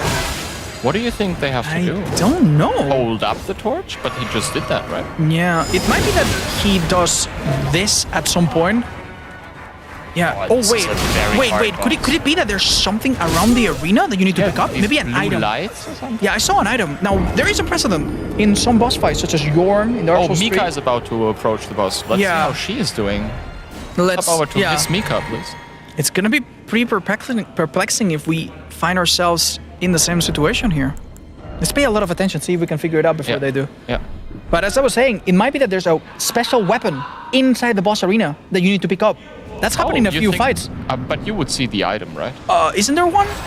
I can't. No, there's no I item. don't know. There are these blue lights. Yeah, what are those? Maybe you have to walk next to them to. Yeah, you can see the surprise in Mika's face. We were like this. We are reacting with this with you guys. Good damn. Whoa! She can't see the boss, but she hits it regardless. Excuse me, Mika. Is she beating this in hard mode? She's dead. Well, that was a great attempt. She did an unbelievable amount of damage, actually. That's a hard-hitting weapon. Probably one more attack and that would have. Oh, the lantern! Of course. Oh, holding the lantern at the hip. They haven't used the lantern yet. Yes. So tell us, Dino, what is the lantern item? Not the weapon, but the item. The item, you would just put it on your belt, basically, Yeah. and it is a source of light. Yeah, Like we can have a look at torch as Ella, who is actually on his at least second attempt at this boss. Oh, we can see him now, yeah? Yeah, he can see him. But he did not use the lantern. They definitely have the lantern equipped there for a reason, right?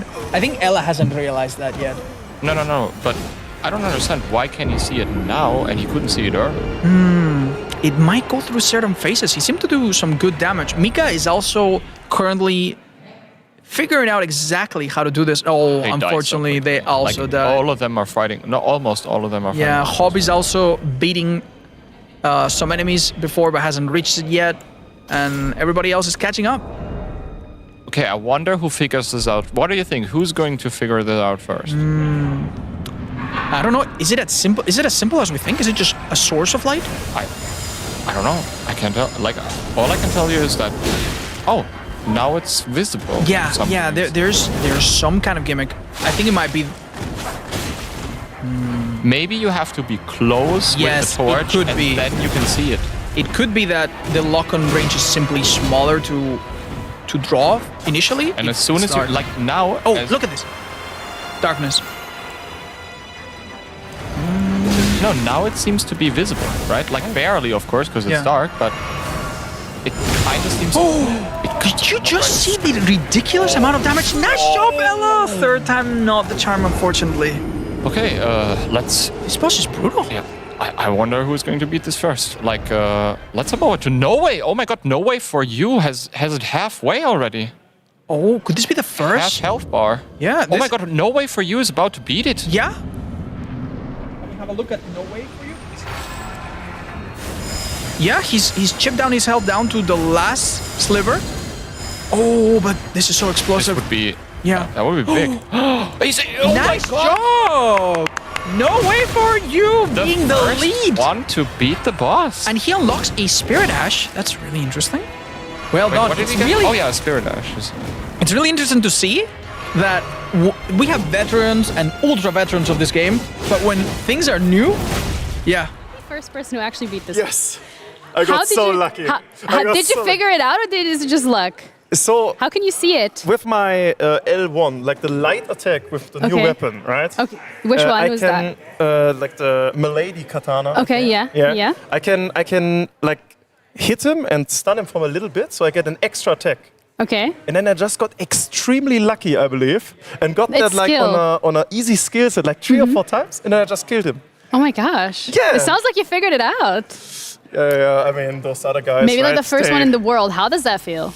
I mean, they have been playing Elden Ring for like 10,000 hours and plus, but I have like 1 run, so. Yeah. And like 10,000 hours on League. I have a lot of Yeah. hours in League, and we League players are just a little bit better, right, at games, naturally, right? So, I yeah. plead the fifth. I can't answer that. You know, I'm gonna lose my job if I say anything here. Yeah, but Souls-like players are not real gamers, right? Whoa. So, yeah, okay. yeah, I mean, it's just- you've done it that. match- You should be really proud of yourself. Like that's No, I incredible. got so lucky. Don't show that footage to okay. anyone, please. I'm so sorry, but people have already seen it. Nice. Thanks so much. So thank you. Okay. We have Ella as well, who we're gonna ask just this exact same questions to in terms of the visibility of the boss. I'm gonna give him a couple of seconds because this looks really intense. But if we count to 5, he's probably gonna be dead. Never mind. Is this where I do some commentating? I try to be an Elden Ring commentator, but if we could bring up the gameplay instead, yes, there we go. I have no idea what's going on, but it looks like this could be doable.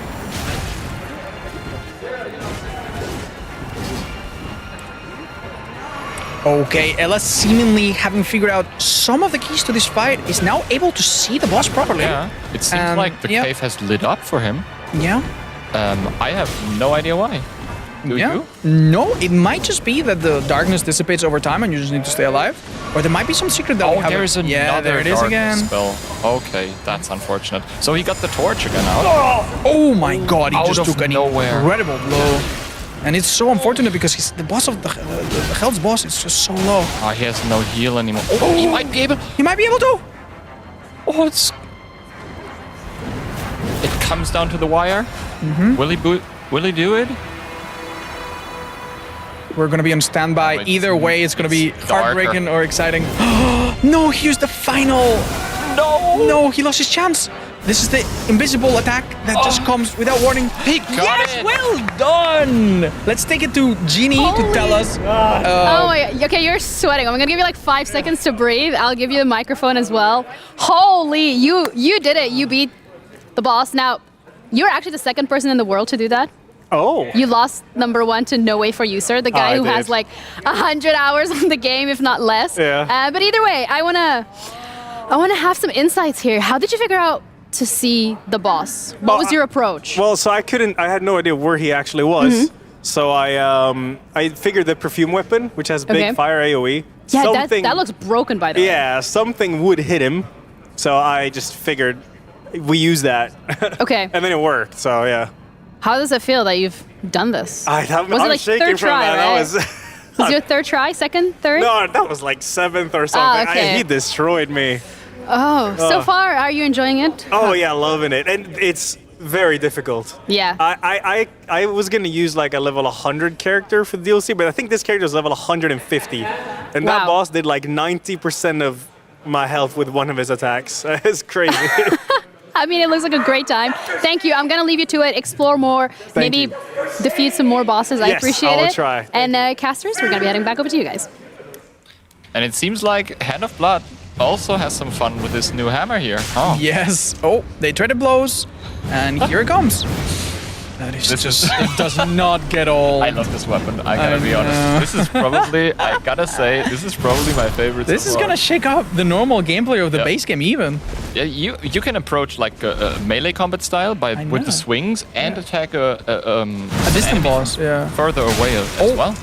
Loving Hawk from one of these fleshy enemies. Yeah.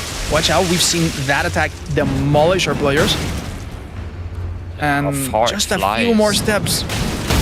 And there's a stance break, and too little time to follow takes it up. a little while to return, right, to your hand. Yeah. We saw Ella switch to a different weapon during the return animation to try to like keep up the aggression and stylish kick out of a cliff with love. Okay, let's see how he approaches the boss, right? Yeah. Might be the first time he's trying it. Yeah, this is uncharted territory for both the players and us, the commentators. We really hadn't seen any of this before.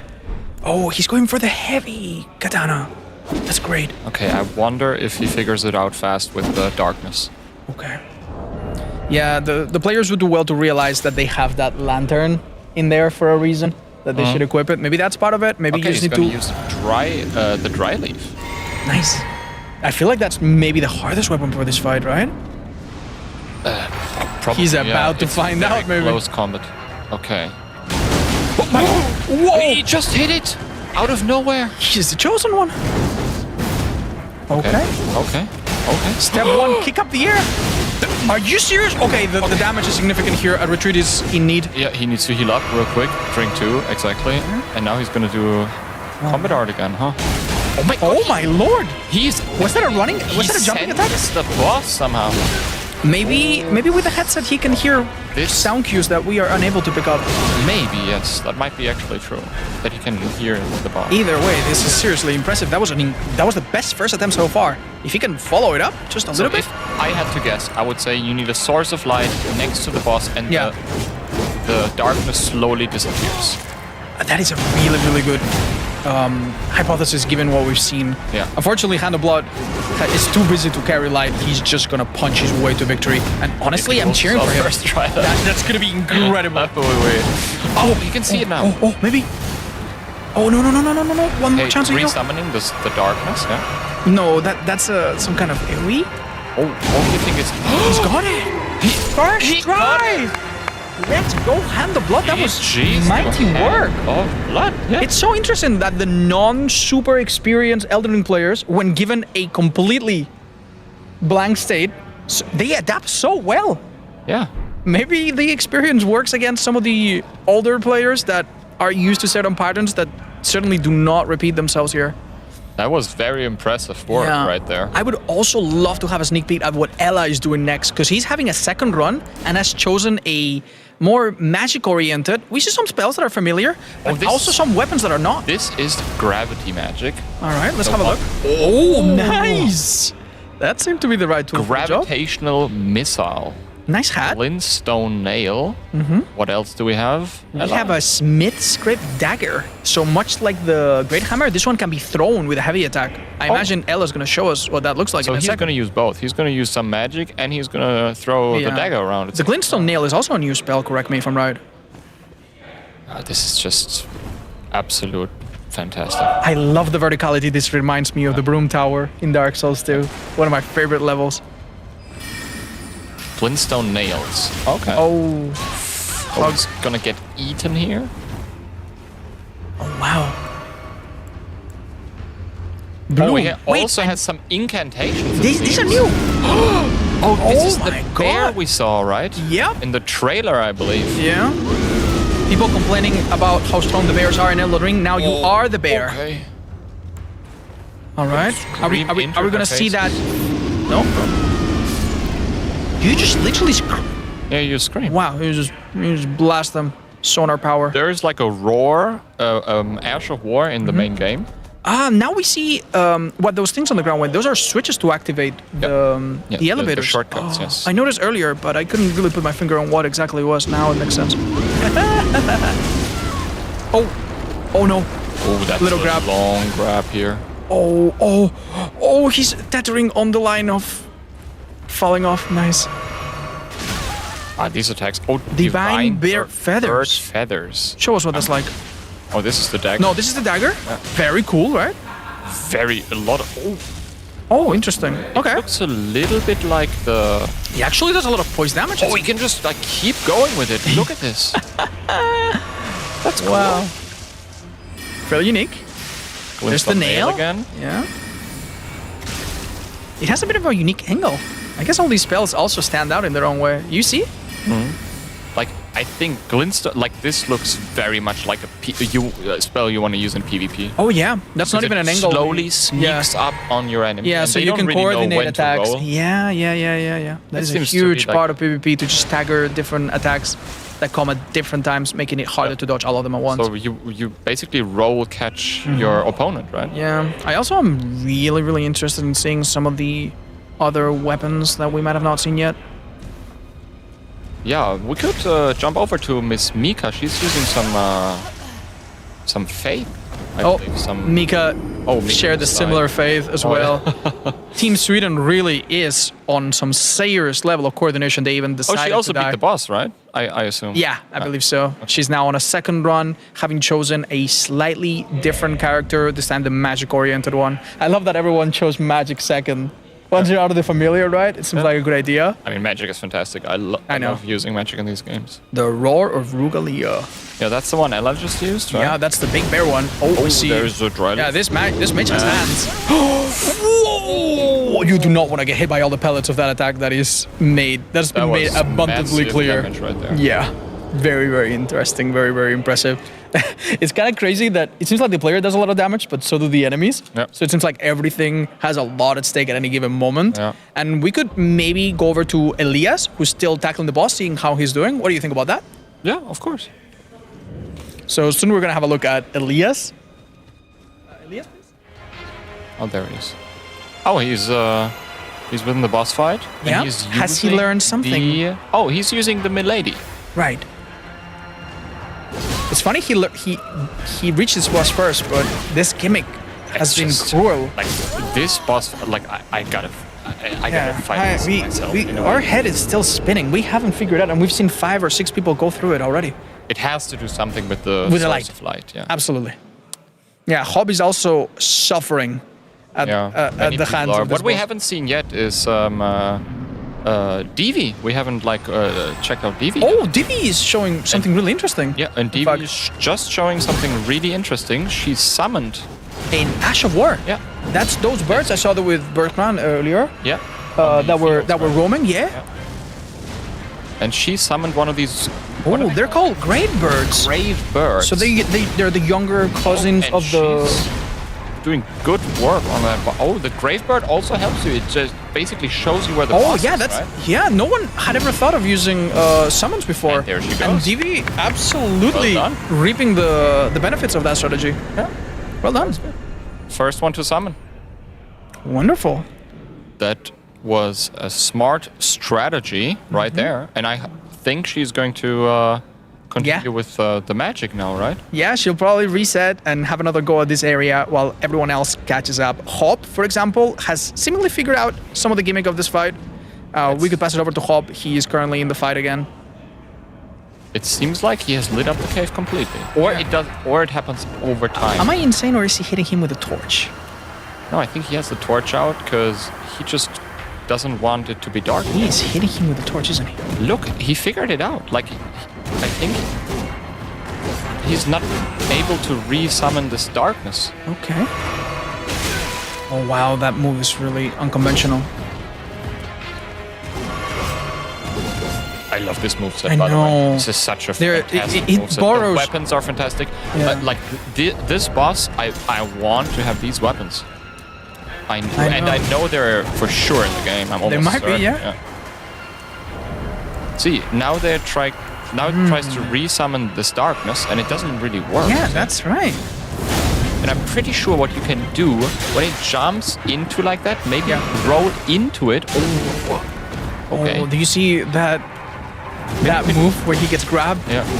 Maybe you between can his legs? like get like a backstep, you know? Maybe. Oh, like an attack on its blind spot. I see. Yeah, maybe you can backstab the enemy or the boss. Hob is really hard pressed to find an opening, and to be honest, from my perspective as a commentator, I also don't know what I would do differently. This enemy almost borrows nothing from anything else you've ever seen in this game or otherwise. Like, I just do not know what's coming next. Yeah, this is a completely new moveset, I believe. I have never seen this moveset before. Yeah. Nowhere. No, not even a hint of it. It doesn't remind me of anything. Yeah. The weapon itself is so unique. But you're right, Hob has figured something out about the gimmick of this fight, because... Oh, we see a repose? No. Dude, he got it down roughly, right? Oh, there there's it a is. stance break and repose. Nice. That's gonna pretty much finish it. No, maybe a big charge follow-up. too. Nice, he's got it. Look at his face. GG's. Oh, sheer cold determination and focus. Another one. Yeah.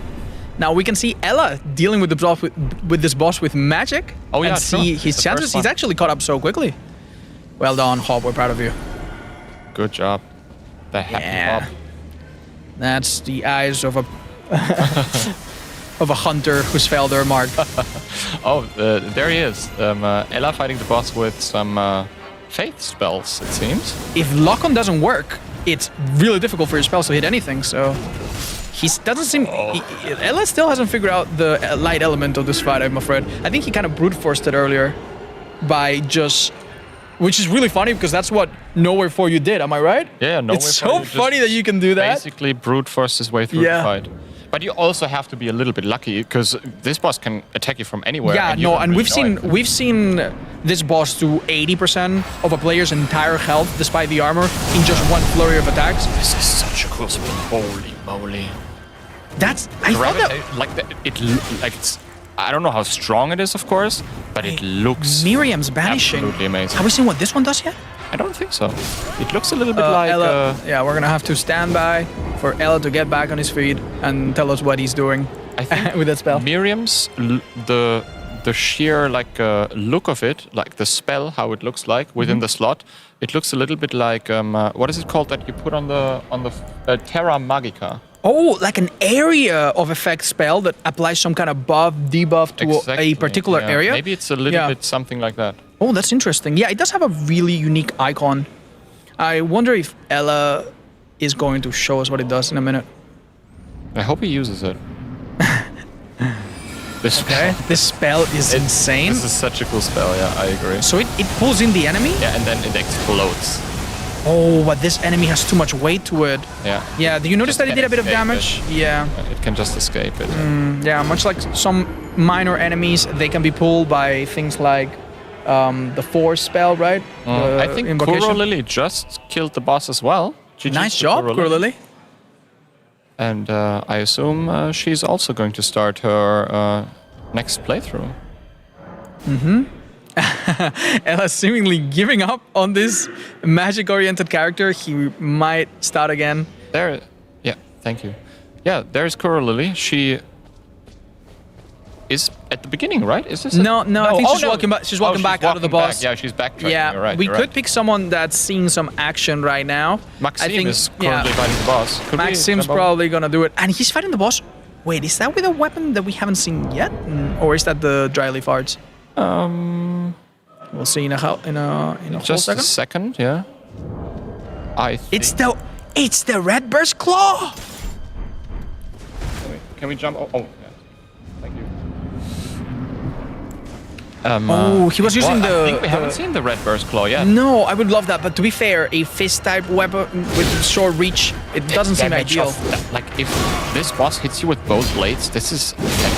Oh, that might be actually a smart strategy. Oh, to stay close to a light source? No, also, but to stay close to a wall, because you can just maybe pressure it into the wall. Limit the angles it can hit you from, so that it's more predictable. Maxime might have a similar mindset, but clearly you cannot always brute force this.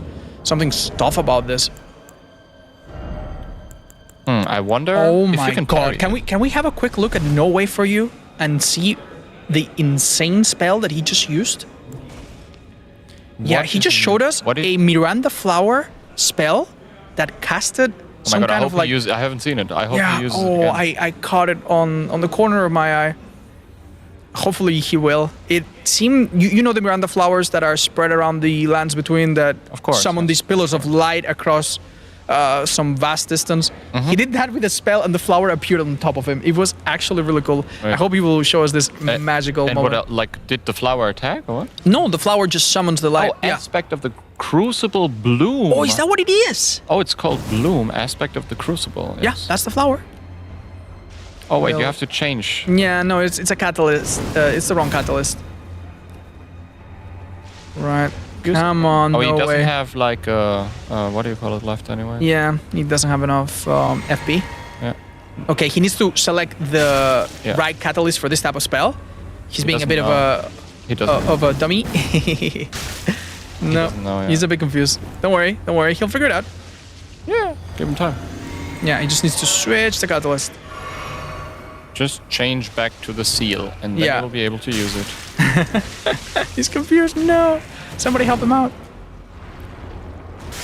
Oh my god. No, it's so hard to watch. But this is the man that beat the first boss. So, it's obvious that his knowledge of the game is a bit rusty, but his intuition is great. Someone needs to help him out so that we can see that blooming flower again. Production, would it be possible to ask him to show us the blooming flower again? I think it's gonna reset right now because he thinks like he's like maybe out of, I don't know, cerulean. Oh, you might be right. Oh, he's chained. Oh, they have more. Actually. Oh, we haven't seen that purple one Yes. or pink one. I didn't even know. Oh my god, they have quite a lot of spells here. And a lot of crucible aspects as well. These two crucible aspects down there, we haven't seen them as well, right? No. Hopefully No Way will take us on a bit of a tour and show us what's in there. It's always exciting to see the spells, right? Yeah. Oh, they have a carry-on slicer. Or is that? Yeah. It That's looks a like- carry-on slicer. Yeah, And the those breaking are stuff. those are Those common main starting game spells. Nothing to see there. Oh, he's He's equipping them. I don't think it realizes. Maybe he doesn't know that. He doesn't remember that these are common ones. Oh, this looks so amazing. Pest threat spears. Oh no. You know the pest threat Yeah, spell? the white projectile from the Exactly, like these many projectiles that come from the these, insect type yeah, attacks exactly. that just melt your health. He doesn't know that he has to like change the Yeah. catalyst. Yeah. We'll ask production to let him know that he has to switch it up because each type of spell needs to be casted with a unique type of catalyst. Like sorceries are cast with a staff, and the miracles incantations or are done with incantations seals, Are as you said. usually exactly. Come on, show us No Way. Show us the way. Okay, this is like a main game spell right here. I think so. This is what you can use. He's dealing a mighty amount of damage too. Yeah, which is that's quite significant for sure. Maybe he doesn't know. No, maybe I he don't- didn't I don't use think so. like. I don't think it's so. possible that he never used Glintstone If Shard. you play the game only a couple times, there's still a really, really big chance you haven't tried all of the incantations, all of the spells, some of the blood magic, some of the. Maybe we can crucible. jump over to Sabaku real quick, because Yeah. I think Sabaku finally moved further into the cave. Nice, yeah. After spending several minutes literally just checking every possible move, he has now remembers the perfect move for each occasion. He has the time of his life right here. Yeah. The poison damage is also quite crazy on these weapon arts. It's a lot of fun. Look at this. This is so cool. Also, the attacks these enemies do, right? I'm telling you, you have to look out for that attack. Oh my god! When all projectiles hit you, yeah, I think this attack is dead, meant to right? do a lot of damage from afar, but if you're close, you eat all of it before it spreads. And if we switch out to perhaps DB, she's also showing us some of the new magic spells that look really, really cool. There she This is. is the one you said. Oh, look at that! Attracting the enemy. Yeah, it pulls them in and then Explodes. Wow. Nice. Might have done more damage from up close. And there's some Nice. I really like these like That weapon is perfumer insane. bottles. I really Yeah, like a lot of people like myself, we don't like using items that run out, right? So we're like afraid of running out. That is actually a fantastic choice that From Software made. That Yeah, I agree. like you have now basically infinite throwing daggers. You have these perfumer bottles. You can Yeah. throw axe. You can Less throw a worry hammer. about your resources, more worry about making them work on Yeah. these very demanding enemies. Yeah. Okay, she's gonna use some. Hopefully. Yeah, we're gonna keep an eye, new see if we see some new spells. Yeah. I think she has the bloom as well. Oh yeah, the next spell. Yeah, I think maybe if she swaps over, she might be able to check out the bloom for us. She just needs an enemy to use it on, I'm Yeah. sure. Oh, this is it. Like- Come on, show us some of these. Show us The some of great these incantations. heal, she won't use the great heal for sure, but if they follow you, that can be really dangerous. There we go. There we go. There we go. Okay, I wonder. There's one to the She's right. just rushing to the boss. Maybe she's using it on the boss. Let's just wait and see. She's gonna summon, hopefully, again. Maybe a different summon this time. Great heal, perfect. And now she's going to summon the Black Knight Commander Andreas. Isn't that the one? Yeah, the Bertrand? Bertrand fought, yeah, or at least one of its died. Oh, applying that, and it Oh, seems she's trying. Yeah, Dibi's playing a bit more passive. Yeah, she's trying to. Oh, the bloom! Show us, show us, show us. Use it. Cast it. There is it. Oh, it got cancelled. Come on. Can we see it? Can we see it? I've been waiting for this. Oh! Ooh! Ooh! Oh! The damage. That's quite nice. Wait, like that lingers a surprising amount of time. Yeah. Against big enemies, I imagine that could add up to quite a bit of damage. You see how excited I was when I saw this briefly earlier? Like it's around you. It's basically the Miranda attack, right? But yeah. It seems to be very strong. Divi's done a great job. She's beaten this boss twice already. Yeah. With much more ease than almost anybody else. I think using summons is a bit of the play here. Good job again. Wow, and that unlocks another Spirit Ash. Nope, the real final boss is coming up now.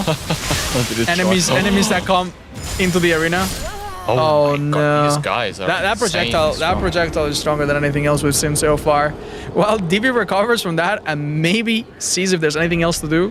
We could have a look at Maxime, who is also employing a unique strategy. He's trying a different strat, yeah. Just I think it's going by your suggestion, right? Yeah, just trying to stay at a wall and maybe block some frontal attacks, and then strike back. If you cannot lock on, blocking is so difficult.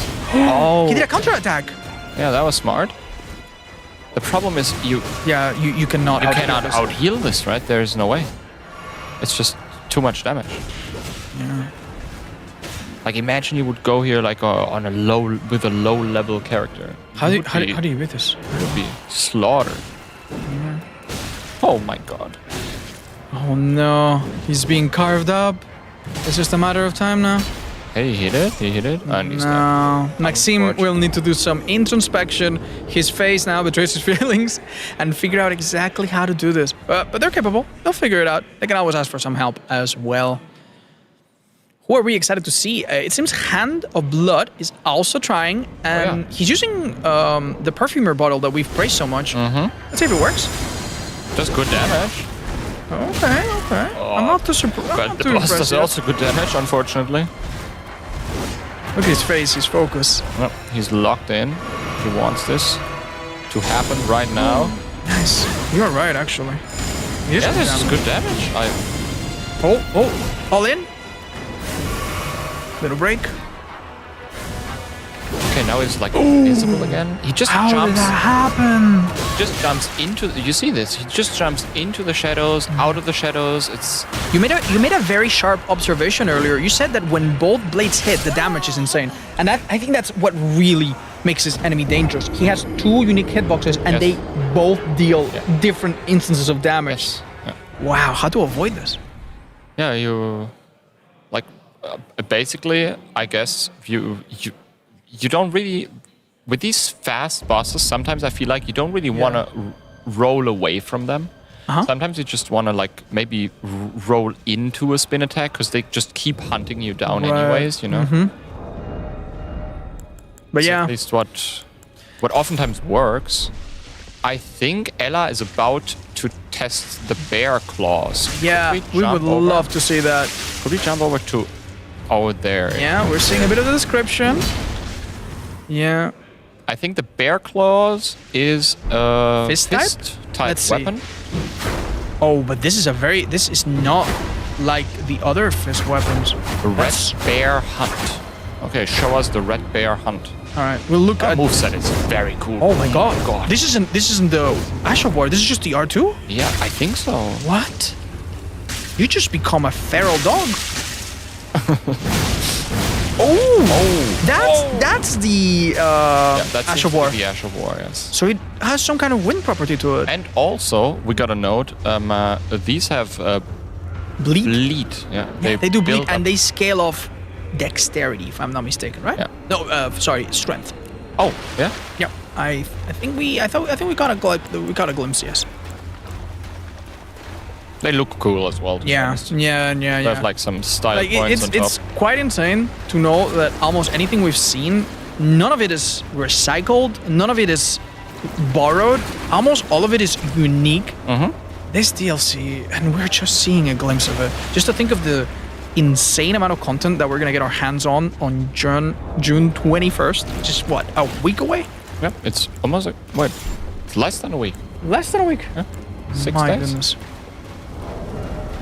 It is going to be crazy. Oh, we see a chance to see the dueling shield? Did we see their stats?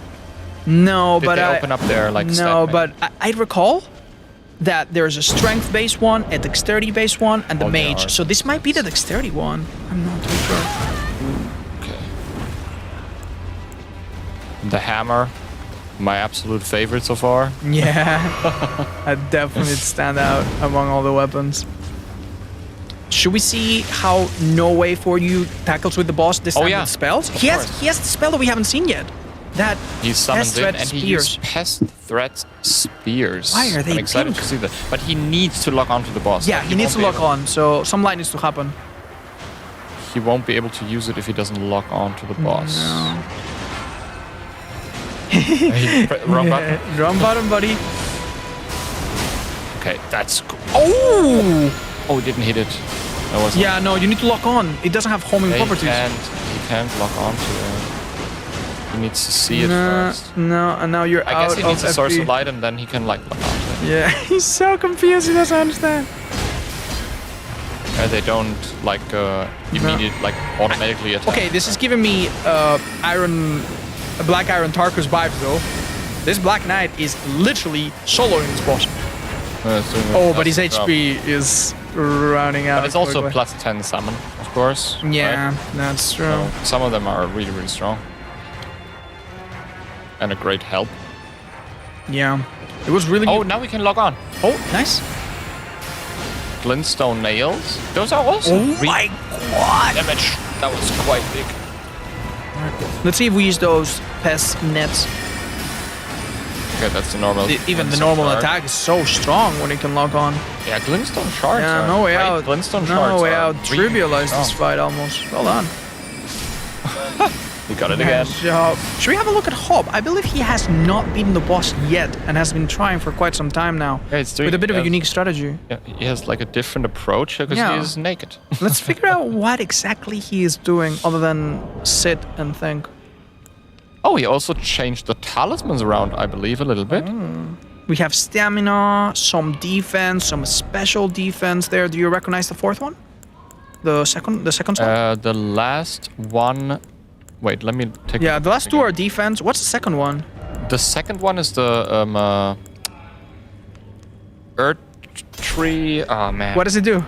It gives you a little bit more HP, and I believe you are able to have a little bit more equipment. Okay. But I'm not 100% sure. Erdtree seal. Ah, I forgot This is the name. really interesting. Hub's brain has to be studied. He is cooking something up. He's and I cannot trying wait to to see it. understand it, you know, like perfectly understand it. Yeah, the way a no-hit runner tackles some of these bosses on the first try is very interesting because they're not immediately interested in learning necessarily. Or killing. Yeah, they like learning how to just kill him quickly. They want to figure out the long-term patterns that they will study and apply later, right? Yeah. Now, the only pattern I'm seeing here is that Hob is naked and taking more damage than he can take. And dead. Yeah, Hob, I'm sorry, you might have overcooked this one a bit. Sabaku is also trying it. We could jump over to Sabaku real quick. Yeah, He he's just still in reached the the middle of boss. the fight. I honestly think bringing the sword was a great idea. Yeah. But it's so tough. Okay, here's my theory, okay? Okay. I think you either have to survive a certain amount of time without any source of light to basically see the boss, or you have to have a source of light, and then you have you're able to slowly basically see it faster. Yeah. Because this darkness is slowly fading, it seems. That's my theory. I'm not quite sure. If We this is my theorize that maybe you have to use the environment, but that does not seem to be the case at all. I don't think so either. No. And there's no item or anything. Yeah, I think that giveaway, the biggest clue is the fact that the organizers of the event purposefully gave them that lantern on their hip. Yeah. That has to be it, right? Yeah, they knew that there has to be a source of light, I believe. And then this, whatever this darkness is, obviously, it's gonna like slowly fade. And I wonder how do you approach this? You know, when you really try to do it flawlessly, die or whatever, or do it flawlessly. Well. Oh yeah, we can jump over to Divi. As well. Wait, is that a new spirit, Ash? You can summon the hands now? It seems like she's trying to summon like everything, right? She's really trying to summon. Yeah, honestly, I really appreciate Divi not listening to any made-up rules and actually using all the help she can get. So far, it's really worked out for her. Oh, the hats cast a spell. Yeah, I think this is just like a slowing down spell, right? The one that like makes you slow. Maybe it doesn't work on the boss though. What a shame.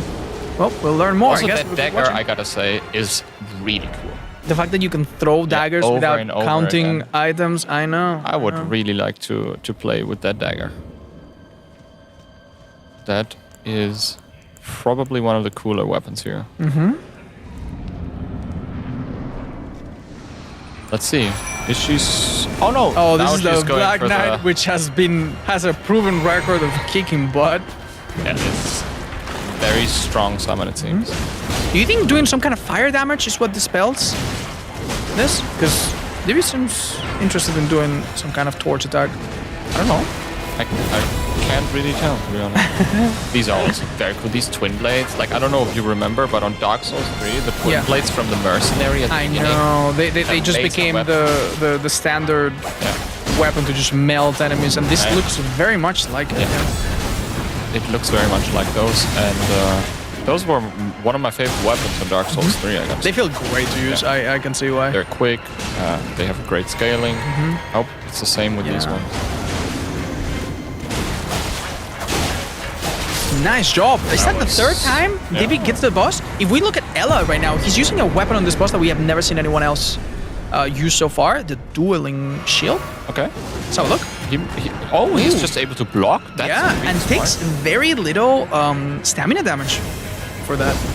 Oh yeah, true. This might actually, I mean, it's hard to block every angle, but this might be a play. You can lock on now at least. Oh, this is the grab. Oh yeah. This is, twists your neck and throws you back. Doesn't even buy you out for dinner first. Oh, nice! The shield can do a guard follow-up counter. guard counter. Yeah. Oh my god! Can you riposte with the shield? You can! Do you expect that? No. I mean... Yeah, at this point, we expect anything? Oh no, this could have all been ended! And now it's like lit up out of nowhere. Yeah, the spell seemingly vanish or... I really like this. Like, that this shield is basically... You can do both with it. Nice job, it seems Ella. to be very strong. Hey! Yeah, we're gonna we have can- another chance to see that again, right? Yeah, we're gonna hop over to Mika real quick, and she is... Mika and Ella are really birds of a feather, huh? They are so synchronized in how they die, in how they move, in what strategies they use. Yeah. It seems like, you know, same interests. Yeah, one of my favorite parts about all of this is just looking at their face and just seeing their genuine reactions to everything that's happening. Yeah. Yeah, you can tell that they're absolutely amazed and like everything else within this a event lot. was awesome, but this is just a highlight, right? Yeah, absolutely. This is just super cool. I am in a fever dream. Pinch me.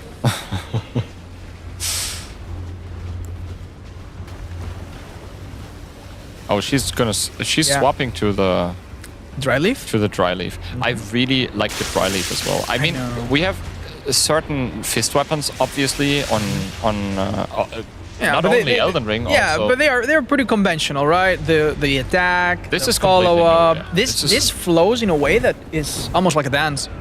Yeah, it's fantastic, and it also hopefully has like a different feel to it. I assume so at least. You know, I haven't played it myself, but it looks very much like it.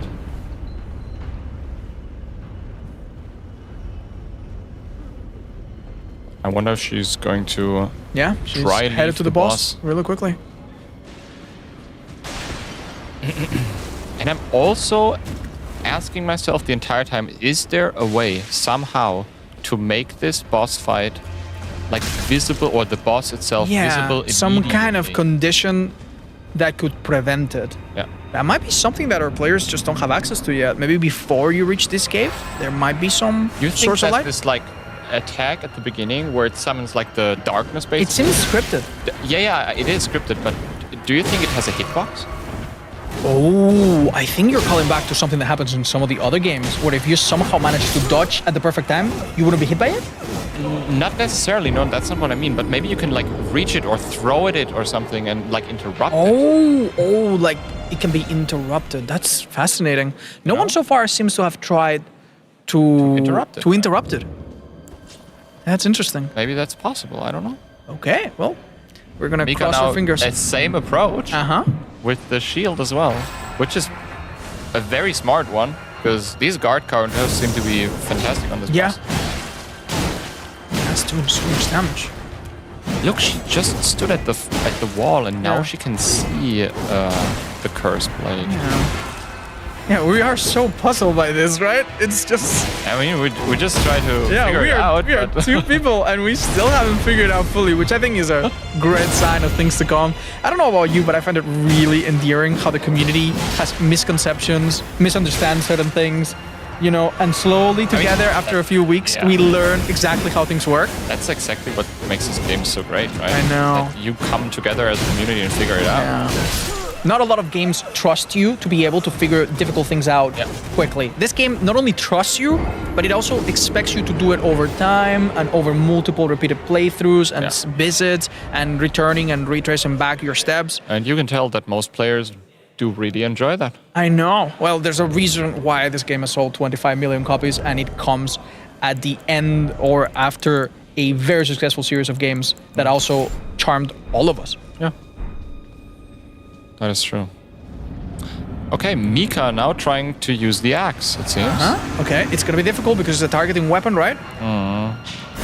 She won't be able to throw it. Look, if you wait a second, you stay at the front wall, and it comes to you to the source of light, and you will be able to see it immediately. Yeah, Mika's figured something out. Maybe maybe it's an area of effect where as long as you're inside the mist. Oh, nice, a nasty heavy I think attack. she figured it out. Yeah, for that has us. to be it. Yeah. Oh, now it's gone. Oh, there it is. Oh, it shrouds itself in darkness temporarily, it seems. Nice, good job. I wonder if you can backstab it. Oh, please finish it with a throwable axe attack. That would be so cool. Oh my god. That was a 4 attack chain. Oh, nice. Mika was very patient. The temptation to heal there is immense, but I'm sure our viewers are well aware that bosses in this game often react to what you do, right? Yeah, obviously the AI reacts to it. Yeah, this has been a treat so far, and we're gonna have a few more minutes to enjoy this one area of many that this DLC is gonna bring us. Maybe we could hop over to Maxime for just a moment. He's also going to he's currently he's also using the summoning bloom, yeah. and using the bloom at the same time. And also the Knight's Lightning Spear. We haven't seen this one yet, have we? No, I think we have seen it briefly, but not in combat. All right, all eyes on Maxime. Show us what these spells are capable of. Oh, there it is. That was a bear. Bear. Oh, he's almost dead. He's dead. This is unforgiven.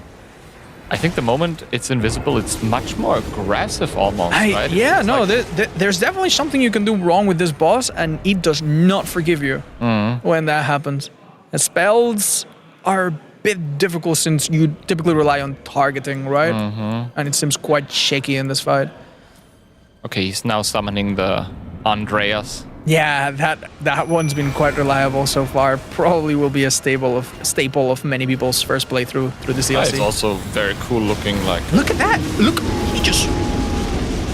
Oh. Okay. Oh, you have to hold it. Yeah, I think so. Do you think that does some significant poise damage? Because it didn't seem to do a lot of damage. I think it does some. There it is. Follows up with 5 spears. It's like a spears. it's like a homing soul mass spell, but in the incantation. That is sick. Okay. It's Maxime's figured it out. Is this his first time playing this? No, second, right? No. He beat it already once. Yeah. Oh, he ran out of juice. I believe so at least. I'm not 100% sure. Yeah. Drink up. And finish it off. That is a well very done, strong Maxime. spell right there. Nice. The summon actually survived.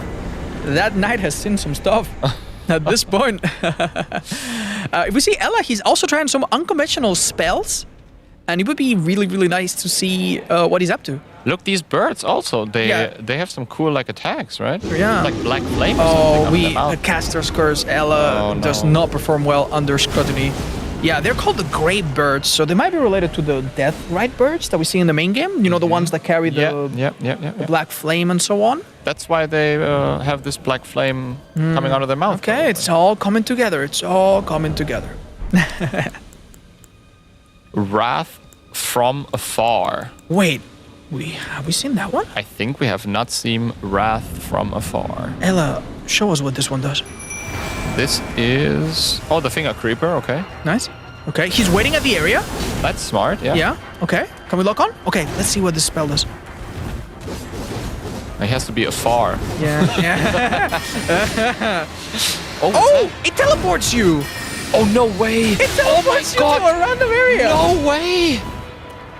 That's so cool! No way, that's insane. That's so gimmicky, I love it. It just teleports you to a random place. Yeah. Miriam's vanishing. We are so dumb. We should have known, yeah. We are so dumb. Sometimes the simplest interpretation when a game is bold like this is the correct one. Oh my god, this changes everything. If you can teleport away from enemies, that is such a strong spell. But do you think you can control where you go? I don't know, but it seems like it's the charm of the spell that maybe it is completely random, so you could end up in a worse spot. You teleport away from an enemy and end up deeper, close to the... Look at that! I think you teleport forward. Right? It might be where your camera is headed. Maybe you can do it to close the gap too. Okay, we've seen the lightning spear. Nice. Like damage. Ella's just cycling through the spells, giving us a wizarding lesson right now. Yeah, the roar has to be some kind of this one looks voice damage. This one looks cool. It seems a bit weak, but it looks very cool. Wait, did you just break the voice? Yeah. He did just break the voice together with Andreas. Good idea to stay on high health. Okay, here's a Wrath from Afar. Oh, I think it's like a project force type of spell. I think he aimed at the ground. There it is! Oh, yes, it is. It's just like... Oh my god, and you levitate. All right, that is cool. It is. That is very cool. If he gets the lock... Here's the lock. Oh, let's see how much damage it does. Oh, I think he missed. Nice. Oh, it's not bad. I think it's more of a... That must have been Andreas, right? Oh, he hit. Perhaps. Well, either way, Curse Blade Labyrinth meets its fate. And the Happy Hop's still cooking, it seems, right? Yeah, Hop has been on a mission to learn this boss, it seems. Yeah, if he's been cooking, he's been using one of those slow cookers that you leave overnight, that, heats up the food. He is taking his sweet time. I would be lying if I told you I understand exactly where his head is at, but I think he's trying to go deeper than anybody else in understanding how to do this melee. He tries to truly understand what's going on here, it seems. I'm not gonna lie, some of these bosses do not seem designed to engage with them in conventional ways, so maybe there's simply no way to deal with this.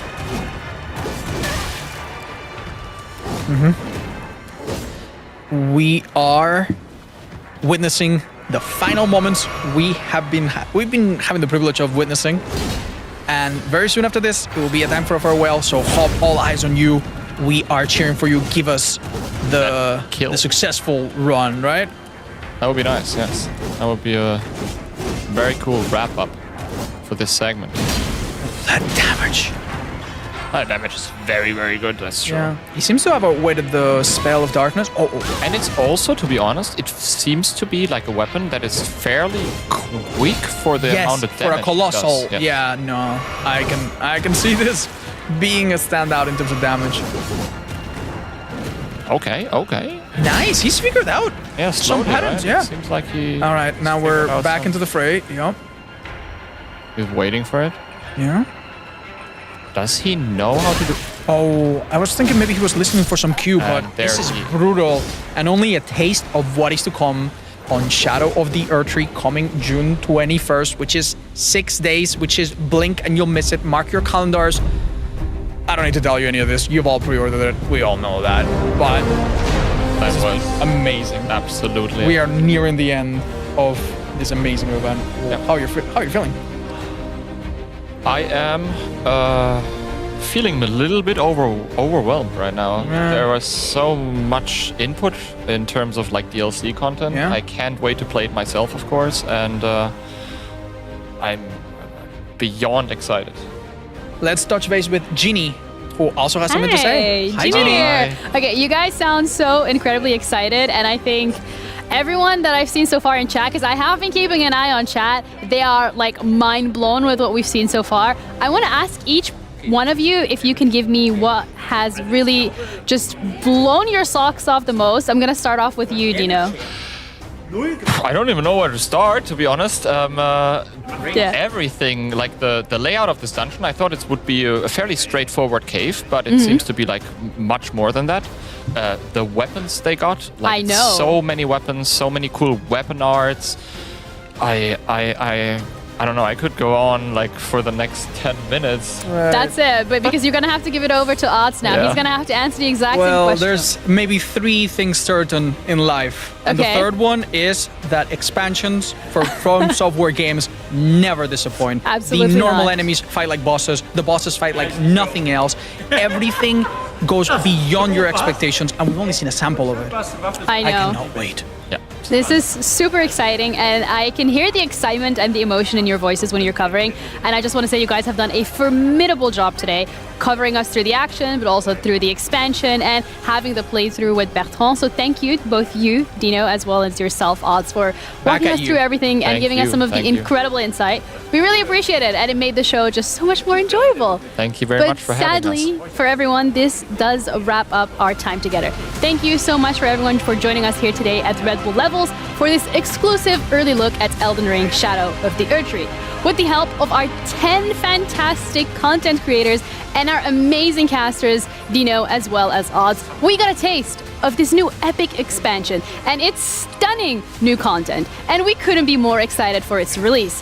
Now, that's it from us, but of course, don't forget that you can get your hands on Shadow of the Erdtree on the 21st of June, which is right around the corner. Now, we're done, but some of our creators are going to stay live as well, so make sure that you tune into their streams if you want to see them play a little bit longer. But until then, good night.